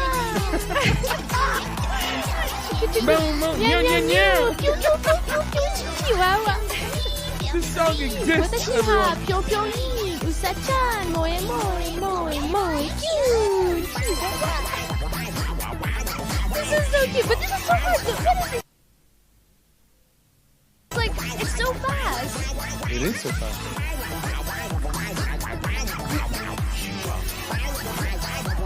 Nice. Absolutely. Mr. Daniel and Val. What do you think the lyrics mean? I don't care. It's in Yun just dance, Yun just. Yani, honestly, is that your concern? What is the message behind this? Oh, sorry. What lesson are we learning so far? Moi Moinia? Moi is like cute. You know, Alright, talk about the dancers. Tell me, who you vouching for this time? I'm going with Val on my left. Absolutely that we have grown-up men dancing to this. This is beautiful. I love this. I'm going for Daniel, by the way. Yeah. I got Val, my boy. Right? I think he's moving at, like the thing I was talking about, the flow. I think he has the flow where between each dance movement, it feels natural, you know? Honestly, Val's movements are a lot bigger. What does that mean? What do you mean a lot bigger? Wider. As in, like, he's moving his limbs to the further side. Okay. When you see Daniel is like preserving his energy and he's like keeping it close. Like his movements are tight. Yeah, which means that they're more precise. Not necessarily. It's just not a precise song. Dude, this is a dude, 2 hour this is, song. dude, by the way, this movement is insanely hard, dude. Okay, looks good though. Do you know how hard this is? Let's go one more time. My God, my heart. Yeah, so Daniil's form is a lot better actually. Right? Yeah, and the score is showing that right now, but the score is getting very, very close. Yep.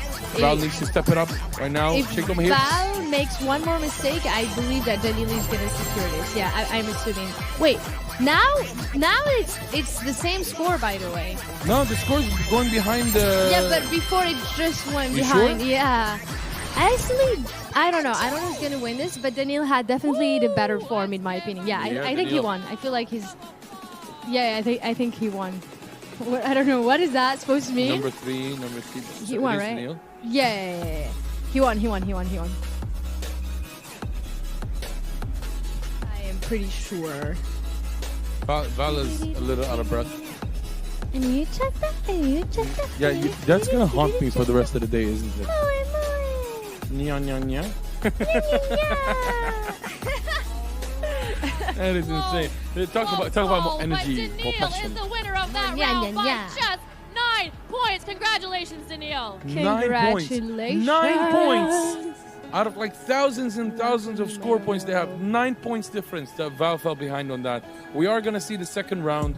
I believe I would love to yes. understand from the producer how it works. Is it really a best of 3 and the third one is like the tiebreaker, or because the ones before we didn't see Dion Yeah. and Ilya play the third match. I'm guessing. So they're playing the exact same song. Oh wait, there might be a theory here. Maybe What's both the of them scored exactly the same, so the score was 1-1 just by the first dance. You know what? It And makes then so yeah, much and then sense the what second you're dance went to saying. Dion and he won Absolutely. it. It That makes could be the so case. much sense. Yeah. Probably. So we will know this from this song. If they score the exact same, we True. will make that True. assumption. Yeah, But yeah, if they don't, then okay, it goes for whoever Yeah. wins. There's a third bar on the left. I'm guessing there's a third player for spectator reasons. Where is the third? Oh. Yeah. So they do that sometimes. Oh, like I in, didn't in normal notice games, you that. put like Right. a spectator or something like that to join the game. Yep. But still, so the reason they're doing this probably is so that the one in the middle keeps the, so you can actually see like Daniil on the right and Val on the left. Dude, Daniil has such a good form. Look at him. Look at his moves. That is true. I think Val is at a disadvantage with his jacket. It's like a lot of movements and you're not really seeing the hips move too much. True. I didn't think there will be a day where I'll talk about a man's hips as he dances, but never mind. We're here today in the Games of the Future. Anything can happen in this lifetime. You just Anything can gotta happen be in this ready lifetime. for it, enjoy it, and yeah. All right, just own it. Move the hips, boys. Move the hips. Hips never lie. Hips don't lie. Hips don't lie. I'm genuinely amazed Lift that up the ceiling. I'm genuinely amazed that this character is actually a real person. in Right? White powder. So guys, I just showed Hakim what it actually looks like, and he was like, "Wow, this is so cool." So it's like a few hours of makeup, like to powder your face It's and few- whole body white, and still Yeah. actually do the dances. Yeah, It's so cool. and it's so impressive because look how perfect their movements are. Like you have to master the choreography. Yeah. And if I believe it's not edited. Like By you the way, have everyone's going crazy on Daniil. Look at him. He's I know. tearing that thing up, honestly. Absolutely. And so when they're recording this, you cannot make a single mistake because it's one shot. It's not edited, like, you know what I mean? Yes. So imagine like you do in perfect choreography, but in the end you make a mistake. You have to do it again. You have to do it again And do it until again. it's perfect. Nice. That is awesome. That is. Look at the passion, huh? Look at Daniil's the. stage presence. He's a Oh, dancer wait, by heart. Val is in the lead. What Let's go, baby! happened? Yeah, you can keep your passion and whatever it is that you were about to say. My boy, let's go, Val. I am cheering for Val for this one, so we can make sure if our theory is correct, Hakim here. True. We do want True, Val but, to well, win. I mean, this. you are a Danny fan. I'm not gonna. Don't deny that. Yeah, I think I mean, his so am I. stage presence is better than Val, but it does not make Val not good for this. He's dancing amazing as well. He knows the choreography by heart, and it looks like he's gonna win this one after all. That does look cool, honestly. This is very enjoyable. Bravo! Clap, clap, Bravo! clap, clap. Wish I could clap. Like, yeah, exactly. Yeah, that's how we do it. When you have one hand to use, you can stamp your fingers. Okay, let's see who won. It is my Val. boy! Val, right? Yes. That- I Dude, think- with like 100 I'm points, no? guessing that's no, his no, avatar. no. Like, Yeah, 100. No, more than 200 points. 140. If it's like 13,000, yeah, 140. that's around 200 points. Is Valerie. Valerie? Valerie. I thought it was Val. Which Well, I mean- means it's anyone's game. The third round. Yeah, will so yeah, our theory, your theory is correct. You gotta take all the credits for that. No, Good job. I'm very happy you believed in it and you bought into it as well. Yeah, well, But yeah, I it was made right. sense. Ooh, so now I'm excited to see a different song. We're gonna see a completely new song now, Hakim. Yes. No, did we see a game round 3 in the first saw one? Chihuahua. No, we saw Chihuahua and this one. That's it. We didn't see. Did we see? Really? Did we see this? No, I think we before? saw this one. Yeah, you're right. This was the first one we ever seen, right? Yes. No. Yeah. wait, Yes. no, Yes. I'm Yes. Yes. confused. Yes. No, Yes. the yes. first This thing we was the covered was first- the second match. But it was this song. Come a little closer, so I can whisper things in the dark and tell you everything I need from you. Crash course on losing viewers and followers, ladies and gentlemen. Follow us. Let's go. Go, Momo. I hope, I have a feeling that many of the people watching are actually dancing right now. Because how can you see this and just sit and watch this? sipping some coffee. I want to get up and dance as well. This is so exciting. When you say you wanna know if it's true. Now you know I'm gonna be with you. So let it go, it's alright. I'm so glad they don't have the camera on us. I'm just glad. No. This one is pretty tough though, because you gotta move your legs. Honestly, nothing- Oh wait, nothing now like the camera. Chihuahua. Okay, no, it has on us. That's us dancing, you guys. Hey. Yep. Let's go, butts. Let's go, butts. Let's go, butt. Okay, let's go, butts. Let's keep boat. Where's This is so beautiful. What did we call our boss yesterday? Pots and pans. Peter, Steve, Peter and Pan. Steve. Momo and Mo. Momo and Mo and Mo. You know what? That's me, you, Kush, and Normal. Let's go. I like this. I like this. That's the only time all four of us will ever get along. That is the truth. That is the 100% Music brings truth. everyone and their mother together. No, keep singing. They're listening. I forgot the song, but yeah, I believe it down in the dark. Something about the dark. Just keep dancing. You wanna know if it's true. Now you know I'm gonna be with you. So let it go, 'cause it's alright in the night. Ooh. Oh shit! We have the camera on. We're just behaving here in the studio. So Val is currently winning against Daniil. Looks like he has this so much. Valerie But is look my at boy. his moves now. Dude, this one is pretty hard, really. That's one. There's a twirl. By the way, these points are super important when they're golden. By the way, that's how Val got the lead. Yeah. So he hit a combo, and then he jumped So he up. also, this time he's stealing the lead. Yeah, baby. You wanna know if it's true. Now you know I'm gonna be with you. So let it go. This is so cool. Sing it, Momo. Alright. In the night, say you wanna know if it's true. Now you know I'm gonna be with you. Unchain me. We're supposed to watch the video. We should be doing this live, aren't we? We should be over there right now doing this.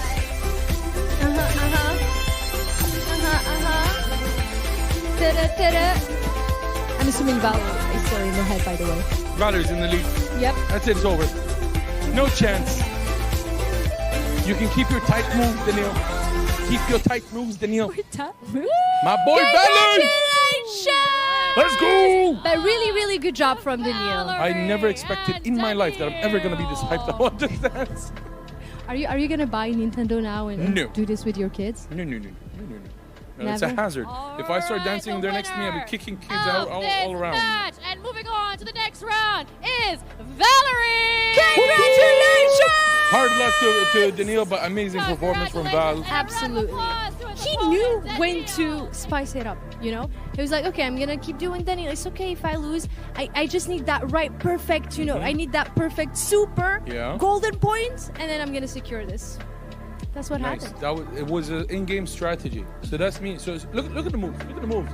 Look at the moves. The Everyone robots have else some just looks- pretty good Everyone moves. else just looks like they're relaxed, like they're just having fun. Like I'm right there, getting paid for this. Do you think if Dancing we sing like to my the life depends on robots, it. do you think if we sing to the robots, they'll dance even faster? Can you do that? Maybe we should beatbox. No. Stop. Whatever you do, stop it. Okay, you're not. Take a deep breath. Start it one more time. No. It's okay. I'm sorry. Okay, you can beatbox. It's fine. Oh my God. Sorry about that. Go ahead. I am. Do you still want to beatbox? Sad. Do you feel like beatboxing? No, I feel like watching basketball. Is that what you feel when you feel sad? You want Yeah. something to cheer you up? Yeah. Me too. Really? Yeah. Oh my God. Let's watch some basketball. Let's go. Oh, Yeah. we are actually in the final stages of basketball. I'll give everyone an update on the brackets very So soon. is your team, your favorite team that you were betting on, made Adira it All this Stars. far? I don't know. I don't know if they played yet because I I would saw love to Astana. We saw see. Astana. Yep. That's And- the team I was cheering And for. that is the team that won, actually. Elegant logo. Okay. They won their match, and Mhm. they did an amazing job. I am very excited to see if Adira All Stars is going to play. If they haven't played, producer, please let me know, Mr. Producer. Yeah, if we Please let can me get know. the bracket, see That is the game. what That happened is the game so we need far. to see. Those are going to be the winners. I don't know if Astana is really going to be in the finals against them or has a chance against them, but if it was, it'll be a good matchup. Astana has a small big man mix-up, and while we're talking about basketball, obviously the most easy thing and simple thing for us to show you is everything except basketball. So we're showing you some drone racing and Can also I what's say happening with the something? Phygital shooters. I think this is one of my favorite events of all time. 100%. Because so many things are happening at the same time. Like, you can never get bored. Whether you're from home or here in Phygital Games of the Future, Abu Dhabi, in the National Exhibition Center, you can never get bored. You're bored from watching the drones race? Okay, great. Next hole has CS. You're bored from CS? Great. Next hole has Just Dance. Yep. So there is always something that you will probably gonna like out Yep, of and if all the traditional games sports, happening. if traditional sports is anything that you're no longer enjoying, there's battle robots. It's Battle amazing. robots, literally robots being thrown around like they weigh 5 kilos. Each and every one of them is at least 110 kilos, smashing glasses, breaking the cages. Everything is going absolutely crazy, and we are loving every second of it. As we say that, the drone racing is still ongoing. We talked a bit about it, but we're also just giving everyone an update on what's happening right now.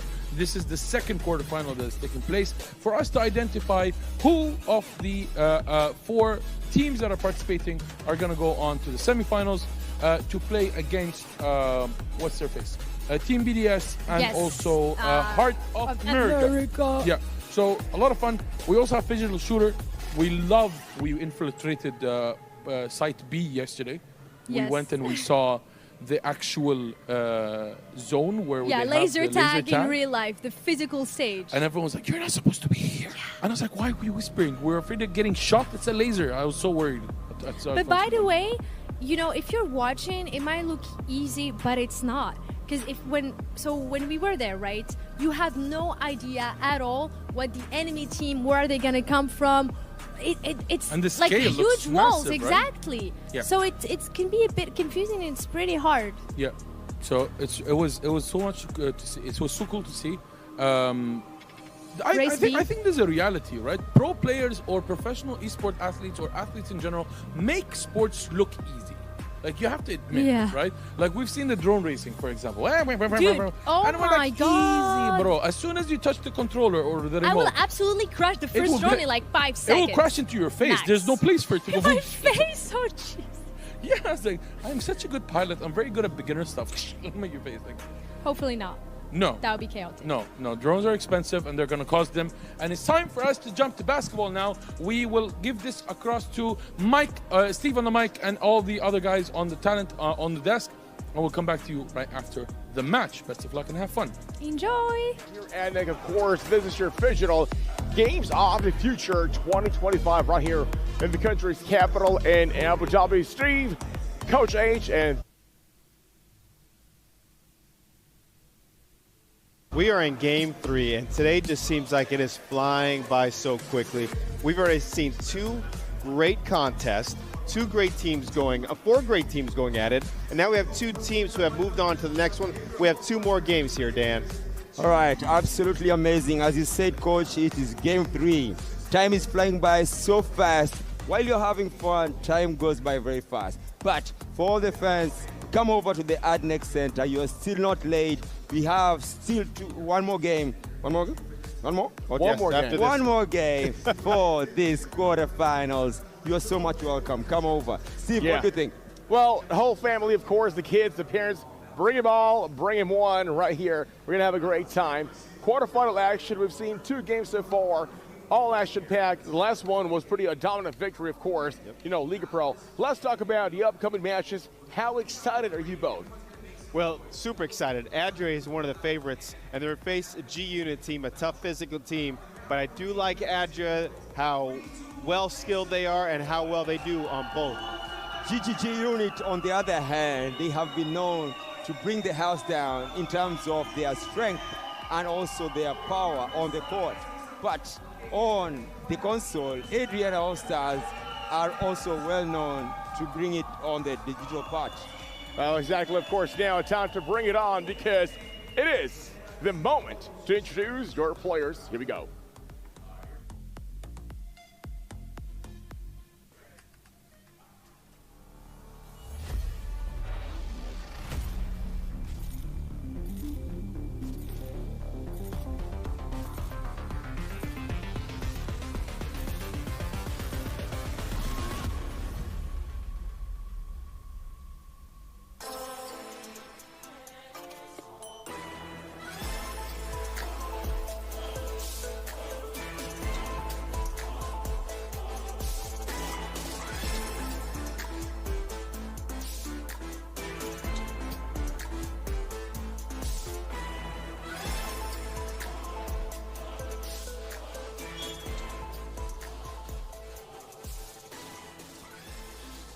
All right, fans, let's meet the first team for this matchup. Give it up for the Adria All-Stars.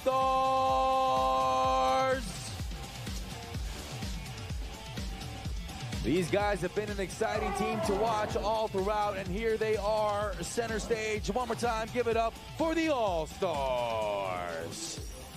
Thank you so much, gentlemen.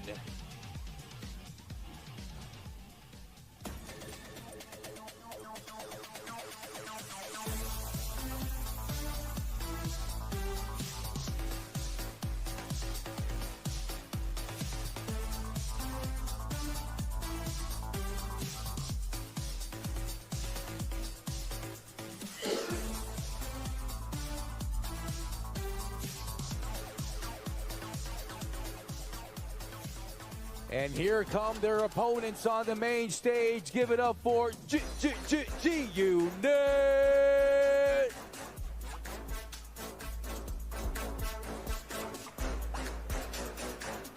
There they are on the main stage, looking to take on the All-Stars. One more time, give it up for G-Unit. And there you have it, of course. Your both teams now introduced. You've got your Adria All-Stars versus G, or which will say G-Unit. What are your thoughts, guys? I tell you, we're going to go into the actual gameplay here, Dan. And when we're looking at it, I know we talked a little bit before of how good both teams are, but what do you see is going to happen in this part of the digital? All right, one player from Adria Stars all stood out, actually. As you can see from the previous games, they have been known to dominate on part of the two-point goal in the physical. And also on the digital, they really dominated on the one-point goal. Let's see if today they can be able to dominate as quick as possible. There's a very big margin between their average Phygital score, 38 to 25. Are they going to close that gap? Well, we're going to find it, of course. Now let's take a look at our Adria All-Stars closer. Let's see what's very special about his team, because as we know, they're known to dominate their opponents, Coach. Yeah, Adria is very, very good on the basketball court and on the digital side. And we always talk about how the digital side is so important because that gives you an opportunity. Now, in round one, they had a great victory. They showed all the different things that they could do, from the outside shooting to going on the inside, especially on the court, and of course they had dominated digitally. Now, when we go take a look at them, they have to go ahead and be the strong one right from the beginning so they can get a big lead over G-Unit.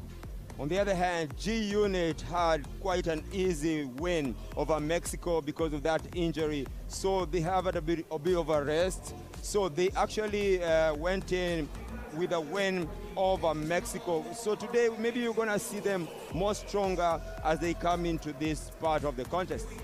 Well, now the question is, when it comes to the physical later on, who do you think will be more dominant? You know, will be the Asian All-Stars? Because look at the lineup right now. I mean, Sibo, number 13. This guy is just a man mountain. Look at the muscle. Look at height. Look at the physicality, Coach. Yeah, you know, Adria right now physically on the court is a well-oiled machine. Sibo is strong on the inside. Then you got Marko Kolčević or Kolja, number 10, who may be the best guard out there, who's silky smooth, changes pace. You never know when he's going to shoot it. They are one of the favorites, absolutely, not because of their Toon-like uniforms, Dan, but it's because they are very skilled. Uniforms aside, we have number 10 and number 8 on the seat with the console on the hand for the part of Adria All-Stars, and they are going to have to make a difference in this part of the contest. It's the quarterfinals, no jokes. Everything has to be serious, and they have to make it count. On the G-Unit, they also have G-Unit have a chance to redeem themselves and also to show the competition. The man like Macarola, you saw him on the court, but also behind the console, we have seen him being used to win these games. You know, I'm looking forward to the digital aspect of the game because, you know, both teams are pretty much equal when it comes to the physicality game, in terms of height, in terms of presence. They're, I would probably say, almost identical. Now, the key is who will take the lead on the digital part, because as we know, if you go on and lead with the digital part of the game, you got a better cushion heading into the second half, which is, of course, the physical basketball as well. Lineups right now on the screen, Coach. You got Sodu, who is pretty muscular, just like Sibo of the other team. Absolutely. Like, look at this lineup. Number 10, he's extremely physical. Now, their guard, Macarola, he's another skilled guard. Now, him and I almost look the same age. I but wanted he's to much say better. the same thing. The guard, but he showed the IQ. What Okay. separates them two on the court is that they communicate a lot, which is very helpful. Actually, Macarola, I have seen him around. Yesterday we had a bit of time to go around the Phygital games and see what's happening on the other arenas. I saw him also checking around, so he's interested in, but also in the other games. So he's a fun guy to be around. Maybe you should connect with him. Well, a lot of connections going to happen, of course. This is your Phygital Games of the Future here in Abu Dhabi 2025. Now, it's time for the digital games to begin. As always, Dan, what do we have? It is game time. Welcome back to Games of the Future. We have our first semi-final decided, and coming up now we have our second. Nešto duže u odnosu na prethodne dane, čekali smo dana reda stigne Phygital basketball dio turnira i imamo priliku da pratimo ono najzanimljivije četvrt finale, duel kojim smo se i nadali, a to je duel između ekipa Adria All-Star i G-Unit. G-Unit je crnogorski šampion, ekipu G-Unit smo pratili na pohodu ka naslovu državnog prvaka u Baru u januaru.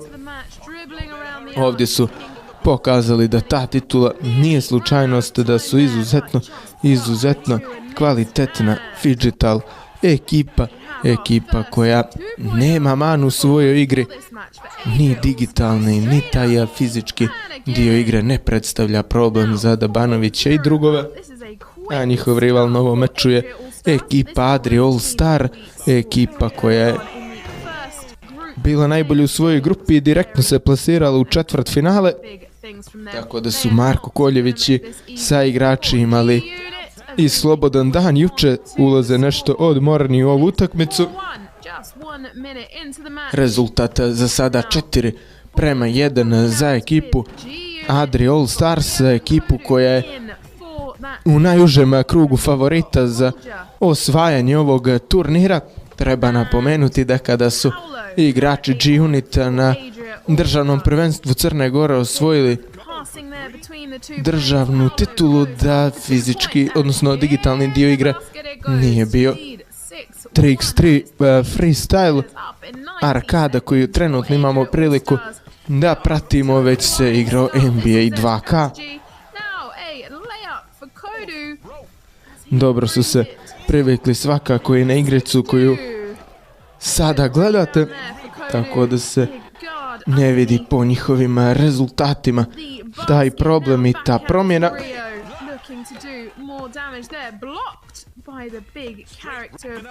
26. januara su postali državni prvaci Crne Gore. Imali smo priliku da ih pratimo i u Budvi ne tako davno kada su slavili na kvalifikacionom turniru za naredno državno prvenstvo Crne Gore i u finalu su upravo savladali Marka Koljevića i Bogdana Cebalovića. Put on for you by Adnoc here at the Adnex Center in the heart of Abu Dhabi. This is Raste konstantno ta prednost ekipe Adria All Stars, trenutno je rezultata 7:3. on the ball. Paolo going up for two. Misses that one, manages to pick up his own rebound and gets it in that time for 1 point. It is 8-3 for Adria All Stars, taking a nice early Stižu ovdje novi poeni. Vidite da Koljević učestvuje u tom digitalnom dijelu igrali, sada malo smanjuje za ostatak ekipa G-Unita. Evo i veoma dobre blokade. Igra se do 19. poena ili do isteka predviđenog vremena za igru. interesting. You've got to have strength in both aspects of the game. Well, Adria All Stars taking an early lead here. Danas su već odigrana 2 četvrtfinalna meča. Sutra bi trebalo da imamo priliku da pratimo odvojeno košarkaški, ali i fudbalski dio turnira. Ovih dana u multistreamu znatno zastupljeni Phygital dancing, shooting, trke dronova, borbe robota i slično. Od sutra ćemo imati poseban program i poseban dio za upravo nadmetanje u košarci i fudbalu.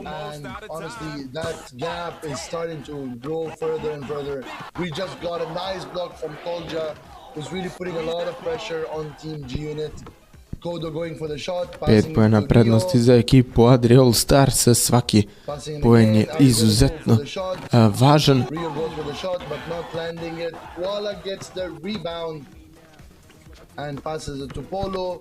Nije ni malo lako nadoknaditi bilo šta na parketu. Izuzetno je zanimljivo pratiti ovo takmičenje.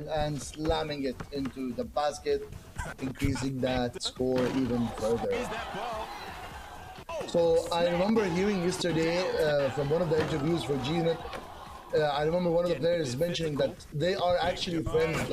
Evo sada lakih poena. Na ovaj način uglavnom dolazimo do poena u ovoj arkadnoj igrici. Rezultata 14-7 za ekipu Adria All Stars. So this is more of a friendly, slight, happy competition between them. And currently, Adria All Stars is on the lead. Govorio sam tokom onoga prvog dana u kojem smo prenosili košarkaški dio turnira o samim karakteristikama igrice, o različitim likovima koji su u igrici koriste. Svaki od njih ima svoje aktivne i pasivne karakteristike. Novim igračima koji započinju sa ovom igricom svakako se predlaže da se drže lika koji im najviše odgovara i da upravo sa njima razvijaju svoju igru. Uglavnom, dosta različit odabir igrača smo imali na različitim mečevima. Ne možemo posebno govoriti o tome da se jedan lik iz igrice koristi nešto više od bilo kojeg drugog ovdje. Ništa od pogodke, još uvijek je rezultat 15-7, zaista ozbiljna prednost za Adria All Stars, posebno kada znamo koliko su dobar i siguran tandem na parketu Marko Koljević i Bogdan Sebalović i koliko samo poena mogu da donesu svojoj ekipi.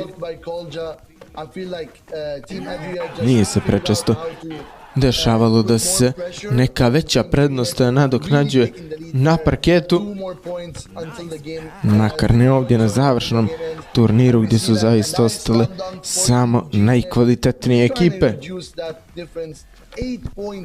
Sada je 16-8, vidite i vrijeme koje je ostalo do kraja igrice, 2:15. 18-8 je rezultat.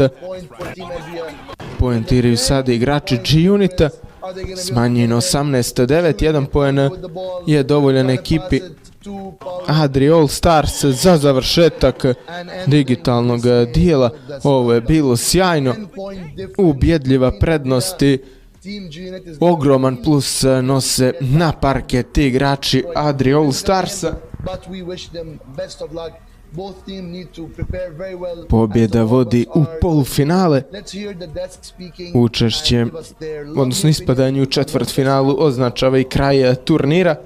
Pobjeda ovdje donosi makar još 2 meča. Polufinale i zatim da li duel za treće mjesto, da li finale, zavisi će od tog rezultata s jutrašnjoj utakmice. Vidite ovdje izuzetno zanimljivu grafiku sa glavnim statističkim podacima.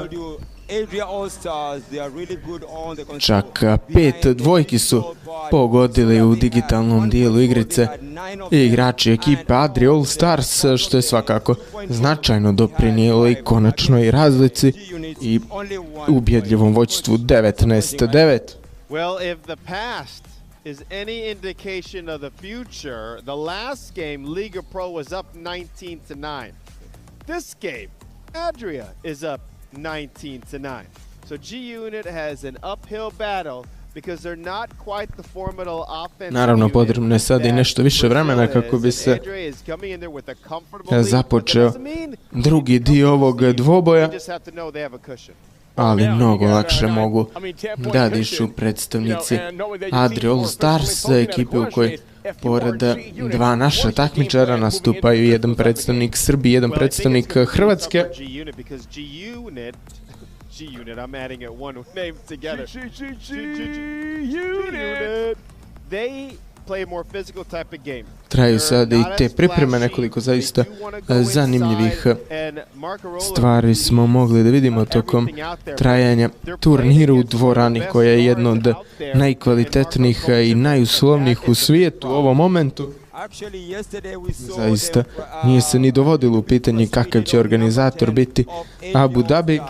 He was trying to play the game, but because he was not really getting there, we saw a bit of frustration on his face. I hope today he gets to cool down and take a chance. Sve djeluje zaista fantastično, veliki broj disciplina, veliki broj takmičara. Well, you know what, if there's one thing I'm sure about, well, don't be complacent because see what happened early today in our previous game, that was a cover behind win. So anything can happen. Like what we said, it's the playoffs, quarterfinals, everything is back to zero. Okay, given the fact that the unit is down by 10 points, 19-9. Well, looking at them physically now, I feel like they're going to keep hammering this game. U 14 časovi 30 minuta krenuli su i četvrtfinalni okršaj u Phygital fudbalu. With Marco's outside shooting and Bogdan on the inside. Right, it is really tough for them to go ahead and make a comeback. Kodu is a very talented inside player, but Bogdan for Adria is much taller. Vidite ovdje Marka Koljevića, zaista ne ostavlja nam prostora da puno šta više dodajemo o njemu, neko ko nam je izuzetno poznat, neko koga godinama pratimo i na basket terenima, neko koga gledamo i u prvoj muškoj crnogorskoj košarkaškoj ligi gdje je jedan od najboljih igrača. Isto se može reći za Bogdana Cebalovića, velike stvari su radili u basketu sa ekipom Dangersa, u nekoliko navrata su učestvovali na turniru Red Bulla, a tu su i momci iz ekipe G-Unit, Marko Dabanović, koji je kapiten ove ekipe i možemo slobodno reći izuzetan igrač. Neće biti Dabanoviću i sa igračima ni malo lako da nadoknade 10 poena za ostatka, ali moraju da vjeruju da je to moguće kako bi postojala i teoretska šansa da se to dogodi.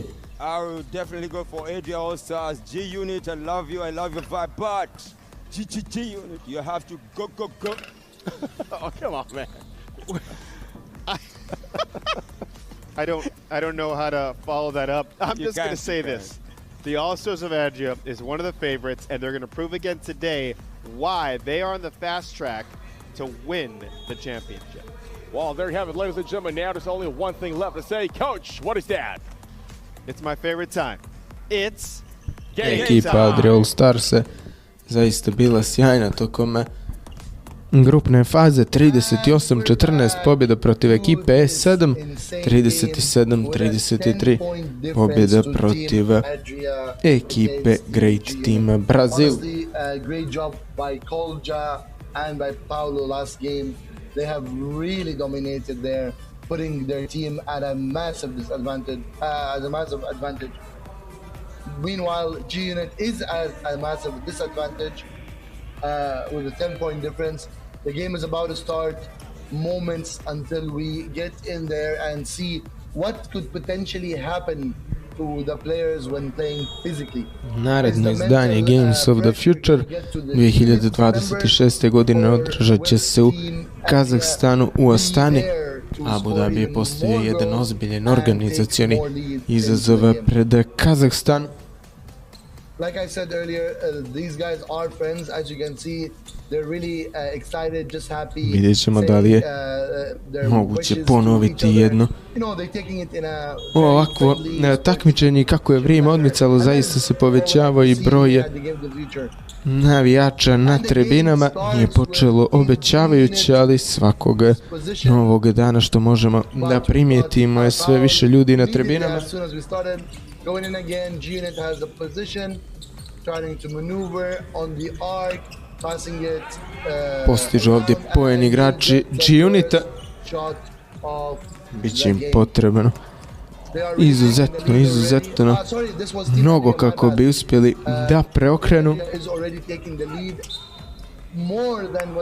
Još jedan faul, drugi prekršaj ekipa Adria All Stars. Gledamo još jednom tu situaciju i prekršaj Bogdana Cebalovića.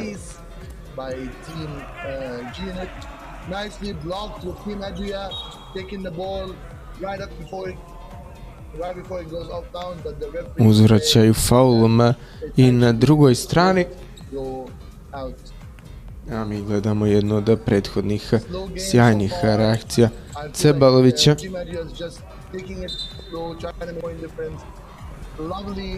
Pored Phygital futbal i Phygital basketbola danas su na programu još borbe robota, zatim MOBA Mobile i Phygital Shooter.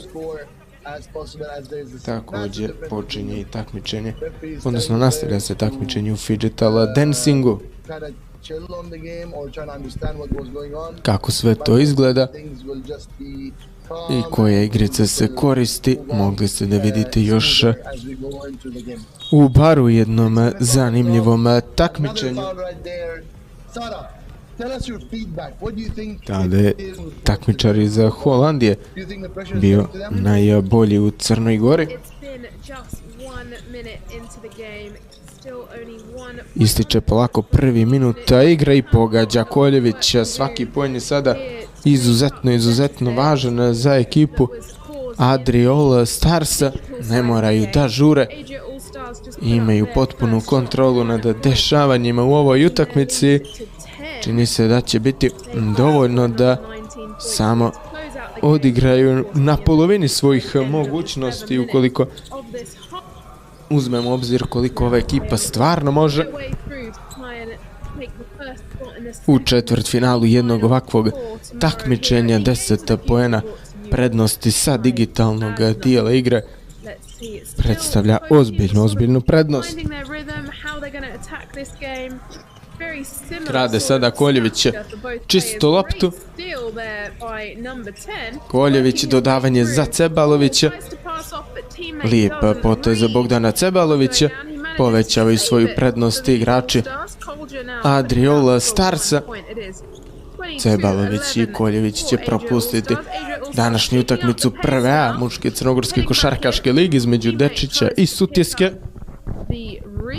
Upravo zbog svojih obaveza na Games of the Future 2025 turniru.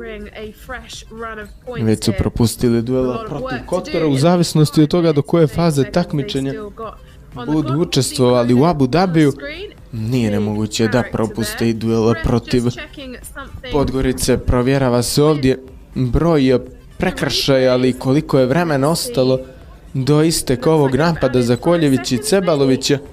4 sekunde ima za posjeda ekipa Adriol Starsa. Koljević za 2 poena. Da li iko sumnjao da, odnosno sumnjao da je ovdje moguće da pogodi Marko Koljević. 24-11. Nema dvojke na drugoj strani.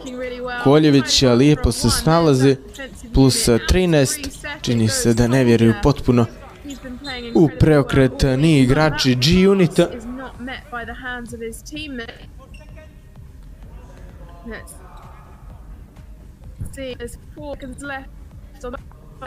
A gledamo još jednom najljepši potez dosadašnjeg toka utakmice.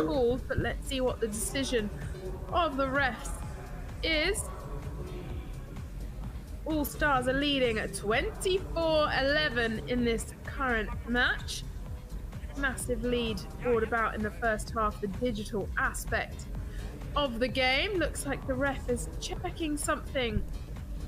Juče su igrači G-Unita savladali rivali iz Gane sa 33-22. U digitalnom dijelu meča bilo je 19-15, kasnije ta dominacija predočena i na parketu. Tom pobjedom je G-Unit stigao do četvrtfinala i do prilike da se nadmeće sa ekipom Adrije. A imali su na ovom turniru i jednu predaju protiv ekipe iz Meksika. Looking very sternly into the eyes of the G-Unit team now. What's the decision been in terms of penalty? Anything gonna happen here? 4:41 do kraja meča.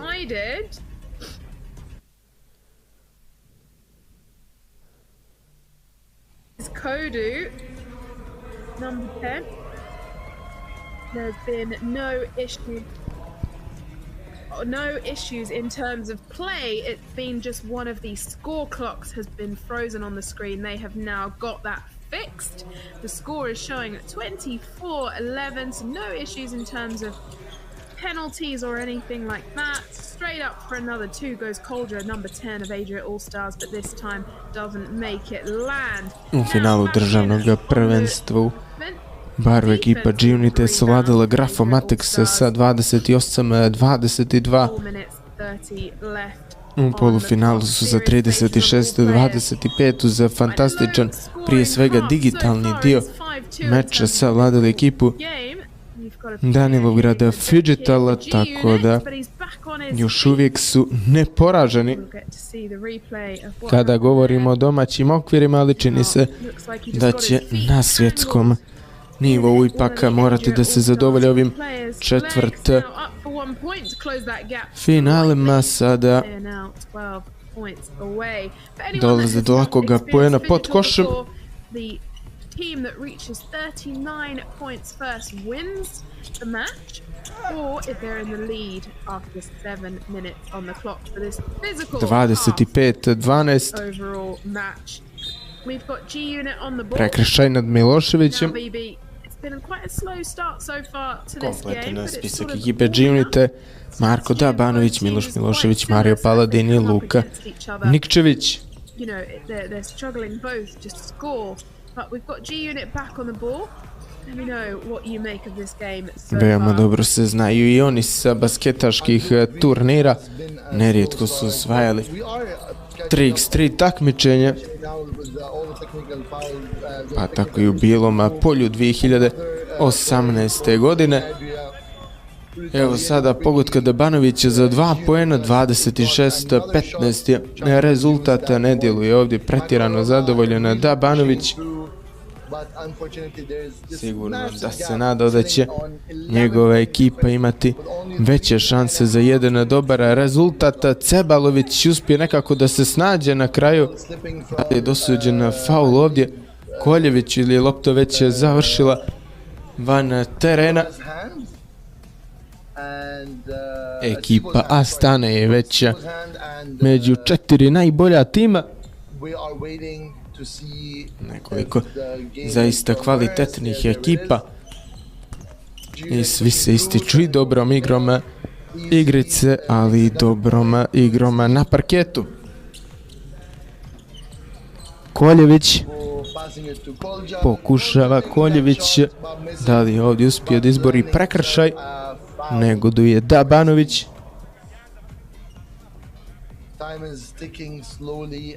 3:16 do kraja, 7-7 u fizičkom dijelu igre, ali ništa preko toga i ne treba ekipi Adri All Stars. Promašuje Koljević sada prvo slobodno bacanje. Drugi put znatno precizniji, 27-16. Faul Dabanovića nad Cebalovićem. Ovdje zaista agresivno išao na visokog igrača protivničke ekipe. Pogledat ćemo to još jednom. Zakačio Cebalovića po licu. Peti faul G-Unita. Koljević. Ostaje posjed za Adri All Stars.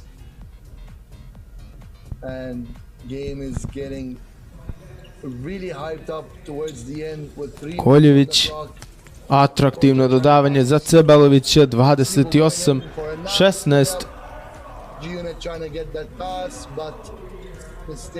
Imamo usporeni snimak te sjajne kombinacije, atraktivno dodavanje Koljevića, nešto što smo od njega svakako i navikli da gledamo. Nažalost, takmičenje za crnogorskog predstavnika će biti završeno u ovoj četvrtfinalnoj fazi. Nema ovdje prekršaja nad Cebalovićem. Ekipa Adri All Stars je jedan izuzetan protivnik i ukoliko niste na svom maksimalnom nivou, onda zaista ne ostaje puno prostora da se očekuje neki iole dobar rezultat. U digitalnom dijelu su podbacili igrači G-Unita.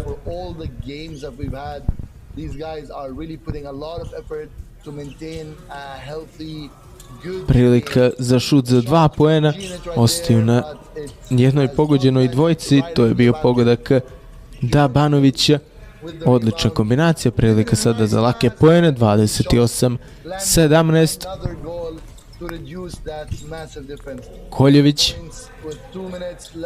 praktično revijalna utakmica, dodavanje za Cebalovića. Cebalović uspio da uhvati loptu, nema ovdje prekršaja, Koljević sam je za 2 poena, nema ni njegovog pogotka, dobra igra. Cebalović je u fazi odbrane u već nekoliko navrata. trying to get the opportunity to get more points in there and increase Od 15 časova i 30 minuta je na programu četvrta finale, utakmicu u kojoj ćemo saznati ko će biti rival ekipe Team Adria still takes lead. Adria All Stars, koja će po svemu sudeći zasluženo izboriti polufinale. Predictions just as we walk into the last minute of our game. Do you still think there is any chance that Unit could ever come Nema back potrebe and da take bilo the lead ko on this? osim Koljevića i Cebalovića bude na parketu. Različita atmosfera na klupi jedne i druge ekipe. G-Unit with so much work to do, and I think possibly too much work to do, but you never know with basketball, the incredible sport. We've seen some major comebacks in many different formats. Pridiže se tandem Dečića, lopta će biti za Marka Koljevića, minut 37 sekundi do kraja. Čini se da će na vrijeme biti završen ovaj meč, da neće ekipa Adria All Stars stići do svog 38. poena. 30-18 Koljević. Nema sada na parketu Dabanovića, Paladin je u igri. Pokušava iz ćoška, ne pogađa, tu je Milošević. Paladin, prilika za popravni. Još jedan promašaj, Milošević postiže jedan poen, ali sada je potrebna serija dvojki ekipi G-Unita. Koljević, praktično da se ne igra odbrana u ovim momentima. 31-19, svjedočimo brzim promjenama rezultata. Koljević, završni minut u toku. Nastavit će ekipa Adria All Stars put ka glavnoj nagradi, zvanju najbolje Phygital ekipe na svijetu, ali bogatom nagradnom fondu koji iznosi 400.000 eura. Koljević pogađa ovdje za 2 poena, 34-19, da pobjeda bude suverena i sigurna. Dobit će i ovaj fizički dio igre. Koljević i Cebalović, visoko podignute ruke Marka Koljevića i ekipa Adria All Stars nastavlja takmičenje, idu među 4 najbolje ekipe u Abu Dhabiju. Nažalost, G-Unit se mora zadovoljiti nastupom u četvrtfinalu. Bolje od toga nije moglo, posebno kada su za rivali imali jednu ovakvu ekipu. Dobila ekipa Adrije i digitalni dio, i to veoma ubjedljivo, 19-9. Kasnije na parketu zaista ostao lakši dio posla. Rutinski su priveli kraj utakmicu i sada čekaju to četvrte finale gdje će saznati ko će biti njihova rival. Utakmice polufinala na programu su sutra. Mečevi za treće mjesto i veliko finale igraju se u utorak, kada će biti i završeno prvo izdanje igara budućnosti. Možemo se sada prisjetiti ovih najzanimljivih detalja na utakmici. Nekoliko izuzetno lijepih kombinacija, dobrih poteza i zaslužena pobjeda ekipe Adria All Stars. Vi u nastavku programa ostanite na našem trećem kanalu i pratite mečeve koji predstoje. Biće tu i gaming, očekuje nas i Phygital futbal. The two players of Adria All Stars, no substitutions for them. Kolja really coming through and up for a 1 point. Now let's hear from the team themselves.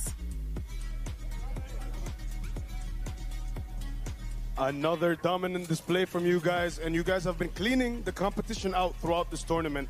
Now you're making it into the semifinal. What is your mindset looking like entering your matchup tomorrow? I mean, mindset is just continue like this, you know. the opponents get tougher and tougher. It's going to be harder and harder, but we'll try to stay focused and continue like this. I know that you need to stay focused for tomorrow, but what are the celebrations going to be like after the performance like that in this quarterfinal matchup? I don't know. We will see. You know, I don't want to say something early. You know, I just try not to focus. You know, we need to focus for tomorrow. They're very good opponents. I don't know who's gonna win, but we'll try to get focused and we'll see. That's great. We can see that you locked in. Congratulations on that win, and good luck on your semifinal tomorrow. One more time, crowd. Welcome back, ladies and gentlemen, friends and folks. That was one of the best basketball games that we've seen so far. Momo, I told you, Adria All-Stars is going to be taking this tournament, and they have been putting on an amazing performance. How do you feel about me being so right about what I said? I don't feel anything. It bothers you, don't I... What? It boils your blood a little. It does not boil my blood at all. Like, in fact, I'm very cold, so it's gonna take more than that, Hakeem. But I'm excited to see if Astana is actually still in the tournament. I would love to see. Astana is still in. They won the quarterfinal earlier today. Okay, so and we will be seeing them in the semis. I also was still right. Does that boil your blood, Hakeem? No, I'm just Are very you gonna happy that I'm die of working anger? No, I'm very happy that I'm working with a very competent co-host who Thank you very much. seems to be doing her research, understands what decent basketball looks like. So if anything, I am more privileged. Thank you. That was actually very sweet. Does that boil your blood? What? No? No, it does not. No? It absolutely does How not. can I get you pissed off? Just Dance is really not that great. Okay. No? Sure. No? Okay, So fine. today we had the quarterfinals of Phygital basketball. I believe we're still gonna see one more game upcoming, and then tomorrow we're gonna have the semifinals, and then on the 23rd. I can't believe this tournament is coming to an end so soon. It is, It but just started. Yeah, it's just still such a great event. 6 days of Not 11 enough. disciplines. Not enough. Not Not enough. You enough. want more? We Yeah, want more? more. All right, we More. definitely want more. Can we have more than one per year? Yeah, more I'd than one love games that. in the future? So- In the future? Just to remind people that these times are Abu Dhabi times. In case you want to watch or join us here in Adnek, you are more than welcome. Other than that, so many things are happening. I can hear how loud I don't, other can the mic arenas catch are. any of this? The energy is insane. The bass, the vibration of the stage, everything is going crazy, and the crowd is loving it. And we thought the crowd was going crazy about some of the other games. They're actually going crazy over Just Dance, which is absolutely phenomenal as far as I'm concerned. Right now, we are also going to be looking at Phygital football powered by Adnoc, so keep in mind that that is something that you may be interested in watching. The games are just getting better and better, and it's just so much fun to see. All of these disciplines are currently happening simultaneously. We are reaching the final stages of most of these. We still have 2 more days of awesome matches in later stages like semis and finals. And you know how it only gets better and better by the end, because just the 100%. best teams are the ones still competing. What discipline we haven't seen yet that we are gonna start seeing starting tomorrow? Phygital fighting. Phygital Are you fighting. ready to fight? Absolutely. I know you're I'm always ready to I'm fight. It's I'm ready. crazy, man. Don't be scared, Chill, damn it, I'm ready. relax. I'm ready to go. You know which games we have in Phygital fighting? Fatal Fury. Do you like the game? I love the game. It's a very cool 2D game. Okay.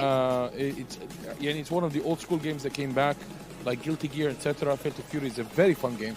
I want to And tell you something, but don't be jealous. I'm already upset. Okay, why didn't I know speak? you said don't be jealous. I'm already jealous. Yeah, whatever. Okay. So I got the chance to see the actual arena for fighting, and they were like The physical one? Yes. The octagon. Yes. Okay. I don't think you guys understand what this means right now. So Fatal Fury is a fun game, but the physical part of this tournament is MMA, mixed martial arts. It's not boxing, it's not kickboxing, it's everything. So we're gonna see knockouts, submissions. Are you an MMA fan in general? I am a fighting fan in general.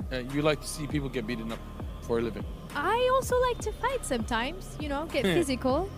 You think are you undermining me right here? No, actually, you're right. I'm sorry. I shouldn't have said that. weak? No. I don't think you're weak. And by the way, the size of the fighter doesn't Thank matter. you. That's why martial arts like jiu-jitsu exist, and it's actually very recommended for women specifically because they're normally like smaller in size. So Okay, technique that's allows so you cool. to take on more stronger or more powerful opponents if it's an attack, especially if it's someone that is not as experienced. Like, for example, if you get into a fight, for example, defending yourself against someone, a man that's bigger than you and decides to attack, you have a much better chance of getting out of that situation with jiu-jitsu. So men, take your daughters, your sisters, and your wives to learn jiu-jitsu. Luckily, we don't have that in the virtual world because I think they all have the same muscles and force. So no violence in the physical world, no fighting, just fun, popcorn, You mean dancing, in the mothership?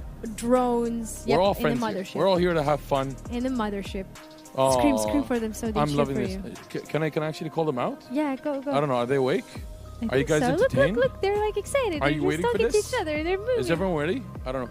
Is everyone ready? We are ready. You wanna try this? No, you try it. No. I'm too I shy. did it twice What already. should I say? Well, tell me. What should I say? Whatever you want. Just hype them up. Drone? No, not drone people. Robot people. Mothership. Or whatever you want.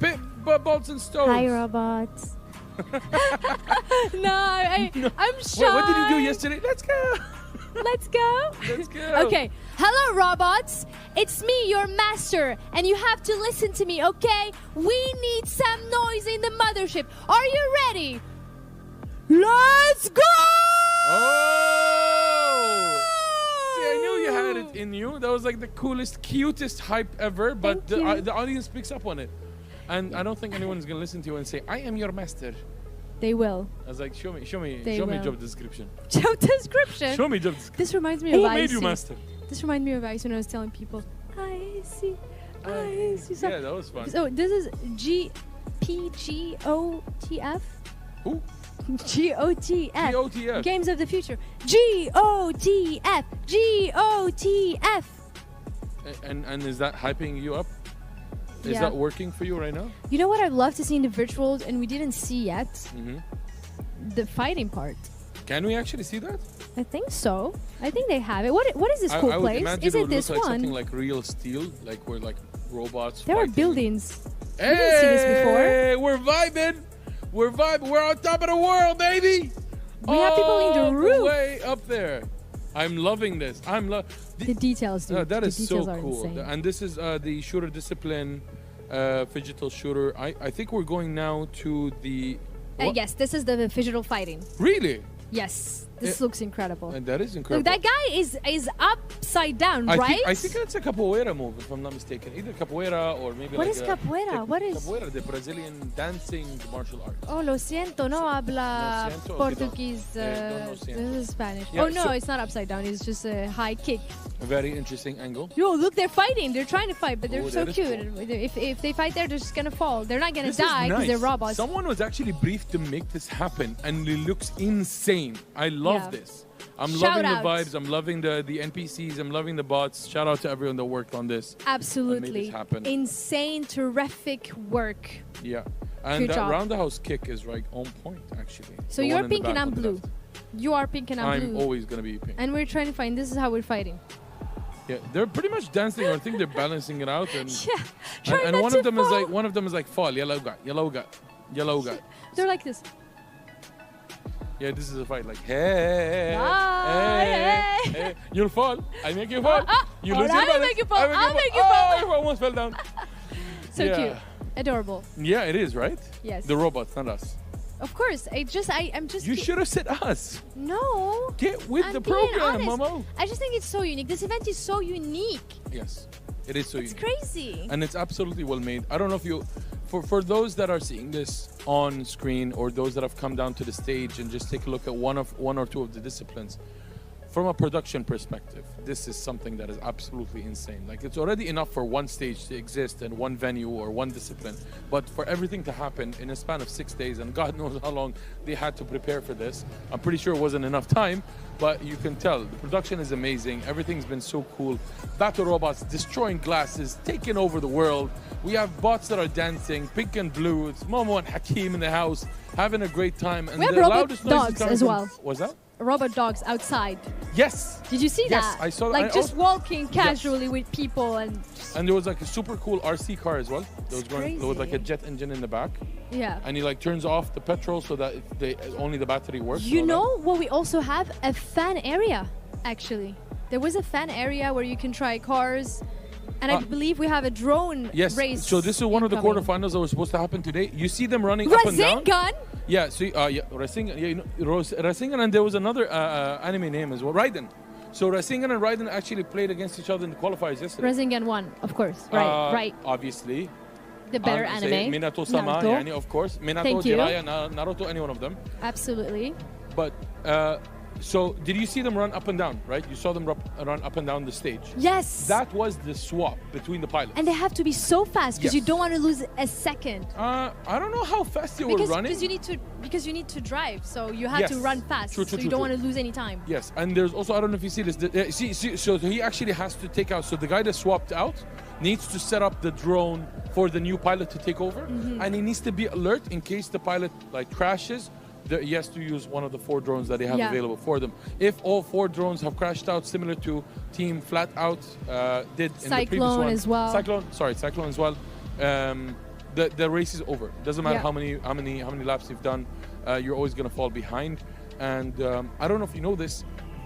The difference. Remember when we were seeing numbers and there was like +1, +2, +5, Yeah. whatever. That wasn't just seconds. My understanding is that every gate has a score, and how Okay. fast you go through these gates or complete the obstacle. So if it's one gate with like 4 different squares, there's a certain timing and score that you can get by going through them and how fast you went through them. And that explains also why people were taking like Cyclone and Flat Out were taking a lot of risks to get through these gates quickly and go into the maneuvers. Is because they're falling behind them and they want to do as much or get as They much wanna score gain as they can. points as much as they can. When you're falling behind, you have to take risks. You can't do that. When you're ahead, you cruise, you stay competitive, you keep the gap high or open and keep it like it's a Max Verstappen mode. You know, what else are you going to do? Yeah. That's a Formula 1 reference. I don't know if you really No, follow it. no, Yeah, so for Max sure. Verstappen is currently the acting best driver of the world in the world. Wow. Really. Yeah. I funny, believe like- that this is the last quarterfinal of the day, so Yes. let's check it out, Hakeem. Yeah. Did you see any crashes? By the way, did any drones crash with each other? I am not sure, so let's hear it from the casters Let's themselves. let them crash. Oh, we got a crash. On to you, Mr. Desks, Mr. Panel. Beautiful Beautiful, casters. beautiful casters. Take it away. Oh, Zacharias there. Go, Zachariah! Lap put on them by Super Pulse. They're about to have 2 laps put on them. Raiden are going to be moving up to 3rd place, and they're going to be the nearest challengers. It's a quick changeover, though. Very quick changeover. Rasengan have got a new drone on the podium already, and they're back underway. Yeah, really good and efficient swap, but I think maybe the damage could already be done unless we see some further woes from the rest of the teams out there. Currently, as it stands, Team Millennium, that red drone we're tracking on the screen, leading the way as they ascend through the ladders. They've completed 32 laps ahead of Super Pulse in 2nd position. Could well be the first yellow drone to make it into the semi-finals today. That sounds ridiculous, by the way, but what you mean is the one that started 4th place. We're not just interested in colours. That is where they started. Super Pulse a long way in that position as well. Raiden only just in front of Rasengan here, so they're on the same lap now, but 2 laps down and where they really need to be. It could be a 3rd place battle between those 2, but as we've said before, 3rd and 4th get nothing. They will be out at this quarter-final stage. Yeah, absolutely. So Team Raiden, Team Rasengan, they've got nothing to lose at this stage. They have to be throwing everything they can. Can't get caught up in their own respective battles because out there on circuit, they're not ridiculously far away from each other in terms of position, and especially now as we approach the next pit lane phase onto lap 36 of 50. Probably won't be long, maybe a lap or 2 until we start to see those start to come in, especially for our race leaders, of course, of Millennium. Kiki settled into this race, has been near faultless, and I think nearly able to put a lap onto Super Pulse again. Yeah, absolutely faultless so far. Really strong pilot. Interesting, though, that they've chosen their strongest pilot 2nd. I don't know about you, but I've always feel like that putting first pilot first is a better idea as they put a lap on Super Pulse now down the media centre end, because you know that you're going to get 25 laps into the race. You don't know whether you're going to complete them all, so make sure that your stronger pilot is going to do 25 laps by having him in first, surely. Yeah, but equally, if there's any damage at the beginning of the race, it's then down to the stronger pilot to recover, so they almost know the job they've got at hand. A lot of things that happen, particularly from mine, I've done a couple of sort of endurance races in like go-karting, for example, and sometimes it's better to have the final driver in the final stint so they can just sort of lock in and do what they do best. rather than have them go out and then maybe it be undone by the slower pilot. However, further issues, I think, for Super Pulse. These stops are not quite clean enough for Super Pulse. Didn't they come in first from the...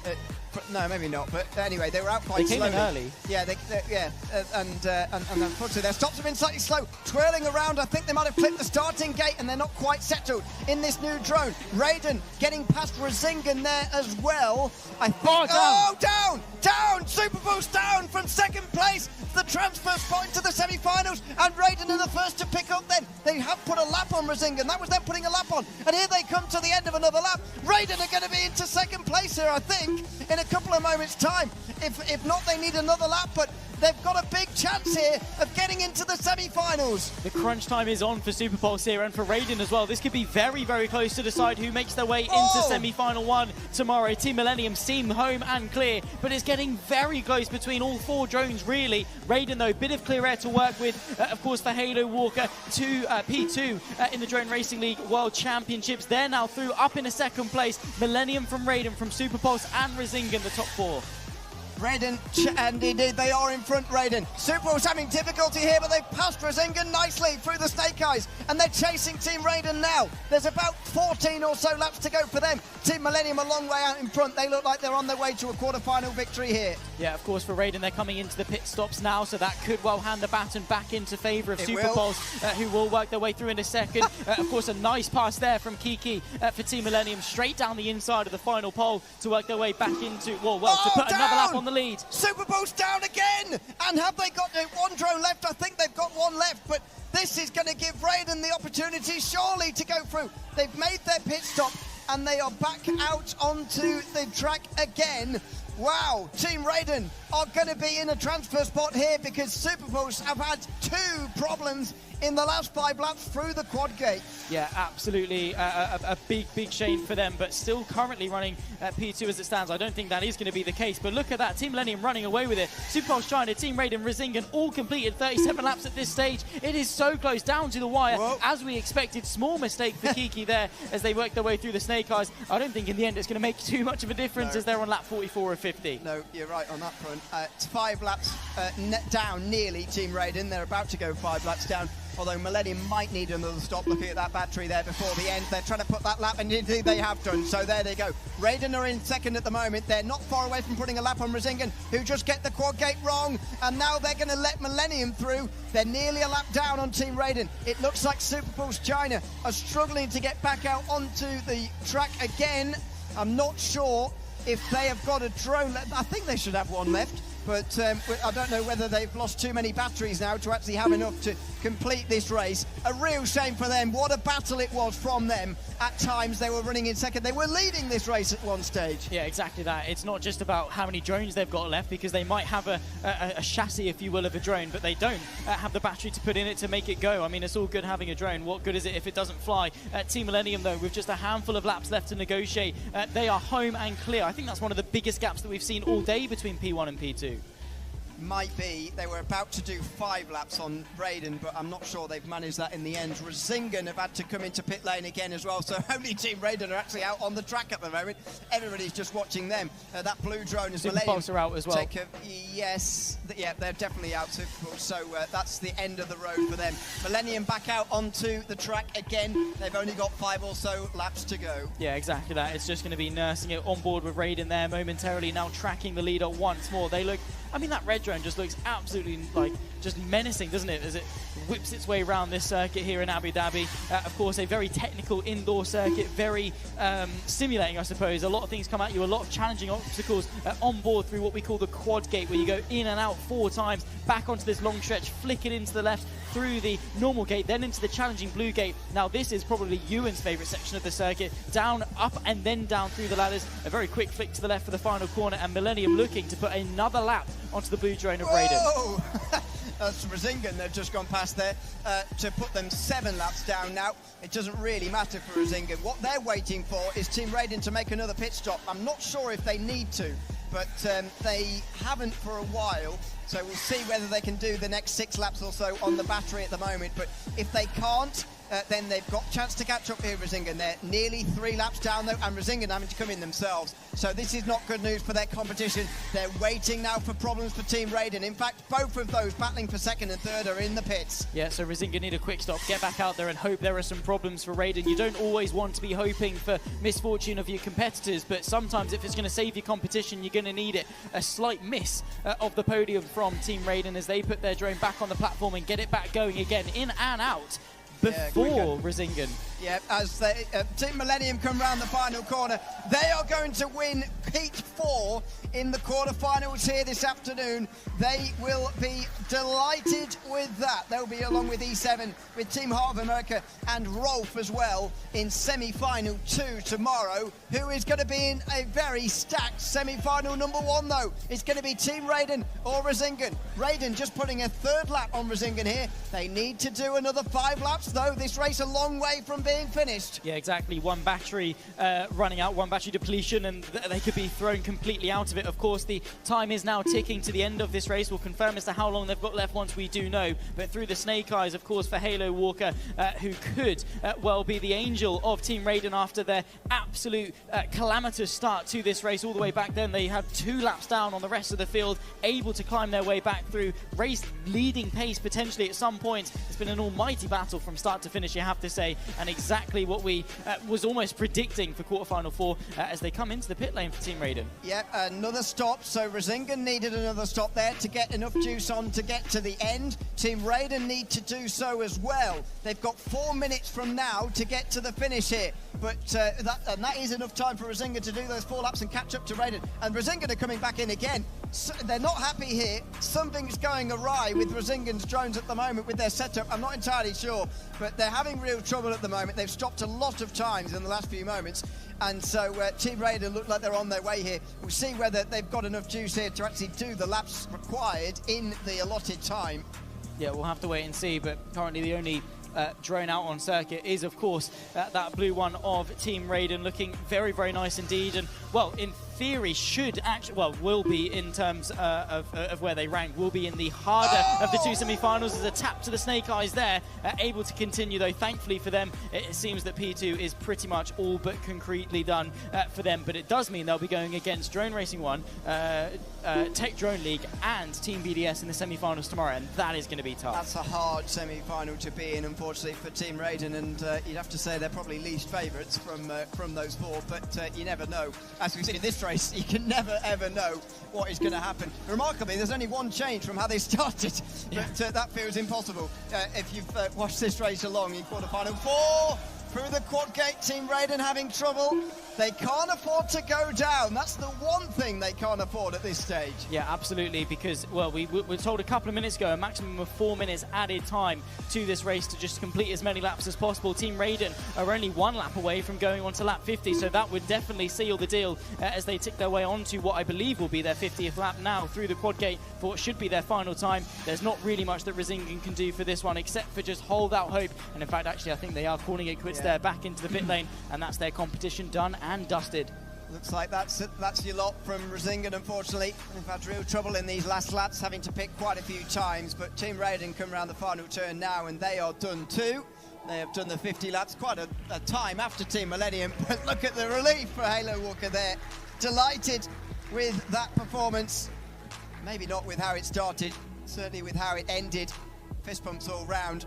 Unfortunately for Superpulse China, they end up 4th position. Look at that, over 3 minutes in the end, 3 minutes 9 in, I think, the slowest quarterfinal so far today.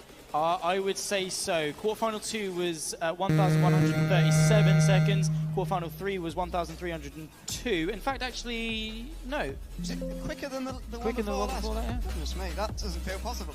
But yeah, I mean, what a race that was. I mean, that was the amount of action we've had in the first 3 quarterfinals combined, all, especially into those first 30 laps. I mean, it was just crash after crash, pass after pass. And look, how's that for a pass, by the way? And then contact, then going down.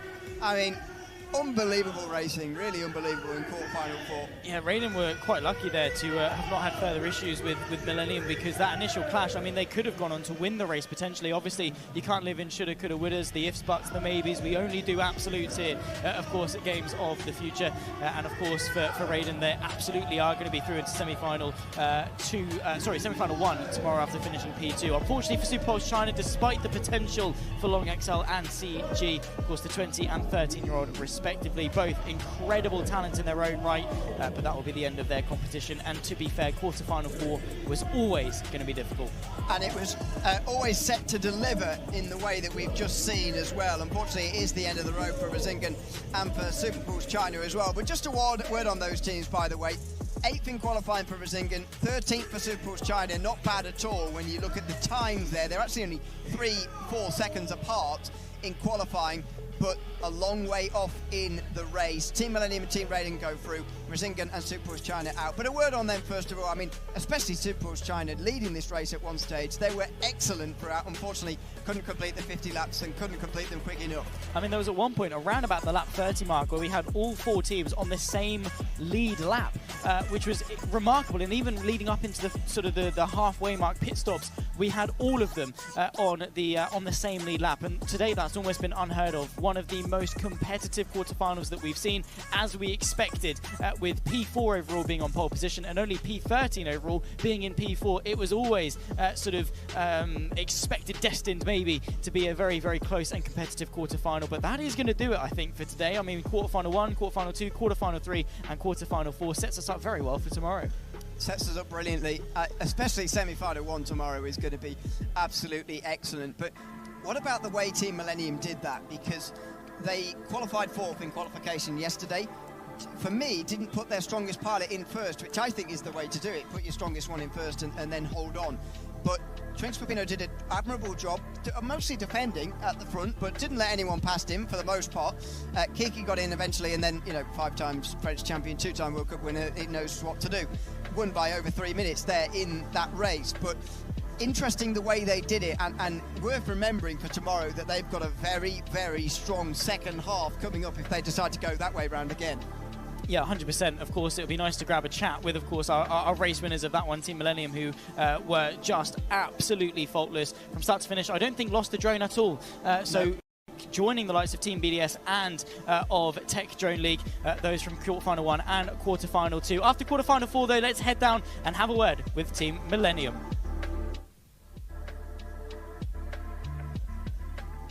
Congratulations to Killian from Team Millennium right here at the Phygital Drone Racing Arena. Please tell us how you managed to score that win towards the end of the day. I know that it's super late right now, but please walk us through what you did. Well, it was the first quarterfinal, like one of the first hit in the total competition. So there were a lot of stress with me and my teammate, but we practiced a lot and tried different strategy. And today, I think we're the only one like doing 2 pit stops for each relay. So we were not sure about it, but we still did it. And that was just amazing. We did no mistake at all. We managed to overtake as much as possible, and that was just amazing. Like, it's just, yeah, I feel way better right now than right before. Feeling the relief of having 0 mistakes in a place where mistakes can definitely happen. What were some of the key things that you guys kept in your mind to remain on target, to remain on cue? Was there some kind of communication between you and your teammate? Yeah, I mean, it's a 50-lap race, so it's long. It takes like 20 minutes, so you're not gonna win if you just want to pass someone too fast or if you doesn't manage at all. So we had to focus on the strategy at first, and that's what we did, and it ended up pretty well for us.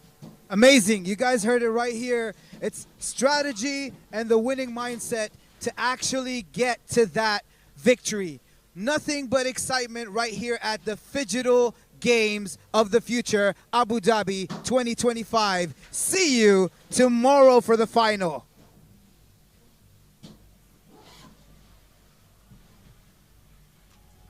Back back again, guys, here at the studio of the Games of the Future 2025. We're at the Phygital Drone Racing presented by insurancemarket.ae. That was the last run of today, or heat, let's say. 2 teams made it, 2 teams didn't. Guys, I'm upset. I guess you know why? Oh, you're gutted, aren't you? Huh? Rasengan gone. Rasengan didn't make it. That Naruto mentality didn't kick in. The chakras were not aligned.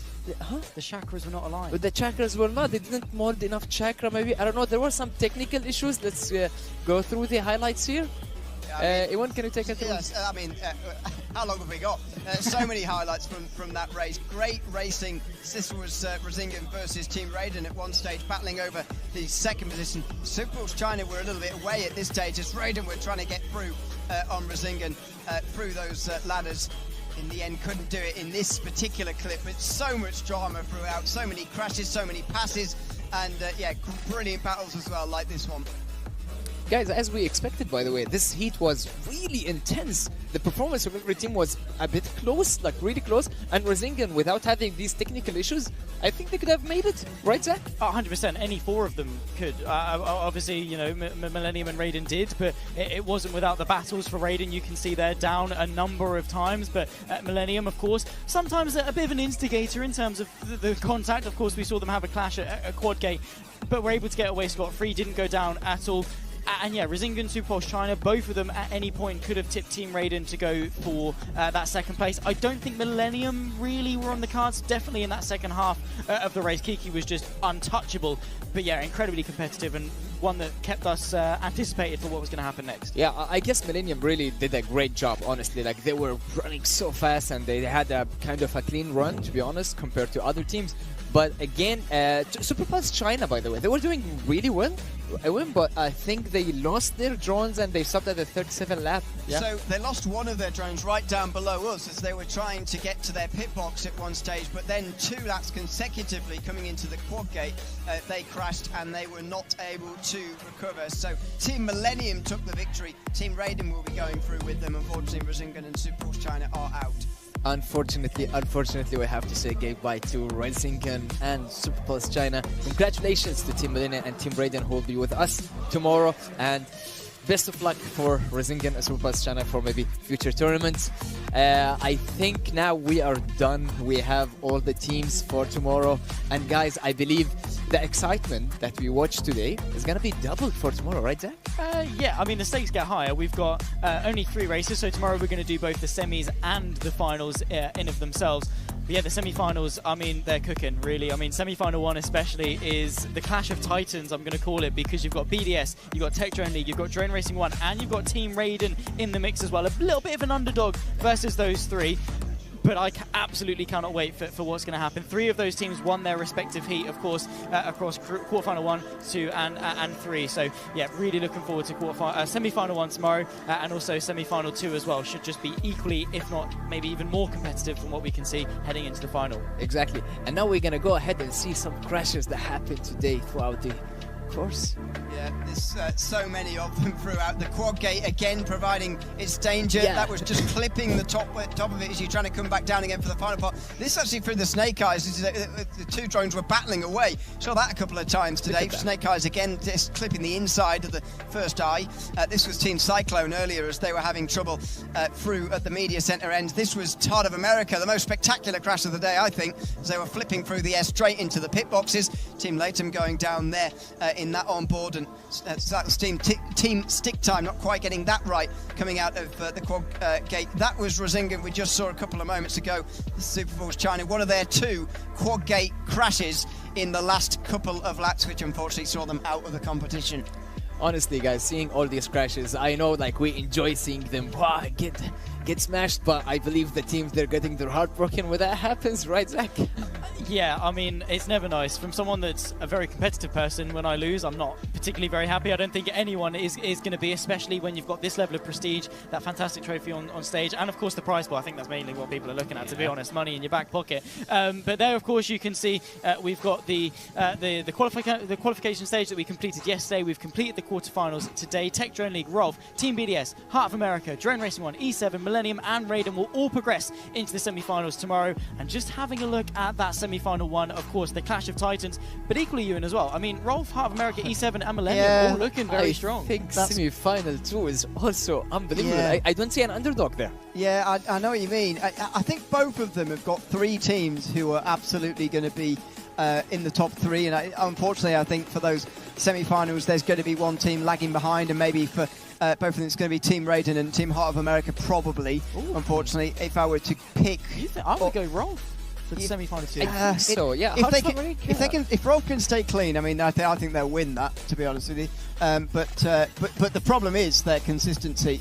But the way they challenged Tech Drone League in that first quarterfinal of the day, which feels like a long time ago, but the way they challenged them there, I think on pure pace they've absolutely got it. It's whether they can do it for 50 laps. By the way, Heart of America, they made it because Team Cyclone lost their drones, and unfortunately, I think that's why everyone said that they could be the underdog of the first semi-final. Yeah, but I think all competition, Team Heart of America have had a lot more to show, really. I mean, they've both got fantastic pilots, of course, with Amari and Heads Up. Yeah, they were a little bit fortunate, but their comeback fly from when Cyclone had the issues were incredible, because we saw a spectacular crash from Heart of America. Yeah. Also, on that note, as to who's going to win semi-final 2, I think if Kiki can put in another spectacular second stint, Team Millennium have got it. It depends how far behind he is when he starts. I suppose, yeah, or even if he is behind. Yeah. In any sort of aspect. So guys, I think if you had to predict, I don't know, just do that. Which teams from, let's say, start with semi-final 1, which teams you predict they're going to be in the final? Do you want me to go first? You can if you want. Yeah, go on. Do you want me to go first? All right. I think from semi-final 1, we're going to have Drone Racing 1 and TDL. Okay. And from semi-final 2, Rolf and Millennium. Yeah, I can go along with those picks, to be honest. To be honest, I am backing E7 for the whole tournament, so maybe I should say them at some point, to go through. Well, they can't win it if they're not in the finals. I know, exactly. So those 2 predictions are not lining up at the moment. It's going to be difficult. I think Drone Racing 1 are probably going to show better tomorrow than what they did today. They were very good in the digital yesterday. Don't think they got their race hooked up quite as well as they wanted to, and they've ended up, as a result, in a very tough first semi-final. Guys, I'm going to do a quick change because I think I'm going to go for BDS in semi-final 1 because I met the pilots. And I'm sorry, I forgot. So let's say Drone Racing 1 and BDS from the first semi-final. Let's hope they hit them in the finals. What about you, Zach? What do you think? I thought you forgot about me. No, bro. Come on. We share the first name, bro. With semi-final 1, I want to be a bit different. I think I'm going to go Drone Racing 1 and Team Raiden, just to throw an underdog into the mix, just to spice it up a little bit. Whether they do anything in the final after, I don't know. I'm only going to put so much faith into them. Semi-final 2, I think E7 definitely have a good shout. Again, if they can sort out the changeover and the pit stops, they could be a very formidable force. If they can just get a little bit smoother in that transition. And then Millennium. I think E7 and Millennium for semi-final 2. Yeah, Millennium and who? What's the other team? E7. E7. Oh, yeah. I'll gladly see E7 going to the final. That would be good. So, guys, that's it for the quarterfinals. Today was all about quarterfinals. Tomorrow we're going to have the semis and the finals. Today was exciting. It was amazing here at the Games of the Future Abu Dhabi 2025, more specifically at Phygital Drone Racing, presented by InsuranceMarket.ae. I think we're going to have a great day tomorrow. It's going to be even doubling the excitement of today. Take care, guys, and see you tomorrow. Welcome back, ladies and gentlemen. That was it for Phygital Drone Racing, presented to you by InsuranceMarket.ae. I am sad to see them finish so early, honestly. I wanted more games, but now we have the teams that are going to play in the semifinals. 8 teams in total, semifinals 1, semifinal 2, and I'm also sad that Rasengan didn't make it. That is something we should all be sad about, because the Naruto energy was real. Yeah. They did make a lot of mistakes here and there, and there's a few things that we want to talk about. Actually, the first thing I want to mention is shout out to Ewan and Zach Squared. You have Zach and Zach. Yeah. So you have the host and you also have the commentator. Caster. Both are Zach, and Ewan did an amazing job. It's always nice to see such a knowledgeable and fun talented on individual. the desk. Yeah, it's Incredible. It's so cool, and to have it for drone racing is very fitting Yeah. of their caliber. It's so nice to see that, and I'm really enjoying this. I'd love to see more of them in the future. Obviously, tomorrow is going to be a very heavy day. Semi-finals, both of them happening with the grand finals happening. So there's like 8 teams. We're going to have one winner at the end of this, and it's going to be so cool. It's going to be a bloodbath. All teams are doing really well. Which team out of all the ones we watch do you think is most likely going to win this? So in order for us to really, so if it's, BDS. I know you're a BDS fan. We obviously want to see E7 as well, the home team, to try and make it further. But come on, there's also a reality that we should accept, which is similar to Formula One. Strategies and being and running, executing the strategies perfectly will actually get you the wins. Rasengan was leading, Raiden was leading, and then out of nowhere, Millennium stuck to their plan. They stuck to the pace. They didn't make any mistakes. They did amazing switches for the pilots. They had on-point pit stops. They just stayed there, and they didn't try to fight for every possession or every position. But they just knew if they stuck to the plan, if they knew exactly when was the right time to change batteries, when was the right the entire thing, and it just worked remarkably. They secured the first spot. Raiden took the second one, and just Rasengan just fell off along with the last team in the group. So it's just something that was so nice to see. All of the other teams that are currently in the semifinals are of the caliber of coming up with proper execution, the right plan, and everything like that.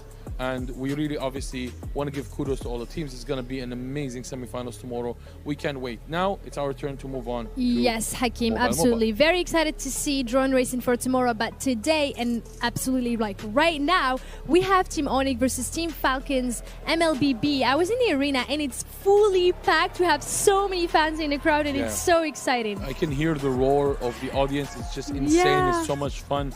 And obviously, so this is still, if I'm not mistaken, just started. The game just started, yes. Yeah, so this is still game 1. It's No, it's not game 1. I think Team Falcons already won. No?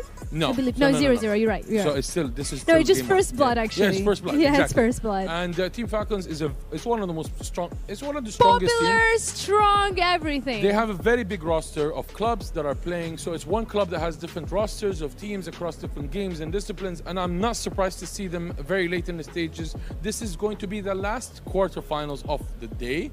And hopefully we'll see more of them as we go. Keep in mind, this is the biggest prize pool that we have of this whole event in Games of the Future, which is $900,000. $900,000. Dollar money. Yeah, baby. Very green, very nice, very much. I like it. So Falcons is always been a team of poise. They have a lot of experience, and they spare no expense on getting the best of the best to play with each other. And it's not like throwing on 5 of the best players that you can ever find individually. It's more about what works in a more synergetic way. I have a question. Of course. So we both play MOBA and we both know the first blood curse. Do you believe it's an actual curse, or do you believe when you actually get first blood, you're most likely to win the game? It's very dependent on how punishing the game is if you lose first blood. So Okay. in games like Dota, it is not that punishing, actually. You can lose first blood. You can even leave the lane if you can't. And there are many ways of coming back into the game or actually being... It's very rare in Dota where you're not... So game you're completely dependent. useless. Game dependent. Mobile Legends, however, is actually very punishing. Okay. So it gives a very strong advantage. Not very Mhm. different on how we play. We see it in League and Wild Rift. So it's something that is important. But the difference is, how do you translate that into gold? So currently there's a 600, 700 gold difference between the two. And it depends on the distribution of the gold between the positions. So who secured the first blood? Who is the team who actually lost the first blood? All of these things matter. Yes. Anyways, I know that the commentary is going on. We don't want to give too much trouble because we're not really going to cast on this match as much as we want to enjoy it as fans and talk about it when we come back. So if we have a little bit of time, if you guys want to listen to the casters, we can jump straight to them and you can check out the hype that is going on stage. It is absolutely insane. For those that want to see more interviews, you can also check out the actual live stream for MLBB, exactly, available for you. And it should be really cool. Any predictions on the best of 3 that we're looking at? I am predicting that Team Falcons are going to win this, and I will be very surprised to see Team Onyx win. I want to see an upset in the end of the day in tournaments. I feel like that's the coolest part of events, when you're not expecting a team to win it and they do end up winning. So very excited to see Is who's there going an to win. expectation for Falcons not to be the favored one in this matchup? No, I do think they are. Okay. Yeah. So your prediction is that you want them to win. You don't want so. No, it's not about the dragon again. No, I want to see the best wins. I always believe that whoever, played better deserved to win. So I'm just excited to see if they're going to be able to do that, Yeah, they're actually equalizing this team fight. Yeah, and, this team fight. and Falcons is struggling a little bit right now. 1 for 2 for 2 for 2. Yep. 2 for It's- 2. No, it's 2 a for fair 1 trade. actually. 2 No. 2. Team Falcons 2 members died Yes, and only 1 2 for member 1 from Team Onyx It's died. still a good trade. They're still very, very even when it comes to golden experience, but they are also losing the top third, so it's going to be a very interesting fight. Should we just go straight to the casters? I think let's do that. Yeah, let's let the pros handle it, and we'll catch you right after the match. Best of luck, everyone. Boy, you're feeling very confident of the start that you've had. I understand why he was in that spot. He really wants to take away some of the green caps away from carry, because that's what you really do against the Fanny. You take away the purple buff, you take away the green caps. It doesn't matter if you kill off the Fanny or not.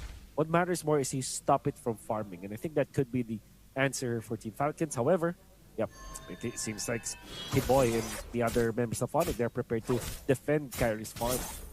Yeah, this is the thing, for a bit, Boyet had a bit of a lead against Kyrie, but a couple fights will put him back in position where he needs to be, and that's one of the things you want to kind of keep track of, right? Team Falcons, like I said, in that little bit of a league game, it's now gone over. This next turtle that count that Onyx and contest that one, and some reason, Troll is able to go ahead and get a pick off. Again, we're seeing them play around here, and again, he's providing a lot of that for them, scouting things out on the Scatacatra.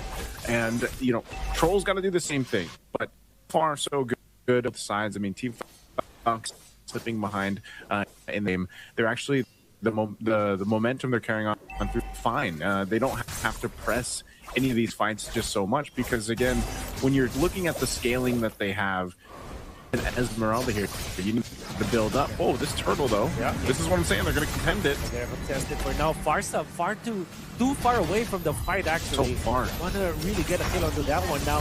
Points just gets the turtle, but Skyler bursts down. Sanchi will get a kill on the troll as well. Now Team Falcons are being obliques already, but the members of Onyx come out from Sano. Coffin might run away, and indeed he will. But now Sano's getting lifted up. You want to try to fight this. Boyd wants to go for it, but a stun from T-Boy and the ton as well. They are prepared for this. Boyd wants to run away, but the damage from Skylar might be there. The flicker from Ludwig, the finish of the Hayabusa. Last hit, of course, for Skylar, which is the perfect scenario for Onyx. 3 kills for the gold laner. Just like that, Onyx are in control again. Man, that's timed so well. Skylar at 3-0 right now on that Harith. Great usage of just kind of juggling what they had for the main part here. And, all that under a turret too, Wolf. That's the thing. So, yeah, that gets him the Starlium Scythe, the Feather of Heaven. He's going to build into his next item. And the thing is like, again, with that early kill against Kyrie, he's fine. If you notice the way he's moving into these fights with the Blade of Hepsies plus that Malefic Roar, it's enough to go ahead and do quite a bit of damage to even the tankier heroes of Team Falcons, and then he lets the rest of the team clean up from that point. So for Team Falcons, again, they've really got to choose the battles here correctly. Troll on the Kalea can always go for one of these members. There's only one Purify over there, right? And that's on Skylar, but the main thing is if Troll goes in, chooses to actually initiate a fight, the follow-up has to be there. And unfortunately with this kind of lineup, if the Feathered Airstrike is off target and it's that far away like we just saw, you lose a ton of damage potential for a team fight, especially around an objective. So you don't want this Lord to go that same way that last turtle did. And it's 10 seconds away here. And you can see Onyx is going to go ahead and make this macro move. Not sure if Keyboy is actually going to jump in for this, just making sure things are okay. Lord spawns on the other side of the map, and they'll start to rotate up. So for Team Falcons, that's the big test ahead of them. Can they get the favorable positioning in this fight? Can they actually potentially pick someone off? Because even if they go for Skylar, if they go for the Harith, and they are able to get the Purify out, that's one thing. They still have to follow through after that. Onyx are moving as a unit. His 4-man squad from Onyx Philippines are just always yards away from each other to jump in from Troll. They want to go for this kill of the keyboard, but he's very tanky now. Troll getting punched because of that. The jump, the stun of the Sano. They can lift him up afterwards, but now from the backlines, that is actually the jump from the Yuzhong to fend off the attack, allows Sano to get out of that fight. Already, Team Falcons have lost their roamer. They also have spent some of their battle spells in there. All the while, Keyboy and Lutpi gaining more ground. Zushin on the forward push as well. Onyx will just collect this Lord as Team Falcons have lost control of that part of the map. While Lutpi already setting up for a push up top. Yep, tier 2 down, does the work there. And you see what I'm saying, Wolf? Like, Team Falcons, if they decide to go in a fight, and it's been Troll to lead that charge, most of the time his target is Keyboy. Like, he's grabbing Keyboy, right? So revitalizes pop, you do that, but then Troll is just gone so quickly because of this power spike that's been hit by Onyx early on. Holy Crystal now too for Skylar, so the damage throughput even more now. And so the answer for Team Falcons, once again, is to, you know, who is that person going to be? Like, if they go for a pickoff, you could say goodbye to Troll. Troll's been mostly just, you know, setting things up, but then dies. And unfortunately, you don't have, other than the Feathered Airstrike right now, you don't really have that much. Like, Sano, again, picking up the Esmeralda against the Harith makes sense, you know, in terms of the matchup, but it's just not working here. The fact too that Boyet is on this Hayabusa, even if he goes into Shadow Kill, it's not enough damage to actually make Onyx worry, you know. And it's just a case of the composition that Team Falcons brought to the table here. You know, even a Black Dragon form, which we usually see a big threat, it doesn't matter. He's even whittled down when he's in that form because of what Onyx is capable of doing. So right now with this lead, 5,000 gold. They do continue to take resources here from Team Falcons. They'll continue to focus down these tier 2 turrets in the mid and the bottom. But at least, if I could say the shining light here. Whoa, hold on. No, that's the combo brace right into the AOG. Sanji got be melted down, and they want to go for Troll this time. Sans collects that kill. They get two just like in the snap. Initiation coming up from Luthi with the flicker and the AOG to follow it up. My goodness, Onyx are explosive this time. Now they want more. Oh no. Sana jumps into the zone of Sans. This Jushin. You cannot do that against Sans, but fortunately he gets out. Skylar sees an opportunity in here, but he want to transfer into the middle lane. Zaman first committed once again. The panic onto the counter this time. Panic, can he get a kill? No. Oh, yes, he will. Some damage spill over out there to take down that Farsa. Now the wave clear is out for Team Falcons. You're gonna find out this turret. Boy, it's just trying to clear this minion out so they can save this. Petrify used, but won't be able to get that bottom turret, potentially the top. What I was gonna say earlier before that initiation happened by Lutpi was one of the great things about Team Falcons, or one of the hopes of Team Falcons lineup, is the Feathered Airstrike clear ability. Like, you can clear out these minions, you can defend on the high ground with it. But you saw what happened, man. As soon as that Feathered Airstrike was used to clear that lane, Onyx was like, all right, they don't have that. Let's just fight them. And so that's the other thing. Cuffin even needs to be wary of how he uses that in those situations, because once it's down, again, you don't have a big portion of your damage profile. So they are going to actually, seems like they want to go for this. Oh, but the counter AOG for that one, they did take on Lutpi. Now the Shadow Kill's not going to be enough to get the bonus, because Skylar dancing over the Zaman Force. Troll is tanky for now, but he will eventually go down. Sano wants to take advantage of the shields, but 4 members of Onyx now onto this Esmeralda. It's taking a lot of time. Sano's surviving for this one. Flickers to the left onto Skylar. He might get a kill, but no, Skylar uses the wall. And now Sano getting lifted up. Sano survives all that. Well done coming up from the Esmeralda and almost taking out Skylar in the process. You think about it, that's a win for Team Falcons, as they did take out Lutpi in that clash. Wolf, imagine if they weren't 8,000 gold behind, right? I know this is still going to be a Lord for Onyx, unless Boyet is able to pull out a miracle. An Unbreakable, Oh my goodness, a 2-man Unbreakable! Converted a 2-man meltdown to Boyet with a Steamer Engine. Kyrie will take him down with the Retribution of all things. And now it's only out to Troll into Sano. Coffin is down for 24 seconds. Oh, Troll's trying to delay this. Defense, Troll with the flicker out. trying to delay things right now. It seems very difficult. Skylar fends him up with that Salmon Force committed. It seems like Team Falcons will last for another minute, a few more minutes now, as the Fanny will focus on taking this Lord. Yeah, great choice there from Troll to delay that mid-wave to push in. So buys them enough time to go ahead and get back into the game. You know, everybody's up here, but man, again, you saw the health bars were just gone when they decided to go and fight. And Onyx, you know, with this lead, look at this, look at their items, man. Again, even for Skylar, now with the Divine Glaive locked in, Kyrie picking up a Radiant Armor, right? He's already got the bases covered for physical with the Brute Force. Now he went with the Radiant Armor.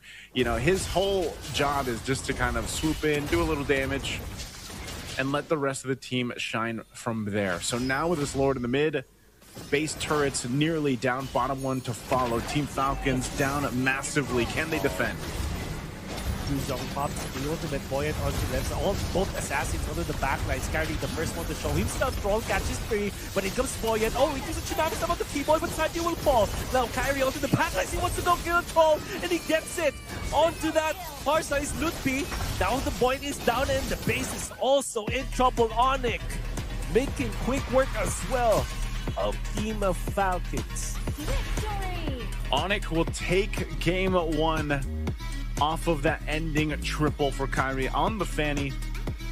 Again, after dying to the first blood, what an adjustment there, but tough one to see. You know, again, you know, the Team Falcons, they seem to have a game plan in mind. They weren't able to execute it, unfortunately. That lineup, that composition that they had here, just very difficult. And that's what I said. Yeah, it was great to see Sano go 1v4, 1v3, but he's just, again, you're down 8,000 gold. Let's throw it over to the panel, though, to break down a game one further. Onyx Indonesia made a statement. Onyx came prepared, they came focused, and they are clearly not kidding around in this series. They did not give Team Falcon a chance on that game. Good. Definitely, yeah. They didn't even give them a chance to breathe.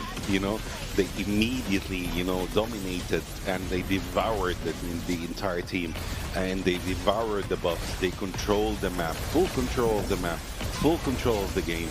But that's what we were expecting from Onyx, anyways. You know, because this is usually Onyx. This is how Onyx plays. So they, you know, congrats for them. Not very surprised. You know, the typical Onyx, actually. And I would just love to say that last kills by Kyrie. Yeah, yeah. On point. Intense. Yeah, Yes. it's on point. Fanny King. He's the king of Fanny, exactly. You know, but I salute Team Falcons for holding the door. Actually, they were holding the door as much as they could. Wasn't very easy, but they kept on, you know, trying to survive, trying to actually hope for a change in the game, but it was kind of too late for them. They were trying to hold it, the soldier, as much as they can. As for Team Falcons, they are trying to hold because they captured the 3 targets, but they sacrifice a lot. Yeah, with it. Yeah, but Team Onyx knows how to trade with it. Like, yeah. Okay, we will give you the 3 turtles, but we will take another thing from your hand. Exactly, exactly. And looking at the numbers, soldier, we can see much difference. Yeah, and overall 7 the difference in of course the kills, the gold, the towers destroyed, Lord slain. Although Falcon actually has the upper hand in the turtle slain, but it wasn't a good actually bargain in that case. It was such a bad bargain because they got 3 turtles, but did not benefit whatsoever from them. Of course.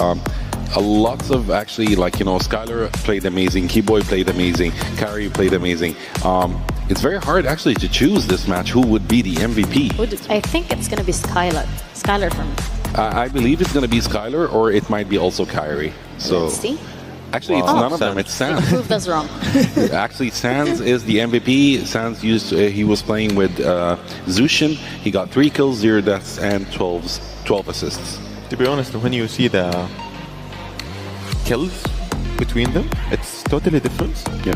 But Team Falcons, they are trying to make as much damage, like from far south, from U zone. They are trying to defend their bases, but Team Onyx, they are not giving any chances for them. Yeah, and the damage was not enough.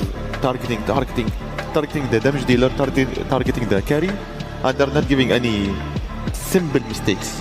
Yeah, that is very true, and the damage was not enough. In my comment before the match, I said the output, the damage output from Team Falcons, it's too low for their picks, and that's why they couldn't actually dish out that much damage to get kills on Onyx. So yeah.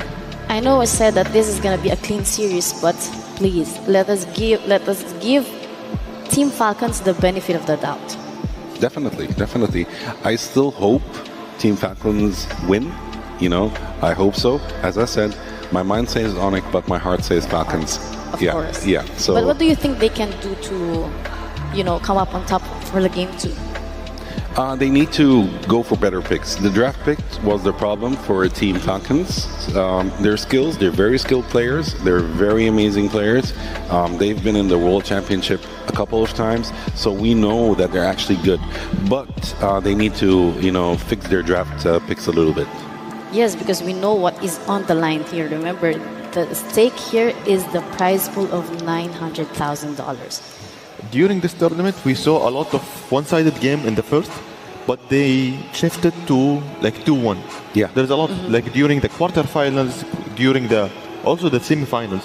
So we are waiting until we will see the comeback from Team Falcons, and we will see what is the announcer for their losses today.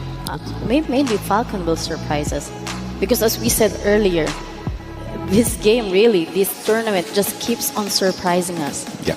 So maybe they have something up their sleeves. Hopefully. Okay, I think the teams are getting ready for the game 2. Let's wish both of them the lucks. We will be right back after this short break. Abu Dhabi and UAE at the moment seems to be...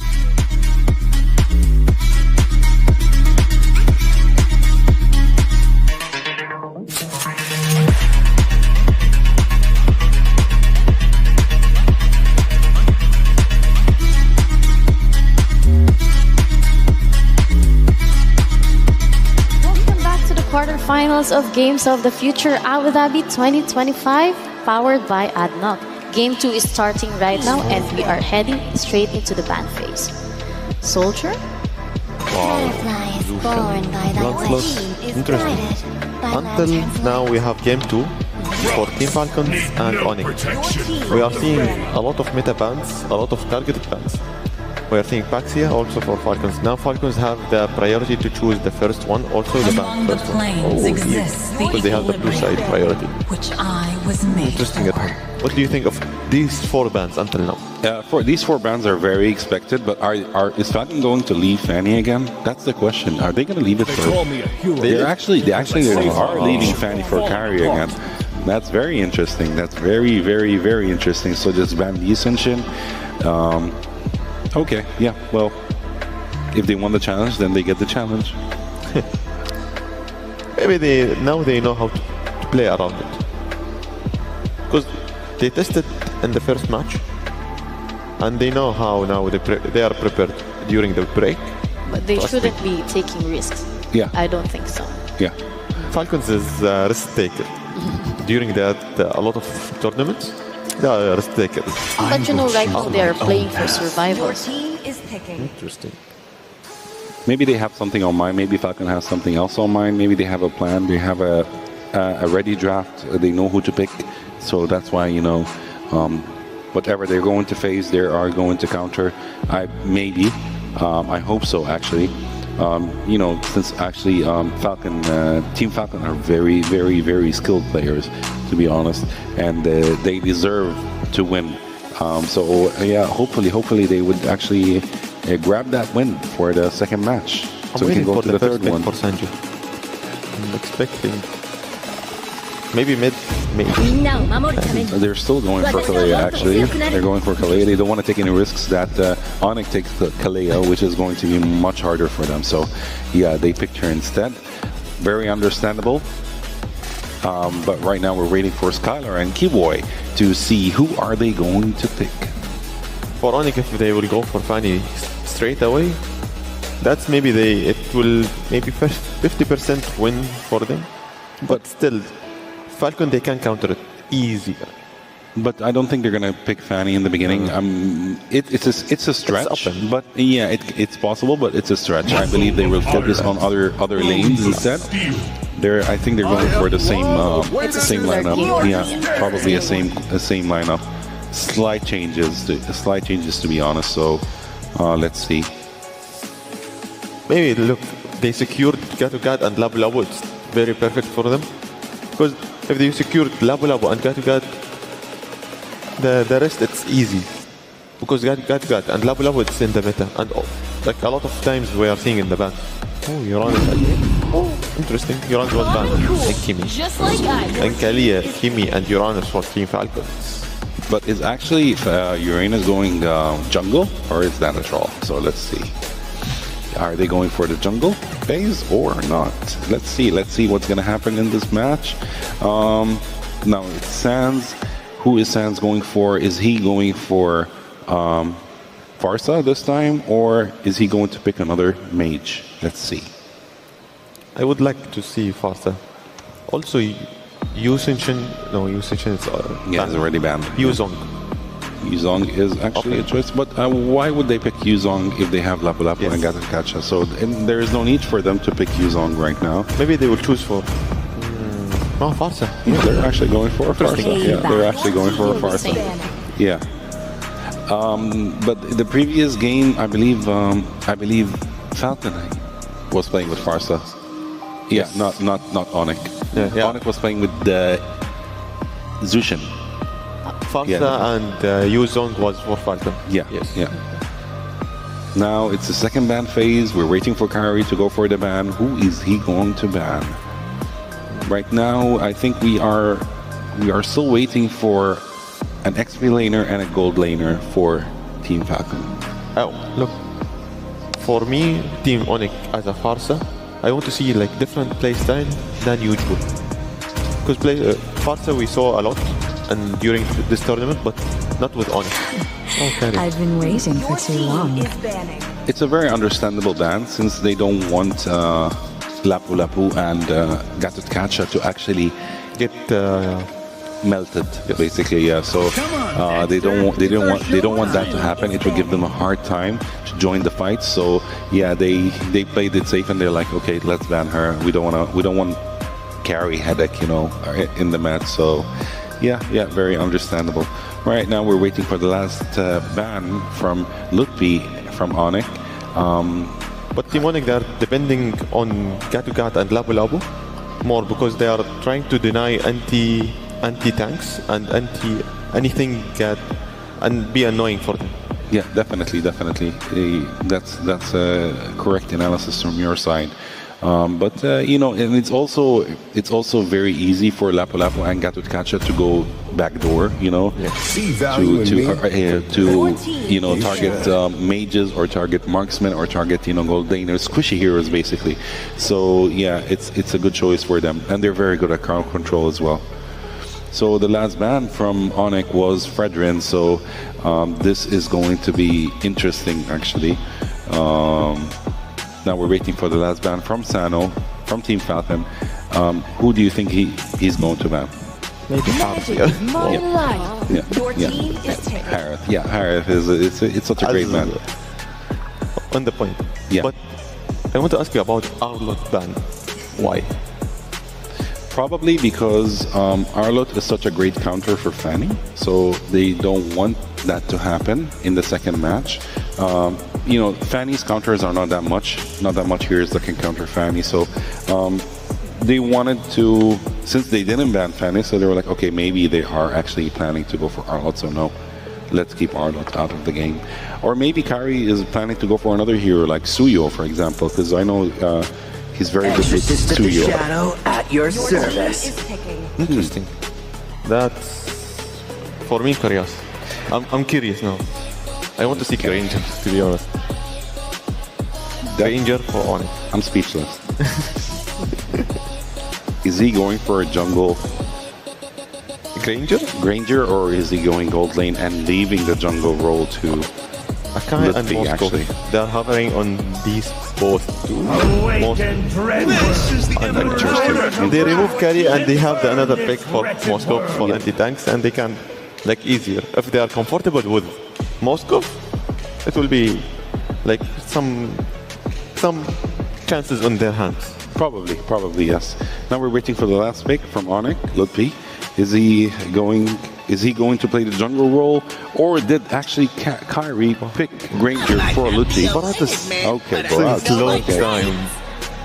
Okay, wow. So Barat is going to be the jungler for this match, and Skylar is actually playing with Granger, so they were actually picking for each other. So yeah, that's very, very nice of them. Now the draft, it's equal for me. Like the picture, the puzzle, it was like missing piece, but now little equal for both, because there is Akai in the jungle and there is Baratis in the jungle. It's not going to be an easy game, by the way, for both teams. It's not going to be an easy game. Yeah, it's not going to be an easy game, because I see the damage output for both teams are actually almost equal, and the tankiness and the sustainability is also, and the survivability also is equal for both teams. So not right now, the people with the highest experience will show up right now. You will go with who? The heart or the mind? Mind. Onyx. Alisa. You know, Onyx Indonesia has the advantage after the game 1. So the big question right now, are we going to see a clean series, or Team Falcons is going to prove us wrong? Hopefully, Masters, take it away. Welcome to game 2 here. Once again, a do or die right now for Team Falcons going against Onyx from Indonesia. And it's me, Nice to, with Wolf to bring it the action. Man, Wolf, I've been asking for this, man. I finally got it. It's my wish list for games of the future. I wanted to see the Barretts come through. I know it was played by Kyrie earlier on in the group stage. That's right. And it had to be the longest game so far that we've had. I think it was a 31-minute game. And whoa, Troll, 1 HP, by the way. Flicker burned. That's not good for Team Falcons off to the start. But here, this is the interesting thing. This is what I wanted to pick your brain about this. The Barretts, after the buff that from the patch, look at the emblem Kyrie's running with, too. Killing spree. Yeah, I guess because it's very difficult for you to proc the Ignition. Impure Rage is not going to help you. Concussive Blast is not going to be useful for a jungler anyways. Yeah, even for the killing spree. I think this is a damage Barretts as well. You get so much sustain actually, because you don't have to really worry about your HP. All you want to do is make sure that you put your enemies nowhere down, you know? Be active in the map. It's all very safe. And now, speaking of being active, B-Boy and Suns got that Kacha as well as the Farsa. This is such a strong combo in the mid lane. But they're going to be up against Kalia with his Kimi, which is also, I would say, a stronger kind of duo. So it's going to be a lot of aggression coming up from Team Falcons as well as Onyx. The advantage that you get from the Barretts, because there was one time where it's like Baksha versus Fredrin, Barretts, and Akai. Where Akai counters Fredrin, but Barretts counters Akai in a way that you cannot get stunned when you're casting Daytona's Welcome during the ultimate. So it kind of nullifies the overall strength of an Akai, wherein you want to pin down your opponents during the threat-free battle. But if you're crowd controlling units, the Barretts, it's going to be difficult. So that's the ideology here for Onyx, as Troll is going to be jumping up and about. Sanji out in the back. Let's see what a kill stance this time, but look at that. Daytona's Welcome already committed. It's going to be Troll under the list, taken out. T-Boy. It's going to be sustainable for now. Eventually, will be taken out by Coffin. And it looks like Team Falcons has achieved what they wanted to do. They have fended off the attack from Onyx, actually forcing Kyrie out of the zone. No more Daytona's Welcome means that this could be an easy thorough take for Team Falcons, and it will be unless Sans does something about it. Heavy spin retribution is there. Yeah, Onyx will not get that W. Team Falcons will get the turtle.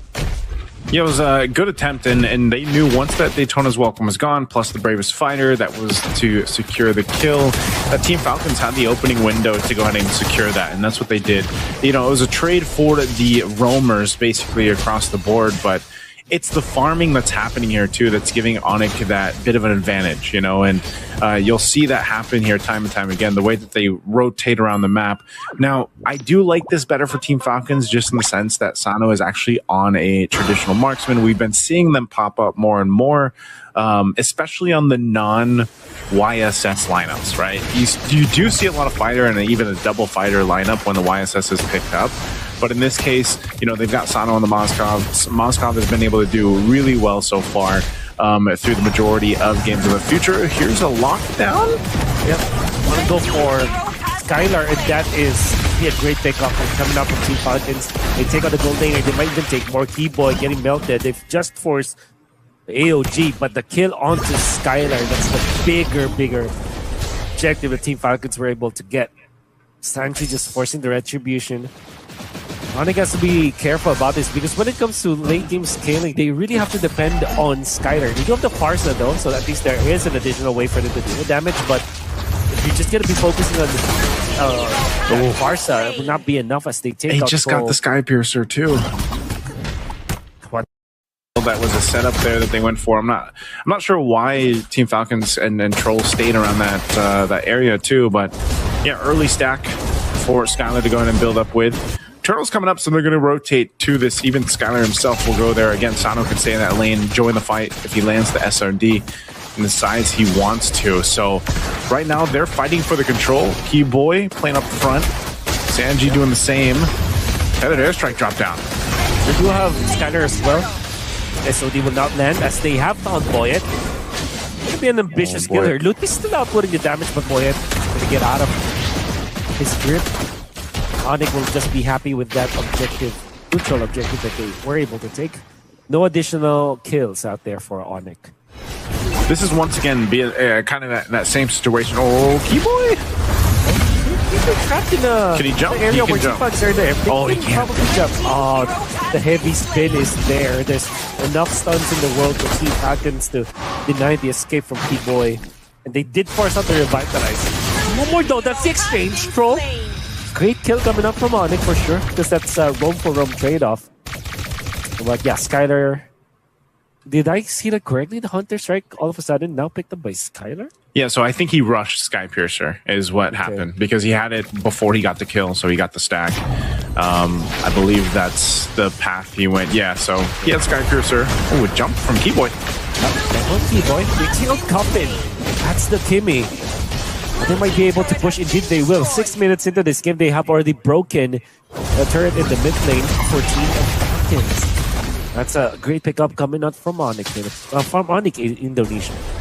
Yeah, it's tough here because, you know, across the map, Team Falcons doesn't seem to be doing too bad, especially, you know, they got one of the turtles. They've been able to go ahead and make some moves across. Just, they have the one turret down on bottom, but when it comes to these fights, they're not really able to synergize really well. And again, I was going to say this before that last fight broke out. Unfortunately for Troll, he's having the same experience.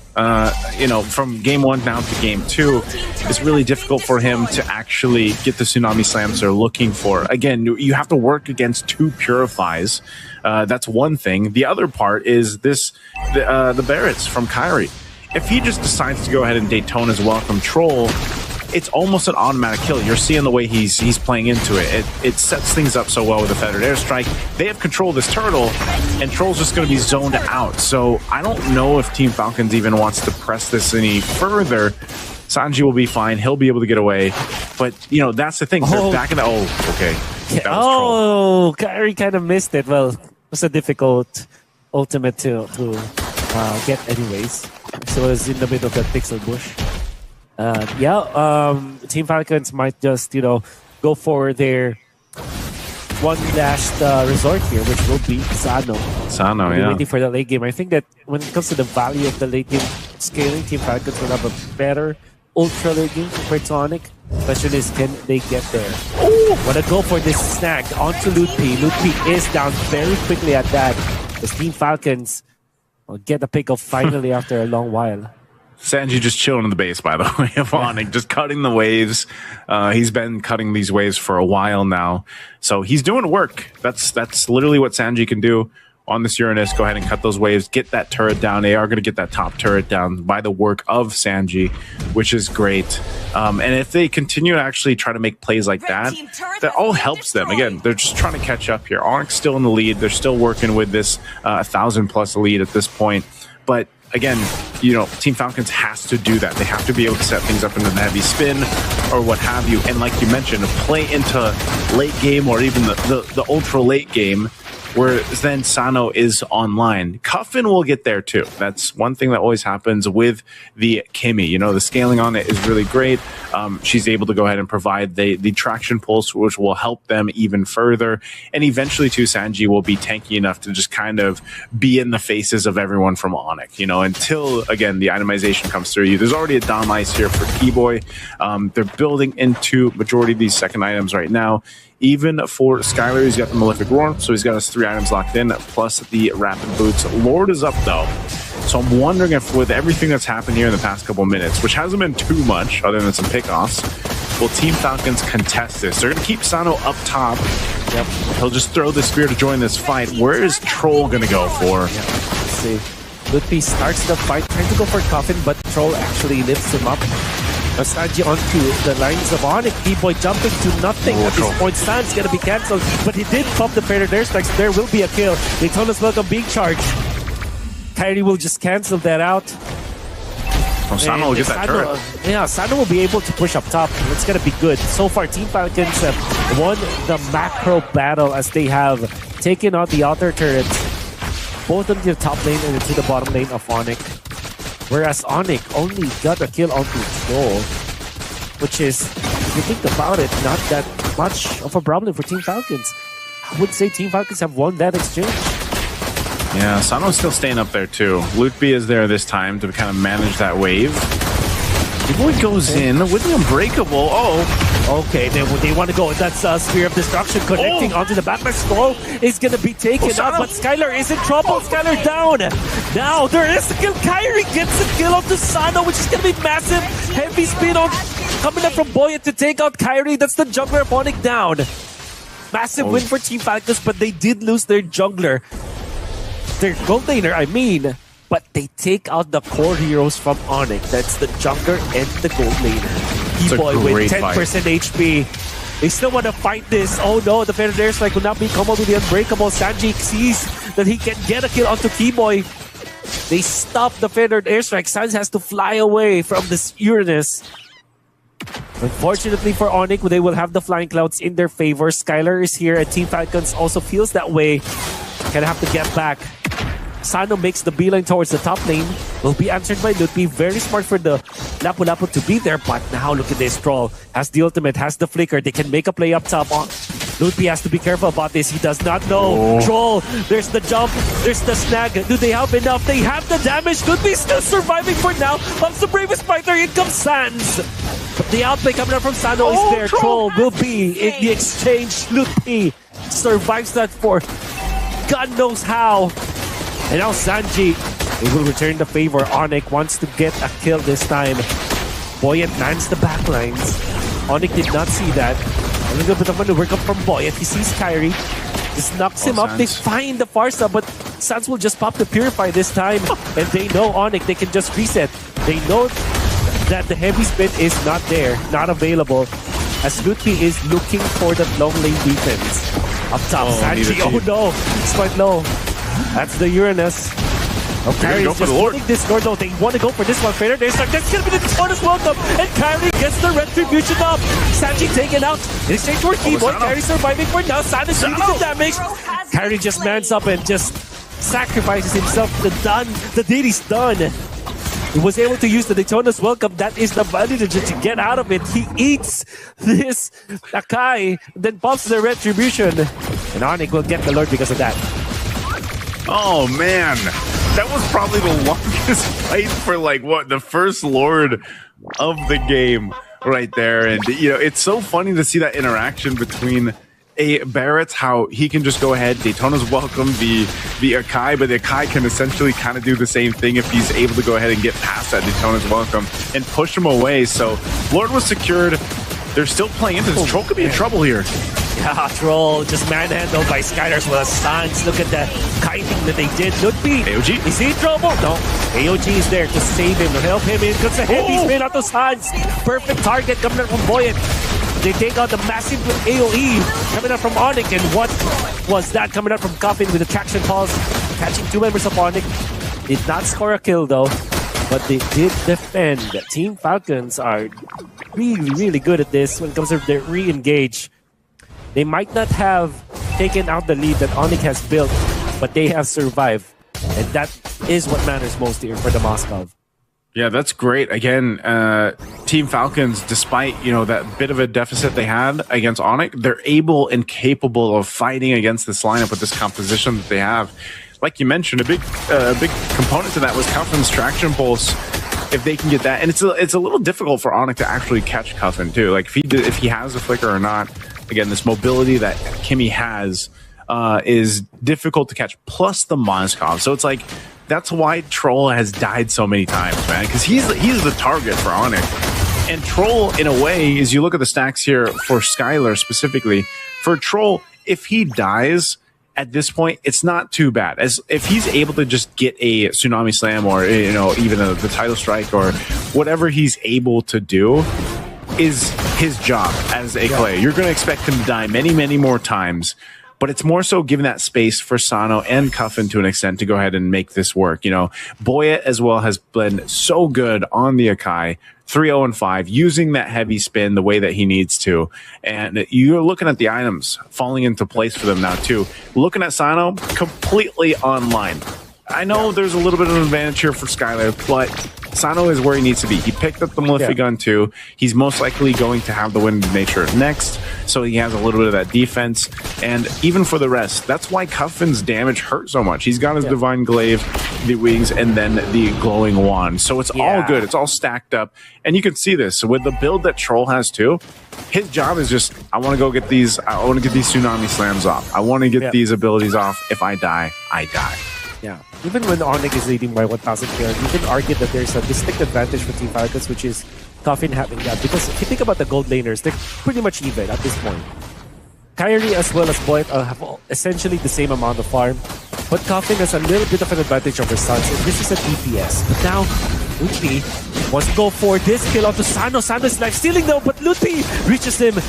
Troll trying his best to control this Lapu-Lapu, but they're trying to outplay this one. Look at that, another stun. Ludwig is surviving for now. And this is a 3 versus 4 in the turret. Ludwig still surviving.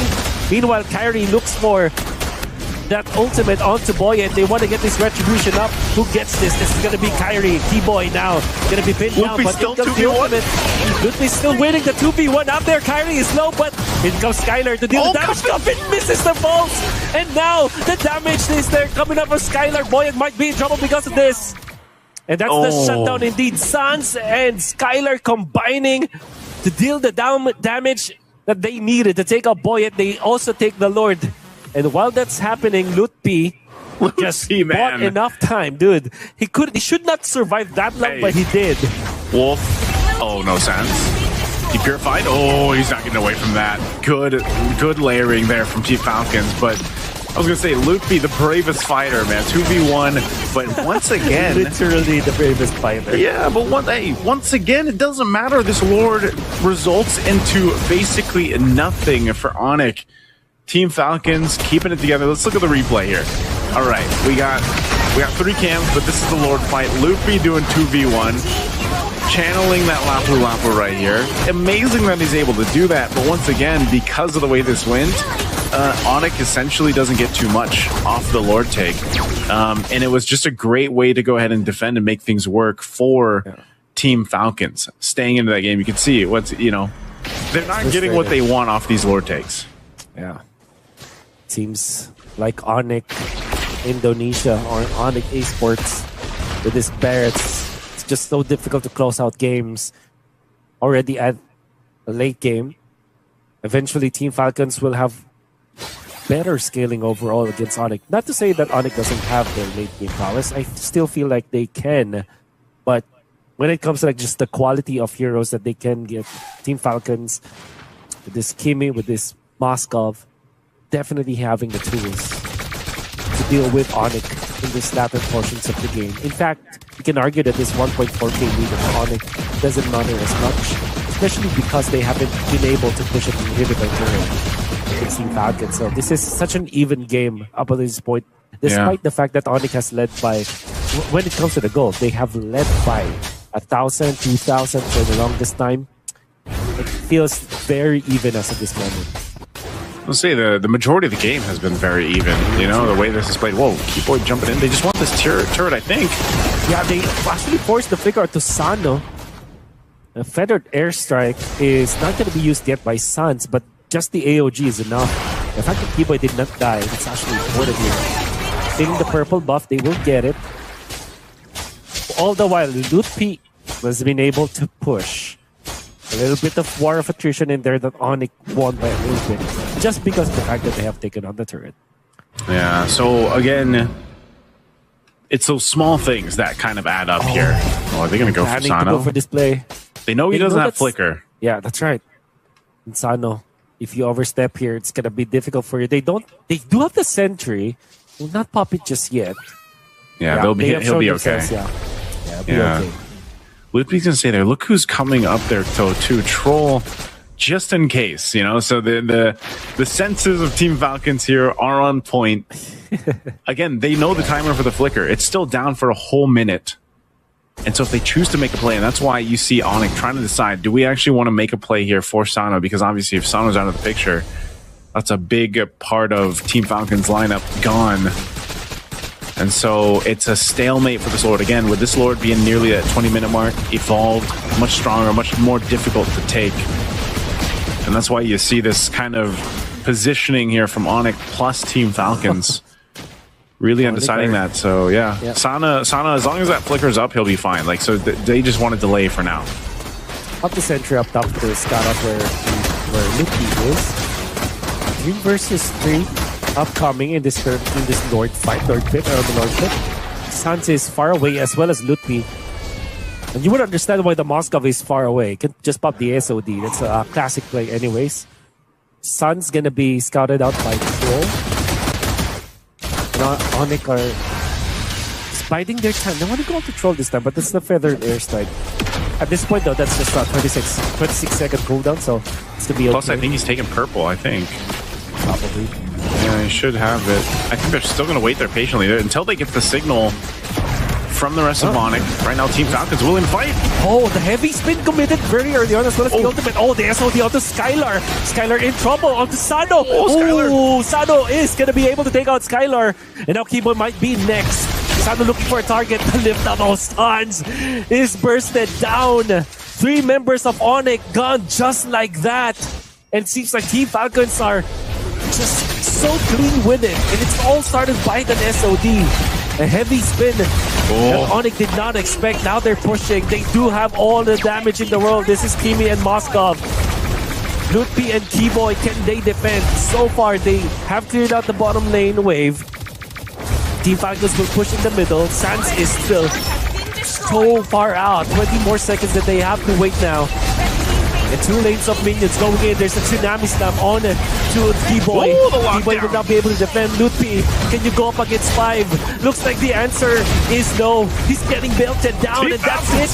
Team Falcons for the 3rd time, or maybe 4th time. How many times have we seen these guys force a game at number 3?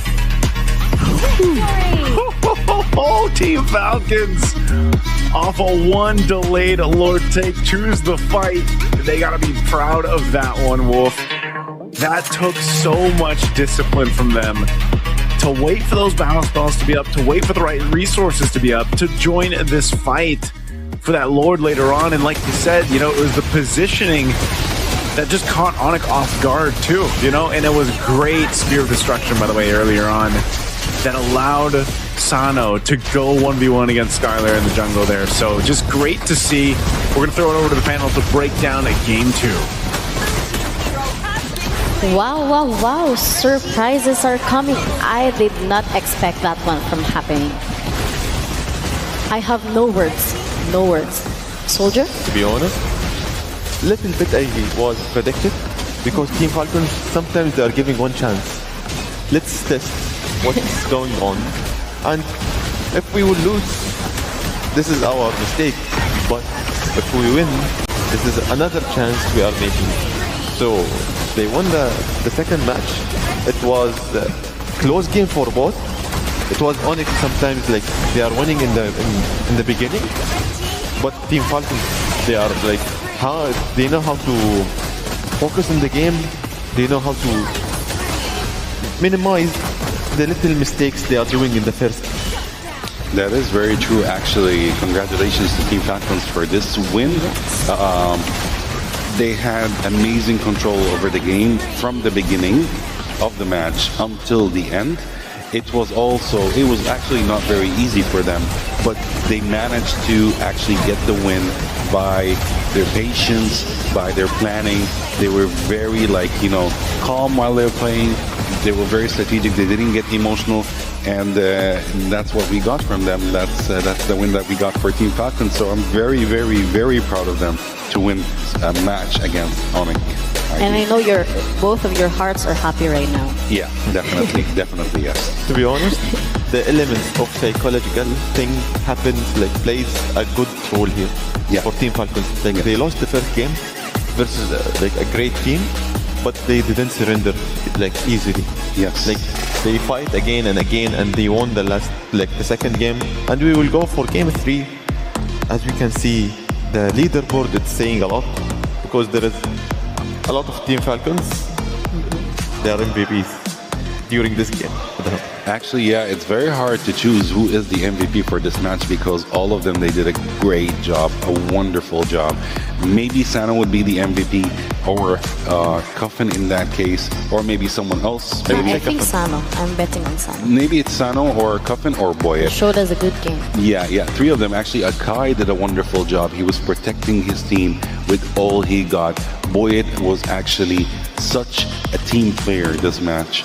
And he was actually forcing Onyx to disengage fights that they wanted to go for. So kudos to Team Falcon for this win.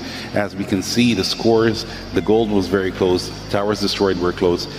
Onyx actually had the upper hand in the Lord's lane and the Turtle's lane. But in the end, Falcon, with their patience and their calmness and their strategic playing, they got the win. And that was a long fight? Yeah. 21 minutes. Yes, it was such a long fight. It needed a lot of patience, and that's what they got for their patience. And this is not really what I expected. But I am really happy that Falcon won. Because we give them the benefit of the doubt, and they proved us wrong. Yes, definitely. As we can see, Troll is the actual MVP with Kalea with 1 kill, 7 deaths, and 9 assists. To be honest, he deserved it because in the game he played a very good role. During the game, during the team fights, he was disengaging. He was sometimes initiating the fights. Yeah. Because Team Falcons was in this game was focusing on the early fights more than mid game. Because early fights sometimes they're giving you the priority to having more items, more gold, more advantage, and more focusing on the map, and you can control the map easier. That is very true.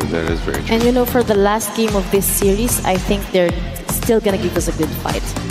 Hopefully, For yes. sure it's gonna be a good fight. I'm very excited for the last match. The last match is gonna be on fire because Team Falcons right now, they have very high spirits, and Onyx, they want to prove themselves that they actually deserve to win. So it's not going to be easy for both teams, and both of them, they want to actually win. So, And after a loss like this, since in the first game, Onyx wins, and then now it's Team Falcons, mentally right now, how does Onyx feels, Because honest, everyone is expecting them. I want Team Falcons and Team Onyx, they need to focus again. Just forget what happened in the past. To reset. Just reset your settings in your brain cells come back, and you will both teams will do really good in the last game.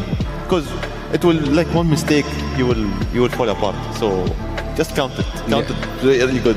Yes, I agree. There are lots of surprises, so I just cannot wait for Game 3. We will be right back after a short break with Game 3 on the way. See you guys. Welcome back, ladies and gentlemen. We have Team Falcons versus Team Onyx both of them are 1-on-1. The score currently is the same, which means we're gonna have another game here in MLBB. Yeah, I think he's gonna fall, right? He's about to fall. He's trying to climb. I don't know if he's falling. And the others, they're having a conversation like they're they all don't having a care. debate. It's like, you're taking him to hospital. You're taking him to hospital if he sprains an ankle. It's you. Now, I was like, nope, not gonna happen. I don't care. And the other one is panicking like, oh my God, someone help him. Stop arguing. Can you help the guy? He's about to die. He's gonna fall. What are you doing? I don't know why. Why did I speak Italian? I don't know. You went. The vibe was The like so guy's Mario about to Luigi. die. Guys, bring him down. Let him come down. Go to the hospital. Oh my God, they're spraining the ankle.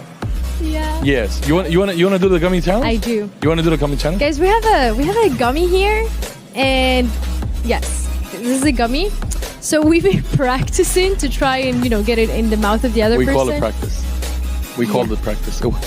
we just kept missing. But we're gonna get it on camera. Yeah, exactly. We can get the camera on both of us, and try to. I don't have a very big mouth. I speak a lot, but it's not. Should I go first? Yeah. All right. Okay, can I go first? It's gonna be terrible. All right, guys. I'm 3. gonna choke. I feel like. Come on, I got it. Okay. 3. Or no, go more. 3, 2, 1. Well, I mean, you're gonna make some ants very happy. That was terrible. Your turn. Let's go. I'm not gonna miss this. I'm a master at this. Let's go.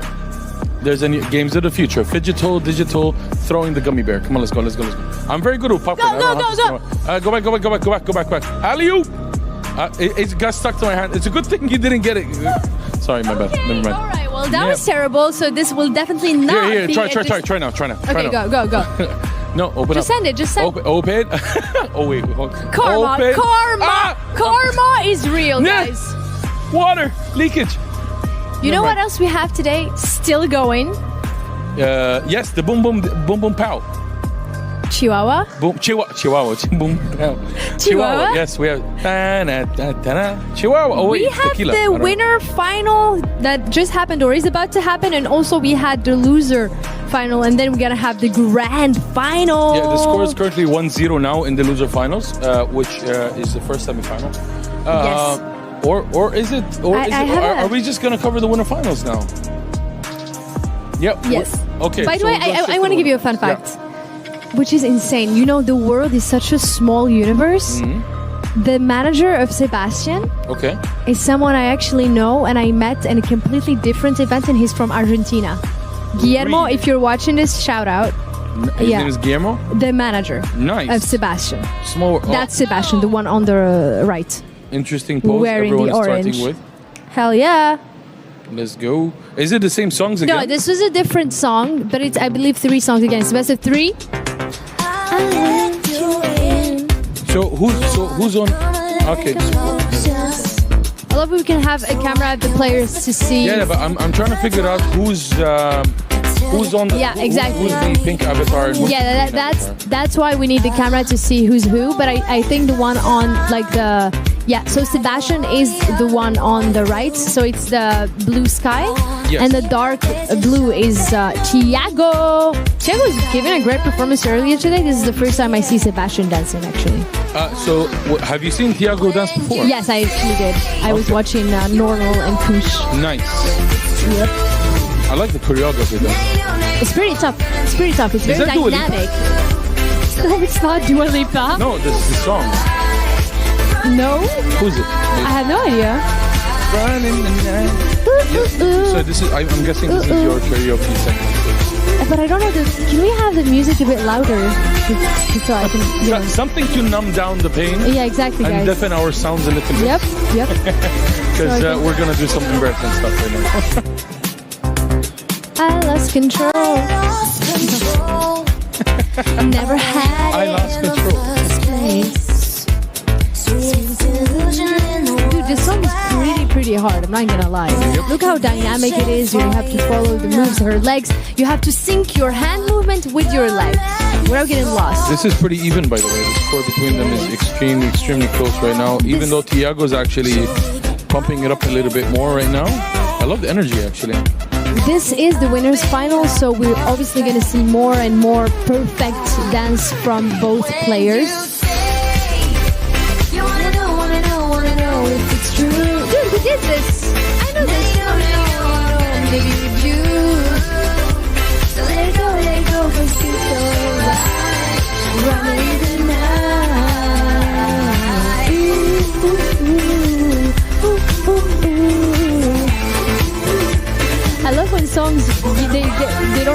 say anymore, so they're just like ooh or yeah or Yeah, or work. Like very lyrically. I mean, they put a lot of effort. Poetry, bro. work. This is the important. Oh, did they both get it? Yes, they did both. 'Cause, you know, if you miss that move, khalas in Arabic, which is it's over. GG well yep, played. GG's well played. This is very important. They had to get both. Yeah. Okay, so now the whole game like turns on fire, right? Like it hypes up even further and like score multipliers and all that, right? Yes, it's a super important point to not miss. Dude, it's so close. I believe we're gonna have a tie again between Thiago and Sebastian. He was in the lead the whole time. I'm not sure now if it's gonna be a tie like it was earlier with Ilya and Dion. If it was up to me to judge from watching both performances and stage presence, I'm gonna have to go with Thiago because the hip movements there, my boy, are slaying. Really, look at the move. So are these already like professional dancers, Yanni, or just people that are good at just dance? You know, by the looks of it, they look like professional dancers. They're pretty good, so maybe could be amateurs, could be professionals, maybe amateurs turning into professionals. Winner But Thiago, honestly, he could be a professional dancer. So is it the same it's Sebastian. From our referee. It's Sebastian. Oh, no. Yeah, that's his avatar. I The think. winner of round 1 goes to Thiago. No, Thiago. What? Okay, so maybe they flipped. Thiago, and it was very close, by the way. Yeah, but because I thought his avatar was the one closer to him, so I assumed that the crown was for Sebastian. So yeah, they're dancing. I'm giving him a beat to dance for. Best of 3. So that's another round. 2. Yes. So that was game 1. It went to Thiago. And this is a completely new song. What is happening in the Tetris world? Oh, Tetris song. You know this is a Russian song. Yeah, Tetris. Okay. You didn't know that. I did know that. Dude, what is this? This is so cool. He's collecting coins by doing the wave. Nice. Now he's in a skateboard. Dude, I am more impressed by what's happening in the green screen than the players. What is happening?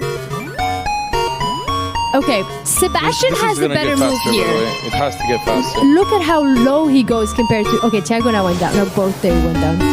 He's getting low. Okay, this one is pretty interesting. Choreography. I've never seen a choreography like this.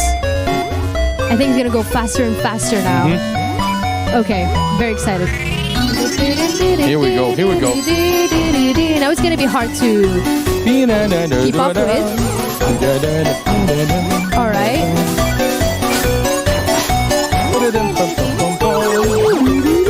Can you have a invent lyrics for this, Hakim? You're a rapper. Create lyrics for this. A rapper? The only thing I know how to rap is a burger. What? Give them a banana, I keep jumping. Create lyrics with me, help.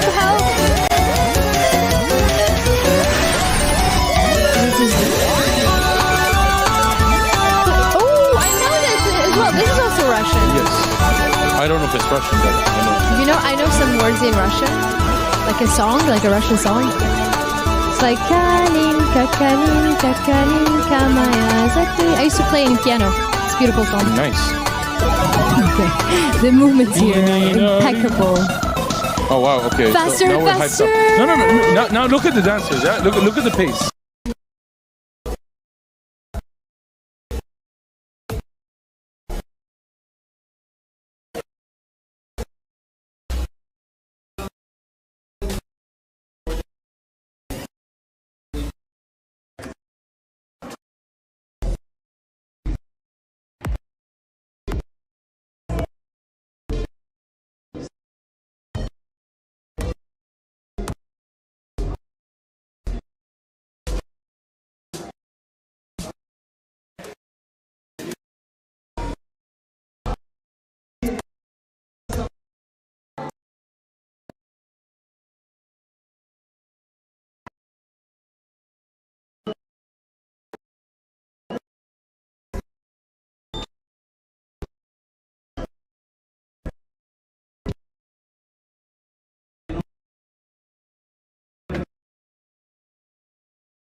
for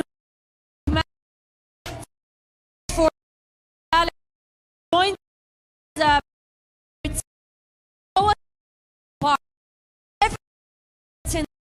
club stars out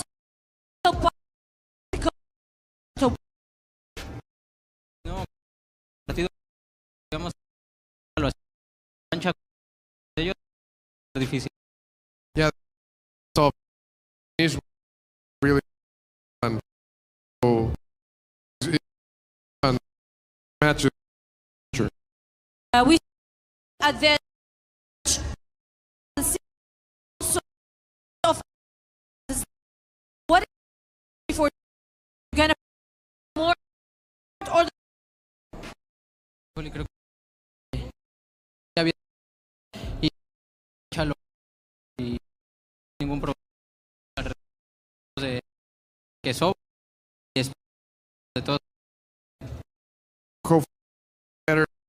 We better digital goal, but the biggest are gonna good go on.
Korean teams sent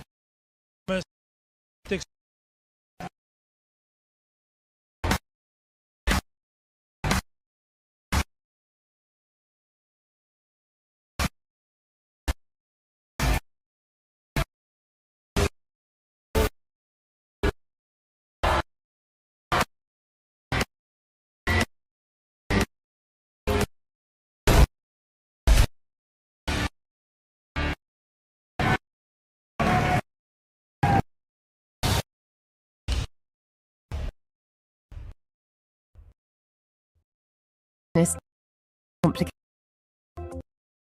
at us. Tailored consult programming solution digital H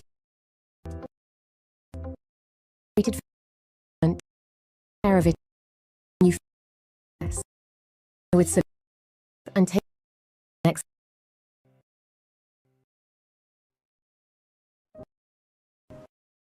health of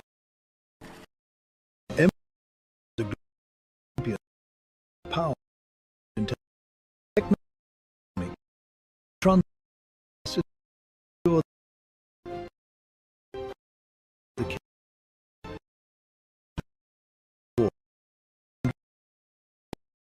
that have to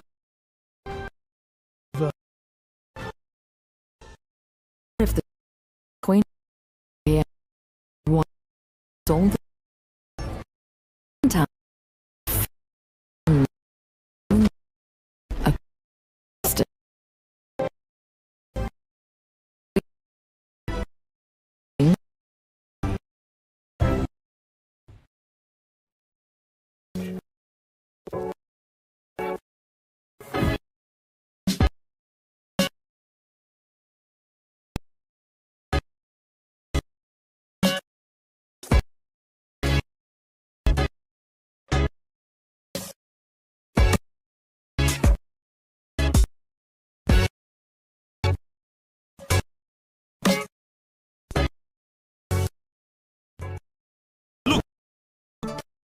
Sure way in dot bring you in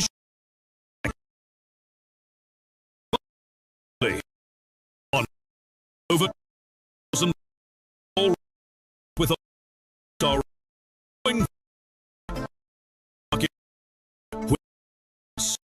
starter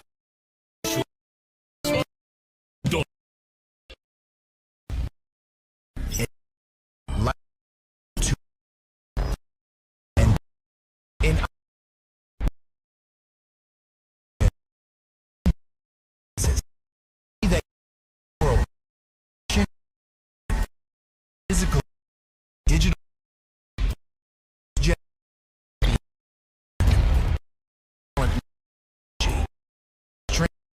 strap where amp action power to the future by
and next for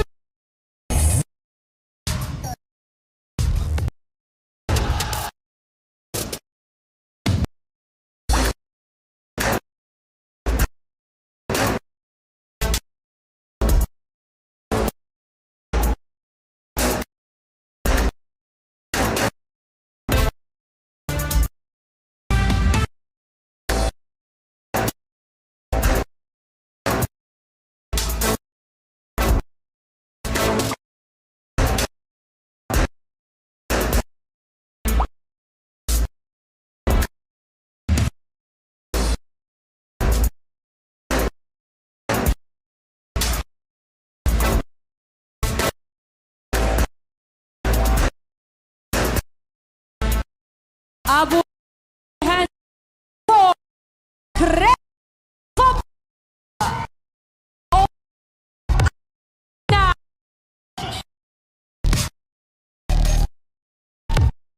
teams to the world and Phygital who gonna world's gonna be tomorrow.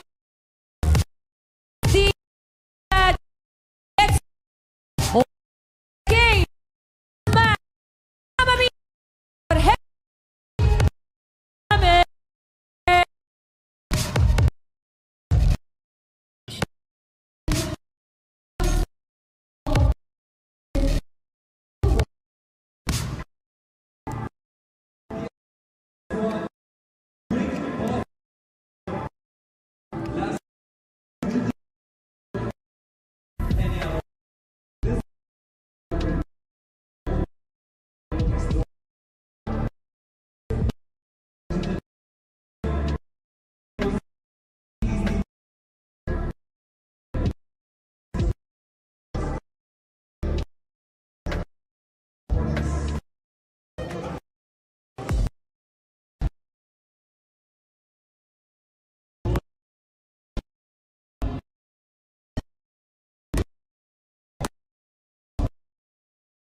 Yeah.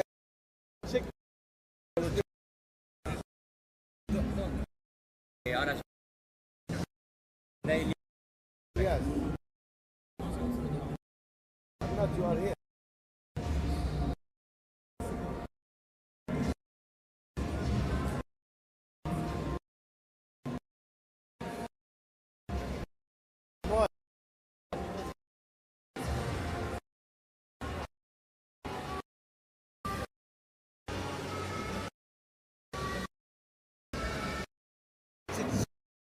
Yeah.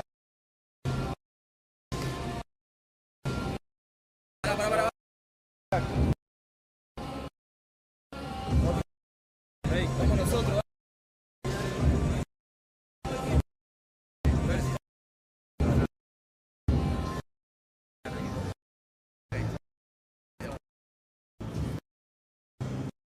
Five, 4, 1, go.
Yeah.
Oh, qué pija eso.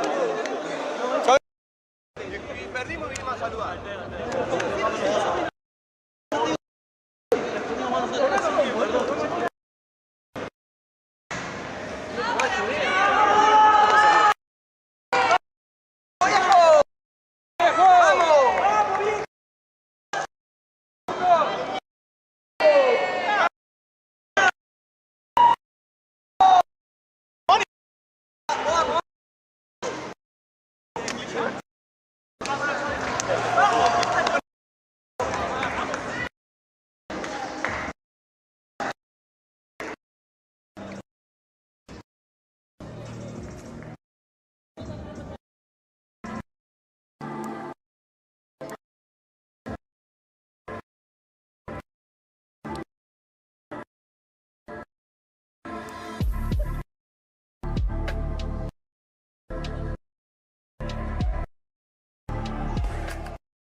What match we saw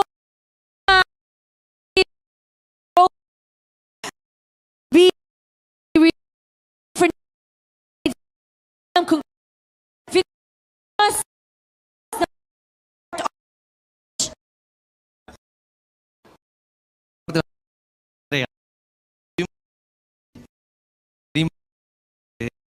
el arranque desde el otro al final.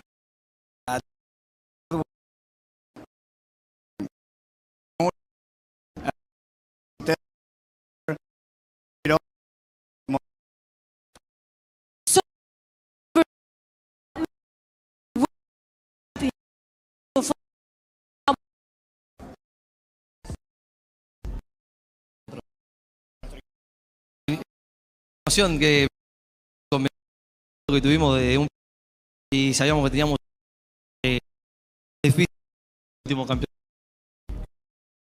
Most and the run we had playing against the former champion, the most difficult rival of the tournament, and well, the happiness after that. Difficult plan more digitally or physically? Ahora y mañana a la mañana ya arrancamos a trabajar en el equipo que nos to celebrate with the entire team and start preparing for tomorrow. The moment again, ladies and gentlemen, tomorrow another day, final day at Phygital Football of the Games of the Future, Abu Dhabi. Tomorrow.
Povlašćeni uslovi za potrošače iz privrede. Elektroprivreda Crne Gore nudi otplatu duga po najpovoljnijim uslovima. Mogućnost otplate dijela duga 25, 33, 50 i 100%. Maksimalni broj rata 30. Minimalna mjesečna rata 50 eura. Izuzeće od prinudnih mjera naplate. Obustava obračuna zatezne kamate. Od 1. oktobra do 31. decembra. Vaša Elektroprivreda Crne Gore.